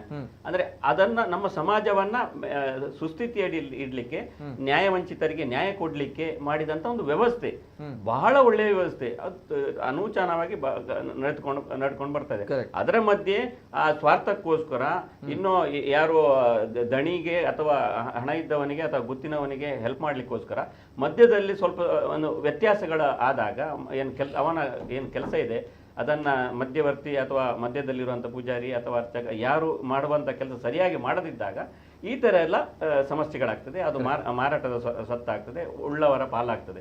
ಅದು ಆಗಬಾರ್ದು. ಯಾಕೆ ಹೇಳಿದ್ರೆ ಇದು ಜೈವಾರಾಧನೆ ಅಥವಾ ಜನಪದ ಎನ್ನುವಂಥವ್ರು ಉಳ್ಳವರ ಅಥವಾ ಸ್ಟ್ರಾಂಗ್ ಬಲವಂತದ ಏನು ದೌರ್ಜನ್ಯದ ವಿರುದ್ಧ ಹುಟ್ಟಿಕೊಂಡಂತ ಒಂದು ವ್ಯವಸ್ಥೆ ಕೂಡ ಹೌದು. ಹಾಗಾಗಿ ಅದನ್ನು ಅದೇ ರೀತಿಯಲ್ಲಿ ನ್ಯಾಯದ ರೂಪದಲ್ಲೇ ನಡೆಸಬೇಕಾದ್ರೆ ಇಂತಹ ಕೆಲವೊಂದು ಮಾನಸಿಕ ಸಮಸ್ಯೆಗಳು ಅಥವಾ ಇಂಥ ಬಂದಾಗ ಅದನ್ನ ಆ ದೈವಾರಾಧನೆ ಜೊತೆ ತಳುಕು ಹಾಕೊಳ್ಳುವಂತ ವ್ಯವಸ್ಥೆಯನ್ನು ಮಾಡ್ತಾ ಇದ್ದಾರಲ್ಲ, ಅದನ್ನು ನಿಲ್ಲಿಸಬೇಕು. ಅದಕ್ಕೋಸ್ಕರ ಇದು ಸ್ಪಷ್ಟತೆಯನ್ನ ಇಲ್ಲಿ ಕೊಡೋದು. ಆಚರಣೆಗಳಾಗಿ ಇರಬೇಕು.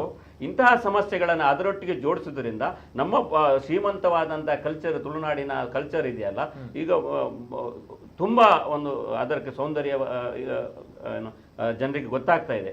ಅದನ್ನ ಹಾಳು ಮಾಡುವಂತ ಒಂದು ಕೆಲಸ ಕೂಡ ಈ ರೀತಿಯಾಗಿ ಮಾಡಬಾರ್ದು ಎನ್ನುವ ಒಂದು ಕಾಳಜಿಯಿಂದ ನಾನು ಈ ವಿಷಯವನ್ನ ಅಂದ್ರೆ ಇವತ್ತು ಇಲ್ಲಿಗೆ ಬರ್ಲಿಕ್ಕೆ ಕಾರಣ. ಇಲ್ದಿದ್ರೆ ಅದು ಡಾಕ್ಟರ್ ಕೆಲಸ, ಅದು ಡಾಕ್ಟರ್ ಮತ್ತೆ ಇವರ ಕೆಲಸ. ನಾನು ಯಾಕೆ ಹೇಳಿದ್ರೆ, ನನ್ನ ಪತ್ರಿಕೋದ್ಯಮದ 25 ವರ್ಷಗಳ ಅನುಭವದಲ್ಲಿ ಇಂತಹ ಅನೇಕ ಇದನ್ನ ಅಂದ್ರೆ ವಿಜಯ ಕರ್ನಾಟಕದಲ್ಲಿರುವಾಗ ಮೊದಲ ಬಾರಿ ಕಿಡ್ನಾಪ್ ಕೇಸ್ಗಳು, ಹಿಂದೆ ಕಿಡ್ನಾಪ್ ಕೇಸ್ ಆಗಿತ್ತಂತ ದೊಡ್ಡ ಪತ್ರಿಕೆಯಲ್ಲಿ ಬಂದಾಗ ನಾನು ಅಲ್ಲಿ ಹೋಗಿ ನನ್ನೇ ತನಿಖೆ ಮಾಡಿದಾಗ ಆ ಮಗು ಹೇಳಿದಂಥ ಜಾಗಗಳು ಪೊದೆಯ ಅಡಗಿ ಕುಳಿತದ್ದು, ಕಪ್ಪು ಕಾರಿನಿಂದ ಬಂದು ಕಿಡ್ನಾಪ್ ಮಾಡಿದ್ರು ಅಂತ ಕೇಳಿದ. ಮತ್ತೆ ಅವ ಮಾರ್ಕ್ಸ್ನಲ್ಲಿ ಎಕ್ಸಾಮ್ನಲ್ಲಿ ಅಂದರೆ ಓದುದ್ರಲ್ಲಿ ಬಹಳ ಹಿಂದೆ ಇದ್ದ.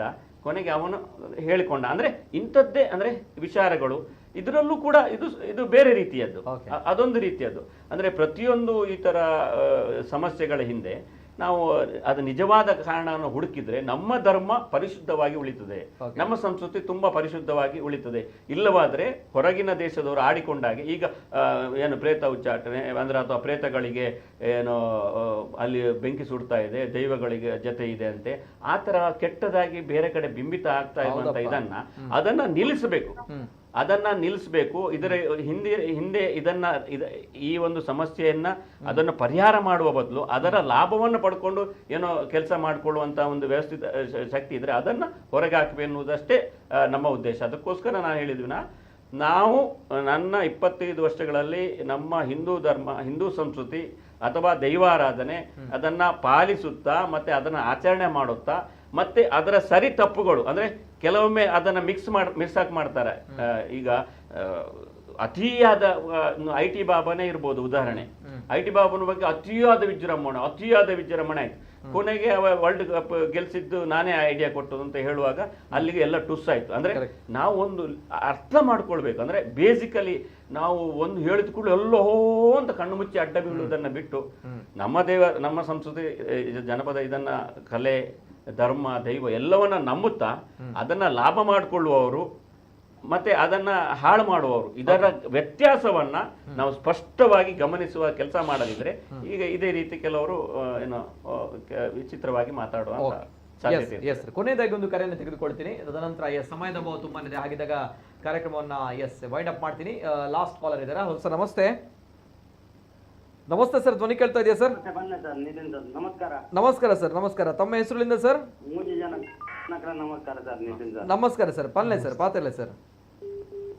ನೀರೊಂದು ಪಾತೆರ ಬಂದರೆ ಎಟ್ಟೆ ಪಾತೆರು ನಮ್ಮ ಆಪು ನನ್ನ ಆಗ್ಲೇ ಸಹಾಯ ಮಾಡ್ಬೋದು, ಇನ್ನು ನಮ್ಮ ಬುಡ್ದು ಬಿಡು ಬುಡ್ದು ಬಿಡ್ರೆ ಆಗ್ಲೇ ಸಹಾಯ ಮಾಡ್ಕೊಳ್ಬೇಕು. ಆಕಳನ್ನ ಏರು ಮಂಡೆ ತಿಂತೀರ ಅವು ಹೆಂಗ್ಲೇ ಗೊತ್ತು. ದೈವ ದೇವೇರು ನಂಗೆ ಉಪದ್ರ ಮಲ್ಪರ ಬರ್ತೀನಿ, ನಮ್ಮನ್ನ ಎಟ್ಟೆ ಮಲ್ಪರೆ ಪು ನೂದೇಕು ನೂದು ಸರ್, ಯಾಲ ಹಿಂದೆ ಬಂದ್ಬಿನಿ.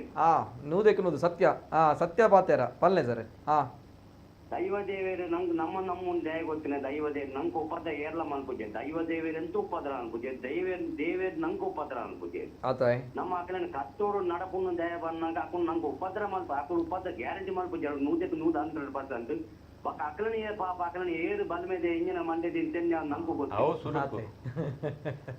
ಸರಿ, ಬುಧರದ ಮಂಡರೆ ರವಿ ರವಿ ಸರ್ ತುಲೆ ಯಾಲ್ನ ದೈವ ದೇವರು ಮಂಡೆ ತಿಂತೇನೆ ಹ್ಯಾಂಗ್ ಬರ್ತದ ನಾಲ್ ಬೆಟ್ಟು ಬಿಟ್ಟು 10 ಅದೇ ಕುರ್ಚಿ ಮಾರಿದ್ದೆ ಅವನಿ ಕೂಡ ನಿಜ ಅನ್ಕೊಡ್ತಿ ಅಪ್ಪಾಗ್ಲ ಅವ್ ಬರ್ಚಾರ ದಾದನ ಪಾಪ ಅಕಲನೆ ದಾದನ ಮಂಡೆ ಅಕಲನೆ ಮಂಡೆ ಸುತ್ತಿ ಅಕಲನೆ ಏನ ಮಂಡೆ ತಿಂದು ಪೇರಿಚಿನ ಪಾಪ ಅಂಚವರ ಎಕ್ಕಿ ಹಾಕಲು ಅದೇ ಒಂಜಿ ಇರಂಜಿ ಪಾತೆರ ಬಂದರಿ ನಮ್ಮ ಕೆಂಜಿನ ಸಾಧಿನ ಆದ್ರಿಂದ ಅಕಲನೆ ಅಡ್ಡೆ ಅನ್ಪುನ ಅಂದಪ್ಪ ನಮ್ಮ ನಾಡು ನಿಜ ನಿಜ ಬೊಕತುಲೆ ನಮ್ಮಲ ದೈವ ದೇವರೇ ನಮ್ಮನ ಕುಲೆ ಅಂಚ ದುಪ್ಪನಾಗ ನಮ್ಮ ಈರ್ಪನ ಕರೆಕ್ಟ್ ನೂದಕ್ಕೆ ನೂದು ದೈವಲ್ ನಮ್ಮನ್ ಪೋಡಿಗಟ್ಟವ ನೋಡು ನಮ್ಮ ಕಷ್ಟ ಕೊರ್ಪು ನೋಡು ಅಂತರ ಮಲ್ದಿನ ಹೆಜ್ಜೆ ಹೆಜ್ಜಪ್ಪ ನೂದಕ್ಕೆ ನೂದು ಅಂದ ದೇವರ ನಂಕದಾಲ ಅಣ್ಣೆ ಮಲ್ದಿದ್ದೀರ ಒಕ್ಕಡೆ ನಮ್ಮ ಚಾನ್ಸೇ ಇಜ್ಜಿ ಅಂದ ಅಂಚ ಮಲ್ದಿರ ಇಂಚ ಮಲ್ದಿರ ದಾಲ ಮಲ್ದಿದ್ದೀರ ಅಂದಪ್ಪ ದೈವ ಎಡ್ಡೆನೆ ಮಲ್ದಿನ ವಿನ ಅಕುಲ ಆನ್ ಮಲ್ಪೋಕೆ ದೈವಲಿನ ನಮ್ಮ ಕುಟುಂಬದ ಸದಸ್ಯರ್ಲಕ ಆರಾಧನೆ ಮಲ್ಪ ಇಂಚಬ್ರ ನಮ್ಮ ಪಾತ್ರರಲ್ಲಿ ನಮಗೆ ದೈವ ದೇವರು ಅಂಚಿನ ಒಂಜಿ ದೈವಲಿನ ನಮ್ಮ ಇಂಚ ಕುಟುಂಬ ನಮ್ಮ ಇಂಚ ಕೋನಪ ನಮ್ಮ ನಮ್ಮನೆ ಇಂಚ ಬೊಕ ಅಂಚು ಅಂಚೊಪ್ಪನ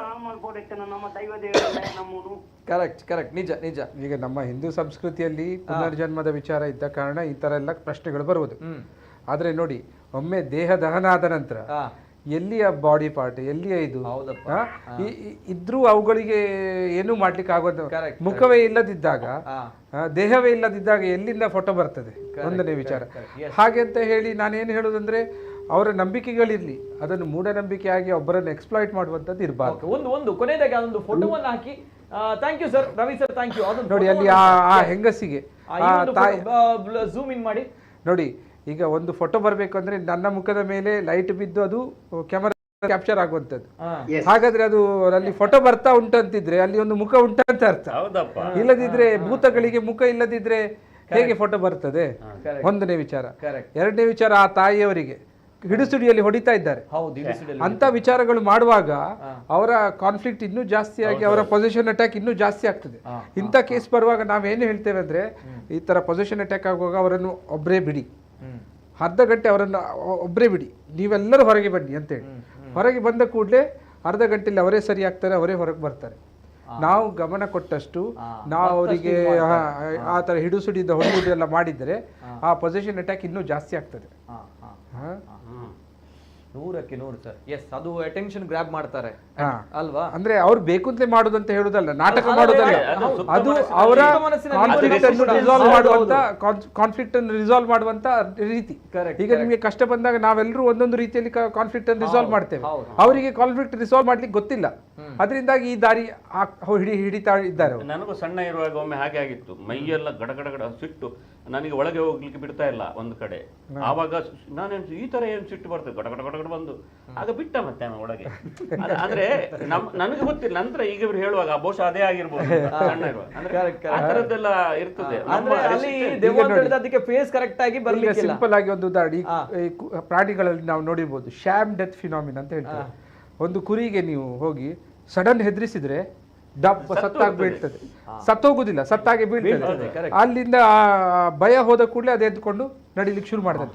ಅದೇ ರೀತಿ ಈ ಮನಸ್ಸು, ನಮ್ಮ ಮನುಷ್ಯರ ಮನಸ್ಸು ಇನ್ನೂ ಕಾಂಪ್ಲೆಕ್ಸ್. ಈ ಕಾನ್ಫ್ಲಿಕ್ಟ್ ಆದಾಗ, ಒಂದು ಗೋಡೆಗೆ ಒತ್ತಿ ಹಿಡಿದಾಗ ಒಬ್ಬ ಮನುಷ್ಯನನ್ನು ಏನಾಗ್ತದೆ, ಅವನಿಗೆ ಹೊರಗೆ ಬರ್ಲಿಕ್ಕೆ ದಾರಿ ಇಲ್ಲ. ಹಾಗೆ ಈ ರೀತಿಯ ವಿಚಾರಗಳು ಹೊರಗೆ ಬರ್ತದೆ. Thank you so much. And ಕೊನೆಯದಾಗಿ ಸರ್, ಲಾಸ್ಟ್ ರಿಯಾಕ್ಷನ್. ನಾನು ನೇರವಾಗಿ 3 ಅತಿಥಿಗಳು ಕೂಡ ಲಾಸ್ಟ್ ರಿಯಾಕ್ಷನ್ ತೆಗೆದುಕೊಳ್ತಾ ಹೋಗ್ತೀನಿ. Yes sir, last reaction Kundeshwara sir. ಅಂದ್ರೆ ನನ್ನದು ಸ್ಪಷ್ಟ ಏನು ಹೇಳಿದ್ರೆ, ನಮ್ಮ ಸಂಸ್ಕೃತಿ, ನಮ್ಮ ಆರಾಧನೆ, ಆಚರಣೆಗಳು ಅದನ್ನ ಕಲುಷಿತ ಮಾಡಬೇಡಿ, ಇಂಥದ್ದಕ್ಕೆಲ್ಲ ಜಾಯಿಂಟ್ ಮಾಡಿ, ಇದಕ್ಕೆ ಸಪರೇಟ್ ಆದಂತಹ ಅದಕ್ಕೆ ಮಾನಸಿಕ ಚಿಕಿತ್ಸೆ ಕೊಡಬೇಕಾದಂತ ಅಗತ್ಯ ಇದೆ. ಇಲ್ಲಿಯ ನಾನು 25 ವರ್ಷಗಳಲ್ಲಿ ನೋಡ್ತಾ ಇದ್ದೇನೆ, ಹಿಂದೆ ಈ ರೀತಿಯಾದಂತದಕ್ಕೆ ಹೆಚ್ಚು ವಿಜೃಂಭಣೆಗಳು ಸಿಗ್ತಾ ಇರಲಿಲ್ಲ, ಅದು ಅಲ್ಲಿಗೆ ಸೀಮಿತ ಆಗ್ತಿತ್ತು. ಈಗ ಏನ್ ಹೇಳಿದ್ರೆ ವಾಟ್ಸಪ್, ಮೊಬೈಲ್ ಇತ್ಯಾದಿ ಸಾಮಾಜಿಕ ಜಾಲತಾಣಗಳಿಂದ ಅಲ್ಲಲ್ಲಿ ವಿಪರೀತವಾಗಿ ಪ್ರಚಾರ ಆಗಿ ಏನು ಇದನ್ನು ಹೌದು ಅಂತ ನಂಬುವ ವರ್ಗ ದೊಡ್ಡದಾಗ್ತಾ ಹೋಗ್ತಾ ಇದೆ. ಬಟ್ ಈ ಹಿಂದೆ ಇಂತಹ ಒಂದು ಶೋಷಣೆಗೊಳಗಾದಂತಹ ಕುಟುಂಬಗಳು ಕೂಡ ಇತ್ತು, ಅವರುಗಳು ಬೆಳಕಿಗೆ ಬರ್ತಾ ಇಲ್ಲ. ಅಂದ್ರೆ ಸಾಮಾಜಿಕ ಜಾಲತಾಣಗಳೆಲ್ಲ ಪ್ರಮುಖವಾದ ಮಾಧ್ಯಮಗಳು, ಏನು ಮುಖ್ಯವಾದ ಮಾಧ್ಯಮಗಳು ಅದನ್ನ ಏನು ಸತ್ಯ ವಿಮರ್ಶೆ ಮಾಡಿ ಸರಿಯಾಗಿ ಒಂದು ಚಿತ್ರಣವನ್ನು ಕೊಡ್ತಾ ಇದ್ರು. ಈಗ ಹಾಗಲ್ಲ, ಇದ್ದದ್ದನ್ನು ಹೌದಂತೆ ಅದಕ್ಕಿಂತ ಜಾಸ್ತಿ ಆಗಿ ಹಾಗೆ ಅದು ವಿಜೃಂಭಣೆ ಆಗಿ ಇತ್ತೀಚಿನ ನಾನು ವರ್ಷಗಳಲ್ಲಿ ನೋಡ್ತಾ ಇರೋದು. ಅದು ಸ್ವಲ್ಪ ವಿಪರೀತ ಎನ್ನುವಷ್ಟರ ಮಟ್ಟಿಗೆ. ಮತ್ತೆ ಅಲ್ಲಿ ಅವರು 4-5 ಗುಂಪು ಕಟ್ಕೊಂಡು ಅವರ ಒಂಥರ ಅದನ್ನ ಮಾತಾಡಿದರೆ ಅದನ್ನ ಈ ರೀತಿಯಾಗಿ ವಿರೋಧಿಸುವಂತ ಒಂದು ಜಾಲತಾಣಗಳಿದೆ. ಅದರಲ್ಲಿ ಯಾವುದು ವಿಶ್ವಾಸಾರ್ಹತೆ, ಕ್ರೆಡಿಬಿಲಿಟಿ ಏನಿಲ್ಲ, ಅವ್ರದ್ದೇ ಒಂದು ಗುಂಪು ಮಾಡಿಕೊಂಡು ಆ ರೀತಿಯಾಗಿ ಅಂತ ವ್ಯವಸ್ಥೆಗಳು ಕೂಡ ಜಾಸ್ತಿ ಆಗಿರೋದ್ರಿಂದ ಇತ್ತೀಚಿನ ದಿನಗಳಲ್ಲಿ ಇದಕ್ಕೆ ಒಂದು ಪ್ರಾಮುಖ್ಯತೆಗಳು ಸಿಗ್ತಾ ಇದೆ. ಏನು ಸತ್ಯಾಸತ್ಯ ವಿಮರ್ಶೆಗಳಿಗಿಂತಲೂ ಅದನ್ನು ಒಂದಕ್ಕೆ ತಳಕ ಹಾಕೊಂಡು ಅಂದಿಗೆ ಮತ್ತೆ ಜಾಸ್ತಿ ಮಾತಾಡಿದ್ರೆ ಧರ್ಮದ್ರೋಹಿ ಏನು ಆ ತರ ಒಂದು ಹಣೆಪಟ್ಟಿ ಕಟ್ಟಿ ತಮ್ಮ ಕಾರ್ಯ ಸಾಧನೆಯನ್ನು ಮಾಡ್ಕೊಂತ ಒಂದು ವರ್ಗ ಇರ್ತದೆ. ಹಾಗಾಗಿ ಸತ್ಯಾಸತ್ಯತೆಯನ್ನು ನಾವು ವಿಮರ್ಶೆ ಮಾಡಿ ಅದನ್ನ ನಮ್ಮ ಆಚರಣೆಗಳನ್ನು ಖಂಡಿತ ನಾವು ಶ್ರದ್ಧಾಭಕ್ತಿಯಿಂದ ಆಚರಿಸೋಣ. ಆದ್ರೆ ಅದಕ್ಕನ್ನ ಕೆಲವೊಂದು ಸಮಸ್ಯೆಗಳನ್ನ ಇದಕ್ಕೆ ಜೋಡಿಸುವ ಮೂಲಕ ನಮ್ಮ ಆಚರಣೆಗಳನ್ನ ಕಲುಷಿತ ಮಾಡಬೇಡಿ ಅಂತ ಕೇಳ್ತಾ. Okay yes sir, thank you sir. ಅದೇ ರೀತಿ ನಮ್ಮ ಜೊತೆ yes doctor sir. Yes sir, ಕೊನೆಯದಾಗಿ ಲಾಸ್ಟ್ ರಿಯಾಕ್ಷನ್ ಏನ್ ಹೇಳಿಕ್ಕೆ ಇಷ್ಟಪಡ್ತಾರೆ? ಬಿಫೋರ್ ದಟ್ ನಾನು ಕೇಳಬೇಕು, ಈ ದೆವ್ವ ಭೂತ ಅನ್ನೋದು ಇದೆಯಾ, ನಂಬ್ತೀರಾ ಇಲ್ವಾ? ಇಲ್ಲ. ಓಕೆ ಸರ್, ಹೇಗೆ ಕುಂದೇಶ್ವರ ಅವರು ದೆವ್ವ ಭೂತ ನಂಬ್ತೀರಾ? ನಾನು ಭೂತವನ್ನ ನಂಬ್ತೇನೆ, ದೆವ್ವ ಭೂತವನ್ನ ನಂಬ್ತೇನೆ. ಯಾಕಂದ್ರೆ ಭೂತ ಅಂತ ಹೇಳಿದ್ರೆ ಅದರಲ್ಲೇ ಸ್ಪಷ್ಟತೆ ಇದೆ. ಭೂತ ಅಂತ ಇದು ಭವಿಷ್ಯ, ಇನ್ನು ವರ್ತಮಾನ. ಓಕೆ, ಅಲ್ಲ ದೆವ್ವ ಪಿಶಾಚಿಯನ್ನು ನಂಬ್ತೀರಿ? ಅಲ್ಲ, ಪಿಶಾಚಿಯನ್ನ ನಾನು ನಂಬುದಿಲ್ಲ. ಇಲ್ಲ, ದೆವ್ವ ನಂಬುದಿಲ್ಲ. ಅಲ್ಲ, ದೈವ ಅಂತ ಹೇಳಿದ್ರೆ ದೆವ್ವ ಅಂತ ಹೇಳಿದ್ರೆ ಅದು ಏನ್ ಹೇಳಿದ್ರೆ ಅದರಲ್ಲೇ ಸ್ಪಷ್ಟತೆ ಇದೆ. ಅದು ಇಲ್ಲದೆ ಇರುವಂತದ್ದು ಹಿಂದಿನ ಅಂದ್ರೆ ಅದೇ ಮುಗ್ದಿದೆ ಅಂತ. ಭೂತ ಅಂತ ಹೇಳಿದ್ರೆ ಮುಗ್ದಿದೆ, ಮುಗ್ದದ್ದನ್ನ ಮುಗಿದಿದೆ ಅಂತ ನಾನು ನಂಬ್ತೇನೆ ವಿನಃ ಈಗ ಇದೆ ಅಂತ ನಂಬುದಿಲ್ಲ. ಓಕೆ, ಹುಲಿಕಲ್ ಸರ್ ನಂಬುದಿಲ್ಲ, ದೆವ್ವ ಪಿಶಾಚಿ ನಂಬುದೇ ಇಲ್ಲ? ಖಂಡಿತ ಹೇಳ್ತೀನಿ. ಇವತ್ತು ಕಾಲ ಚೇಂಜ್ ಆಗಿದೆ. ಮೊದ್ಲು ಹೆಣ ಅಂತ ಕರಿತಿದ್ರು, ಹೆಣ ಸುಟ್ಟಾಕ್ತಿದ್ವಿ, ಮಣ್ಣು ಮಾಡ್ತಿದ್ವಿ. ಇವತ್ತು ನೋಡಿ ಸಾವು ಅನ್ನೋದು ಕೂಡ ಒಂದು ಡಿಸೀಸ್ ಆಗ್ತಾ ಇದೆ. ಯಾಕೆಂದ್ರೆ ನಮ್ಮ ಈಗ ಚರ್ಮ ತಗೋತಾ ಇದೀವಿ ಸತ್ತೆಟ್ಗೆ, ಕಣ್ ತಗೋತಾ ಇದೀವಿ ಸತ್ತೆಟ್ಗೆ, ಪ್ರತಿಯೊಂದು ಪಾರ್ಟ್ಸ್ ಗಳು ಹಾಕ್ತಾ ಇದೀವಿ, ಡಯಾಲಿಸಿಸ್ ಮಾಡಿಸ್ತಾ ಇದೀವಿ, ಕಿಡ್ನಿ ಟ್ರಾನ್ಸ್ಫರ್ ಮಾಡ್ತಾ ಇದೀವಿ. ಮನುಷ್ಯ ಸತ್ರು 1000 ಕೋಟಿ, ಬದುಕಿದ್ರು 1000 ಕೋಟಿ. ಸಾವೇ ಬರ್ದ ಹಾಗೆ ಅಷ್ಟು ಸೈನ್ಸ್ ಪಾಸ್ ಆಗ್ತಾ ಇದೆ. ಇನ್ನೂ ಹೇಳ್ತೀನಿ, ದೆವ್ವ ಪಿಶಾಚಿ ಭೂತಗಳ ಬಗ್ಗೆ ನನಗೆ ನಂಬಿಕೆ ಇಲ್ಲ. ವಾಸ್ತವದ ನೆಲೆಗಟ್ಟನ್ನ ಕಟ್ಕೊಡೋಣ.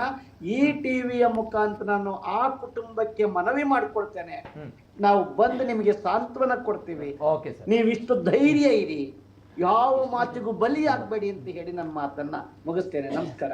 S sir, thank you sir, thank you so much Hulikal sir. And once again last ಒಂದು ವೈಡ್ ಅಪ್ ಮಾಡ್ತೀನಿ ನಾನು. Yes sir, doctor sir, last section ಏನು ಹೇಳಿಕೆ ಇಷ್ಟಪಡ್ತೀರಾ ಸರ್? ನೋಡಿ, ಈಗ ಒಂದನೇದಾಗಿ ಸೋಷಿಯಲ್ ಮೀಡಿಯಾ ಟ್ರೆಂಡ್ಸ್. ಎಸ್, ನಮ್ಮ ಇವರ ಸಿನಿಮಾ ಇತ್ತಲ್ಲ, ನಮ್ಮ ಮೊನ್ನೆ ತುಂಬ ಭಾರಿ ಫೇಮಸ್ ಆಯ್ತಲ್ಲ ದೈವದ್ದು ಮೂವಿ ಕಾಂತಾರ. ಓಕೆ, ಕಾಂತಾರ ಆದ ನಂತರ ನೀವು ನೋಡ್ಬೋದು ಟ್ರೆಂಡ್, ಎಲ್ಲರೂ ಬೊಬ್ಬೆ ಹಾಕುದು. ಅದೇ ರೀತಿ ಟ್ರೆಂಡ್ಗಳು ಅದನ್ನು ವೈರಲ್ ಆಗ್ಲಿಕ್ಕೆ ಬಿಡಬೇಡಿ. ಏನ್ ಮಾಡ್ಬೇಕಂದ್ರೆ ಈ ತರ ಫಾರ್ವರ್ಡ್ ಬಂದಾಗ, ಈಗ ನೋಡಿ ಮಹಾಕುಂಭದ್ದು ತಗೊಂಡ್ರೆ ಒಂದು ಸನ್ಯಾಸಿ ಬೆಂಕಿ ಸ್ನಾನ ಮಾಡ್ತಾ ಇದ್ದಾರೆ ಅಂತ ಹೇಳಿ, ಆಕ್ಚುಲಿ ಆ ವಿಡಿಯೋ ನಾನು 10 ವರ್ಷದ ಹಿಂದೆ ನೋಡಿದ್ದೇನೆ, ಅದೀಗ ಪುನಃ ಬರ್ತಾ ಇದೆ. ಅಂದ್ರೆ ಅದನ್ನು ಕೆಲವರು ಕಳಿಸ್ತಾರೆ, ಇದನ್ನು ನಾವು ವಿಮರ್ಶೆ ಮಾಡದೆ ಫಾರ್ವರ್ಡ್ ಮಾಡಿ ಬಿಡ್ತೇವೆ. ಆಯ್ತಾ, ಅದನ್ನೊಂದು ಮಾಡಬೇಡಿ. ಎರಡನೇದು, ಈ ತರ ಆಗ್ತಾ ಇದ್ರೆ ನಿಮ್ಮ ನೋಡಿ, ನಾನೀಗ ನನ್ನ ಹತ್ರ ರೋಗಿಗಳು ಬಂದಾಗ ನಾನು ಅವರಿಗೆ ಹೇಳೋದೇನೆಂದರೆ ದವಾ ಆರ್ ದುವಾ, ಅಂದರೆ ಮಾತ್ರೆಯೂ ಬೇಕು ನಂಬಿಕೆಯೂ ಬೇಕು, ಮೂಢನಂಬಿಕೆ ಬೇಡ. ನಿಮ್ಮ ಪ್ರಶ್ನೆ ನಿಮ್ಮ ದೈವದ ಹತ್ರ ಹೋಗಿ ನೀವು ಸಾಂತ್ವನ ಕೇಳೋದು ಅದೆಲ್ಲ ಮಾಡಿಕೊಳ್ಳಿ, ಆದರೆ ಈಚಿಂದ ಮಾತ್ರೆ ಸಹ ಬೇಕು, ಆಪ್ತ ಸಮಾಲೋಚನೆ ಸಹ ಬೇಕು. ಆದರೆ ಏನಾಗ್ತದೆ, ಈಗ ಎಷ್ಟೋ ಜನ ನನಗೆ ಪರಿಚಯದವರಿದ್ದಾರೆ, ಅವ್ರು ನೋಡ್ತಾರೆ, ಹೇಳ್ತಾರೆ ಇದು ಇದು ಸಮಸ್ಯೆ ದೈವದಲ್ಲ, ಡೈರೆಕ್ಟ್ ನೀವು ಮಾನಸಿಕ ಇದಕ್ಕೆ ಹೋಗಿ ಅಂತ ಹೇಳಿ. ಅಂಥವರು ಇದ್ದಾರೆ ನಮ್ಮಲ್ಲಿ, ಒಳ್ಳೆಯವರು, ಒಳ್ಳೆ ಮನಸ್ಸಿನವರು. ಹಾಂ, ಯಾಕಂದರೆ ಕೆಲವೊಮ್ಮೆ ನಮಗೆ ಬರುವಂಥ ರೋಗಿಗಳು ಎಷ್ಟೋ ಲಕ್ಷಗಟ್ಟಲೆ ಹಣ ಖರ್ಚು ಮಾಡಿ ಮತ್ತೆ ಬಂದು ಟ್ರೀಟ್ಮೆಂಟಿಗೆ ಬರ್ತಾರೆ. ಆಗ ಆಲ್ರೆಡಿ ಲೇಟ್ ಆಗಿರ್ತದೆ, ಆಗ ಟ್ರೀಟ್ಮೆಂಟು ಒಳ್ಳೆ ರೀತಿಯಲ್ಲಿ ಕೆಲಸ ಮಾಡೋದಿಲ್ಲ. ಅರ್ಥ ಆಯ್ತಾ? ಸೊ ಅಂಥವರು ಬೇಕು, ಯಾಕಂದರೆ ಈ ಪ್ರಶ್ನೆ ನಂಬಿಕೆ ಬೇಕು.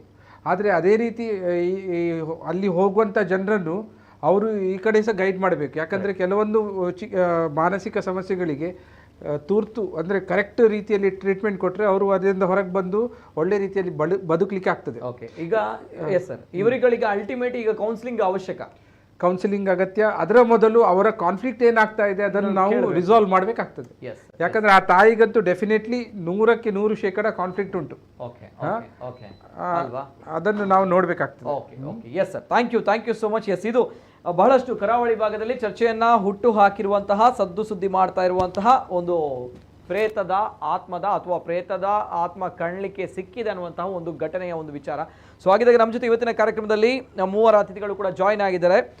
ಒಂದು ಕಡೆ ಹುಲಿಕಲ್ ನಟರಾಜ್ ಸರ್, ಖ್ಯಾತ ಪವಾಡ ರಹಸ್ಯ ಬಯಲು ತಜ್ಞರು. And sir thank you so much and very informative ಆಗಿರುವಂಥ ಸೆಷನನ್ನು ನಡೆಸ್ಕೊಟ್ರಿ. And thank you so much. ಬಹಳಷ್ಟು ಕರೆಗಳು, ಬಹಳಷ್ಟು ಕಮೆಂಟ್ಸ್ಗಳು ಕೂಡ ತಮ್ಮನ್ನೇ ಇವತ್ತಿನ ಚರ್ಚೆಗೆ ಕರೆದುಕೊಂಡು ಬಂದದಕ್ಕೆ ಬಹಳಷ್ಟು ಧನ್ಯವಾದಗಳನ್ನು ಹೇಳ್ತಾ ಇದ್ದಾರೆ. ನಾನು ಒಂದು ಹೇಳುವಂಥದ್ದು ಒಂದೇ ಒಂದು ಏನಿಲ್ಲ, ಇಂಥ ಚರ್ಚೆಗಳನ್ನು ಮಾಡೋಣ. ಎಸ್, ಒಂದಿಷ್ಟು ಸಮಾಧಾನದ ಸರ್ಕಾಗಿ ಮಾತನಾಡೋಣ, ಡಿಬೇಟ್ ಮಾಡೋಣ ಒಂದು ಅರ್ಧ ಗಂಟೆ. ಯಾವ್ಯಾವ್ದಕ್ಕೋ ವಾಟ್ಸಪ್ ಅದು ಇದು ಹರಿಯಾಡೋದು ಬಿಟ್ಟು ಇಂಥ ಸತ್ಯ ಏನು, ಮೂಲ ಏನು ಹುಡುಕಿ ನಿಮ್ ಟಿವಿ ಮುಖಾಂತರ ಆ ತುಳುನಾಡಿನ ಜನರ ಮನಸ್ಸನ್ನ ಸದೃಢಗೊಳಿಸ್ಕೊಡೋಣ. ನಮಸ್ಕಾರ. ಥ್ಯಾಂಕ್ ಯು ಸರ್, ಧನ್ಯವಾದಗಳು. ಸತ್ಯ ವಿಮರ್ಶೆ ಆಗಬೇಕು, ಇಲ್ಲಿದ್ರೆ ಬಹಳಷ್ಟು ಕಷ್ಟ. ಮೂಢನಂಬಿಕೆಯಿಂದ ಹೊರಗೆ ಬರಬೇಕು. ಮೂಲನಂಬಿಕೆ ನಮ್ಗಳಿಗೆ ನಂಬಿಕೆ ಇದೆ, ಮೂಢನಂಬಿಕೆಯಲ್ಲಿದ್ದವರು ನಾವುಗಳು ಕೂಡ ದೇವರನ್ನ ಬಹಳಷ್ಟು ನಂಬ್ತೀವಿ, ಆದರೆ ಮೂಢನಂಬಿಕೆ ಇಲ್ಲ ನಮ್ಮಲ್ಲಿ. ಸೊ ಆ ಒಂದು ವಿಚಾರ, ಮೂಢನಂಬಿಕೆ ಯಾವತ್ತೂ ಕೂಡ ಭಯ ಪಡಿಸಬಾರ್ದು. ನಮ್ಮ ಮೂಲನಂಬಿಕೆ ನಮ್ಮನ್ನು ಬದುಕುವಂತೆ ಕಲಿಸಬೇಕು, ಅದು ಜೀವನ. And thank you once again sir, thank you so much. And Hulikal Nataraj sir and doctor sir, thank you. Very informative ಆಗಿ ಸೆಷನ್ ನಡೆಸ್ಕೊಟ್ರಿ. ಅಂಡ್ ಒಳ್ಳೆಯ ನಾಲೆಜ್ ಇತ್ತು ನಮ್ಗಳಿಗೆ ಇವತ್ತು ಸಿಕ್ತು. And thank you so much once again sir. Doctor Arun Bhat sir ನಮ್ಮ ಜೊತೆ ಇವತ್ತಿನ ಕಾರ್ಯಕ್ರಮದಲ್ಲಿ. And doctor Arun Bhat sir and ಅದೇ ರೀತಿ ನಮ್ಮ ಜೊತೆ ಹಿರಿಯ ಪತ್ರಕರ್ತರು ಕುಂದೇಶ್ವರ್ ಅವರು ಕೂಡ ಜಾಯ್ನ್ ಆಗಿದ್ರು. And 3 of you once again thank you so much. ಇದು ಇವತ್ತಿನ ವಿಶೇಷ. ಆ್ಯಂಡ್ ಭಯ ಪಡುವಂಥದ್ದು ಏನಿಲ್ಲ, ಎಲ್ಲವೂ ಕೂಡ ನಮ್ಮ ನಂಬಿಕೆ, ಆ ನಂಬಿಕೆಯ ಮೇಲೆ ಇರುವಂಥದ್ದು. ಸೊ ಹಾಗಿದ್ದಾಗ ಈ ಭೂತ ಪ್ರೇತಗಳು ಅಥವಾ ಪಿಶಾಚಿಗಳು ಅನ್ನುವಂಥದ್ದು ಅತಿಥಿಗಳು ಉತ್ತರವನ್ನು ಕೊಟ್ಟಿದ್ದಾರೆ ಅದಕ್ಕೆ. ಸೊ ಹಾಗಿದ್ದಾಗ ಅವರುಗಳಿಗೆ ಪಾಪ ಬಡ ಕುಟುಂಬ, ಸದ್ಯಕ್ಕೆ ಅವರುಗಳಿಗೆ ಆ ಕೌನ್ಸಿಲಿಂಗ್ ಬೇಕಾಗಿದೆ. ಜೊತೆಗೆ ಹುಲಿಕಲ್ ನಟರಾಜ್ ಸರ್, ಜೊತೆಗೆ ಇಂತಹ ಖ್ಯಾತ ಮನೋರೋಗ ವೈದ್ಯರು ಅರುಣ್ ಭಟ್ ಸರ್. ಸೊ ಈ ರೀತಿಯ ವೈದ್ಯರು, ಒಳ್ಳೆಯ ವೈದ್ಯರು ಸಿಕ್ಕಿದಾಗ, ಆಪ್ತ ಸಮಾಲೋಚನೆ ಮಾಡಿದಾಗ ಗೊತ್ತಾಗುತ್ತೆ ಏನಾಗಿದೆ, ಏನು ಸಮಸ್ಯೆ ಅಂತ. ಆದರೆ ಯಾವತ್ತೂ ಕೂಡ ಯಾರನ್ನು ಕೂಡ ಪ್ರೇತಾತ್ಮ ಅಥವಾ ಪ್ರೇತ ಪಿಶಾಚಿಯ ಹೆಸರಿನಲ್ಲಿ ಭಯಪಡಿಸುವಂಥದ್ದು ಯಾವತ್ತೂ ಕೂಡ ಬೇಡ. ಯಾಕಂದರೆ ಬದುಕು ಸಿಕ್ಕಿದೆ, ಬದುಕೋಣ, ಖುಷಿಯಿಂದಿರೋಣ. ಎಷ್ಟು ದಿನ ಇರ್ತೀವಿ ಅನ್ನೋದು ಗೊತ್ತಿಲ್ಲ. ಸೊ ಅದೇ ಬದುಕಿನಲ್ಲಿ ಈ ರೀತಿ ಪ್ರೇತ ಇದೆ, ಅದು ಇದೆ ಅಂತ ಹೇಳಿದಾಗ, ಭಯಪಟ್ಟಾಗ ಬದುಕು ಅನ್ನೋದು ಏನಿರಲ್ಲ. ಸೊ ಬದುಕಿ, ಎಲ್ಲರೂ ಕೂಡ ಒಳ್ಳೆಯದಾಗಲಿ. ಜೊತೆಗೆ ಒಳ್ಳೆಯ ಒಂದು ಸತ್ಯ ವಿಮರ್ಶೆ ಆಗಬೇಕು ಅನ್ನೋದರ ದೃಷ್ಟಿಯಲ್ಲಿ ಇವತ್ತಿನ ಕಾರ್ಯಕ್ರಮ. ಹಾಗಾಗಿ ನಾನು ಸಮಾಜದ 3 ಗಣ್ಯ ವ್ಯಕ್ತಿಗಳನ್ನು, ಅತಿಥಿಗಳನ್ನು ಇವತ್ತಿನ ಕಾರ್ಯಕ್ರಮದಲ್ಲಿ ಜಾಯ್ನ್ ಮಾಡಿರುವಂಥದ್ದು. ಆ್ಯಂಡ್ ಒಳ್ಳೆಯದಾಗಲಿ, ಎಲ್ಲರೂ ಕೂಡ ಧನ್ಯವಾದಗಳು. ನಿರಂತರ ಸುದ್ದಿ ಹಾಗೂ ಮನೋರಂಜನೆಗಾಗಿ ನೋಡ್ತಾ ಇರಿ ನಮ್ಮ ಕುಳ್ಳ ನ್ಯೂಸ್ 24/7.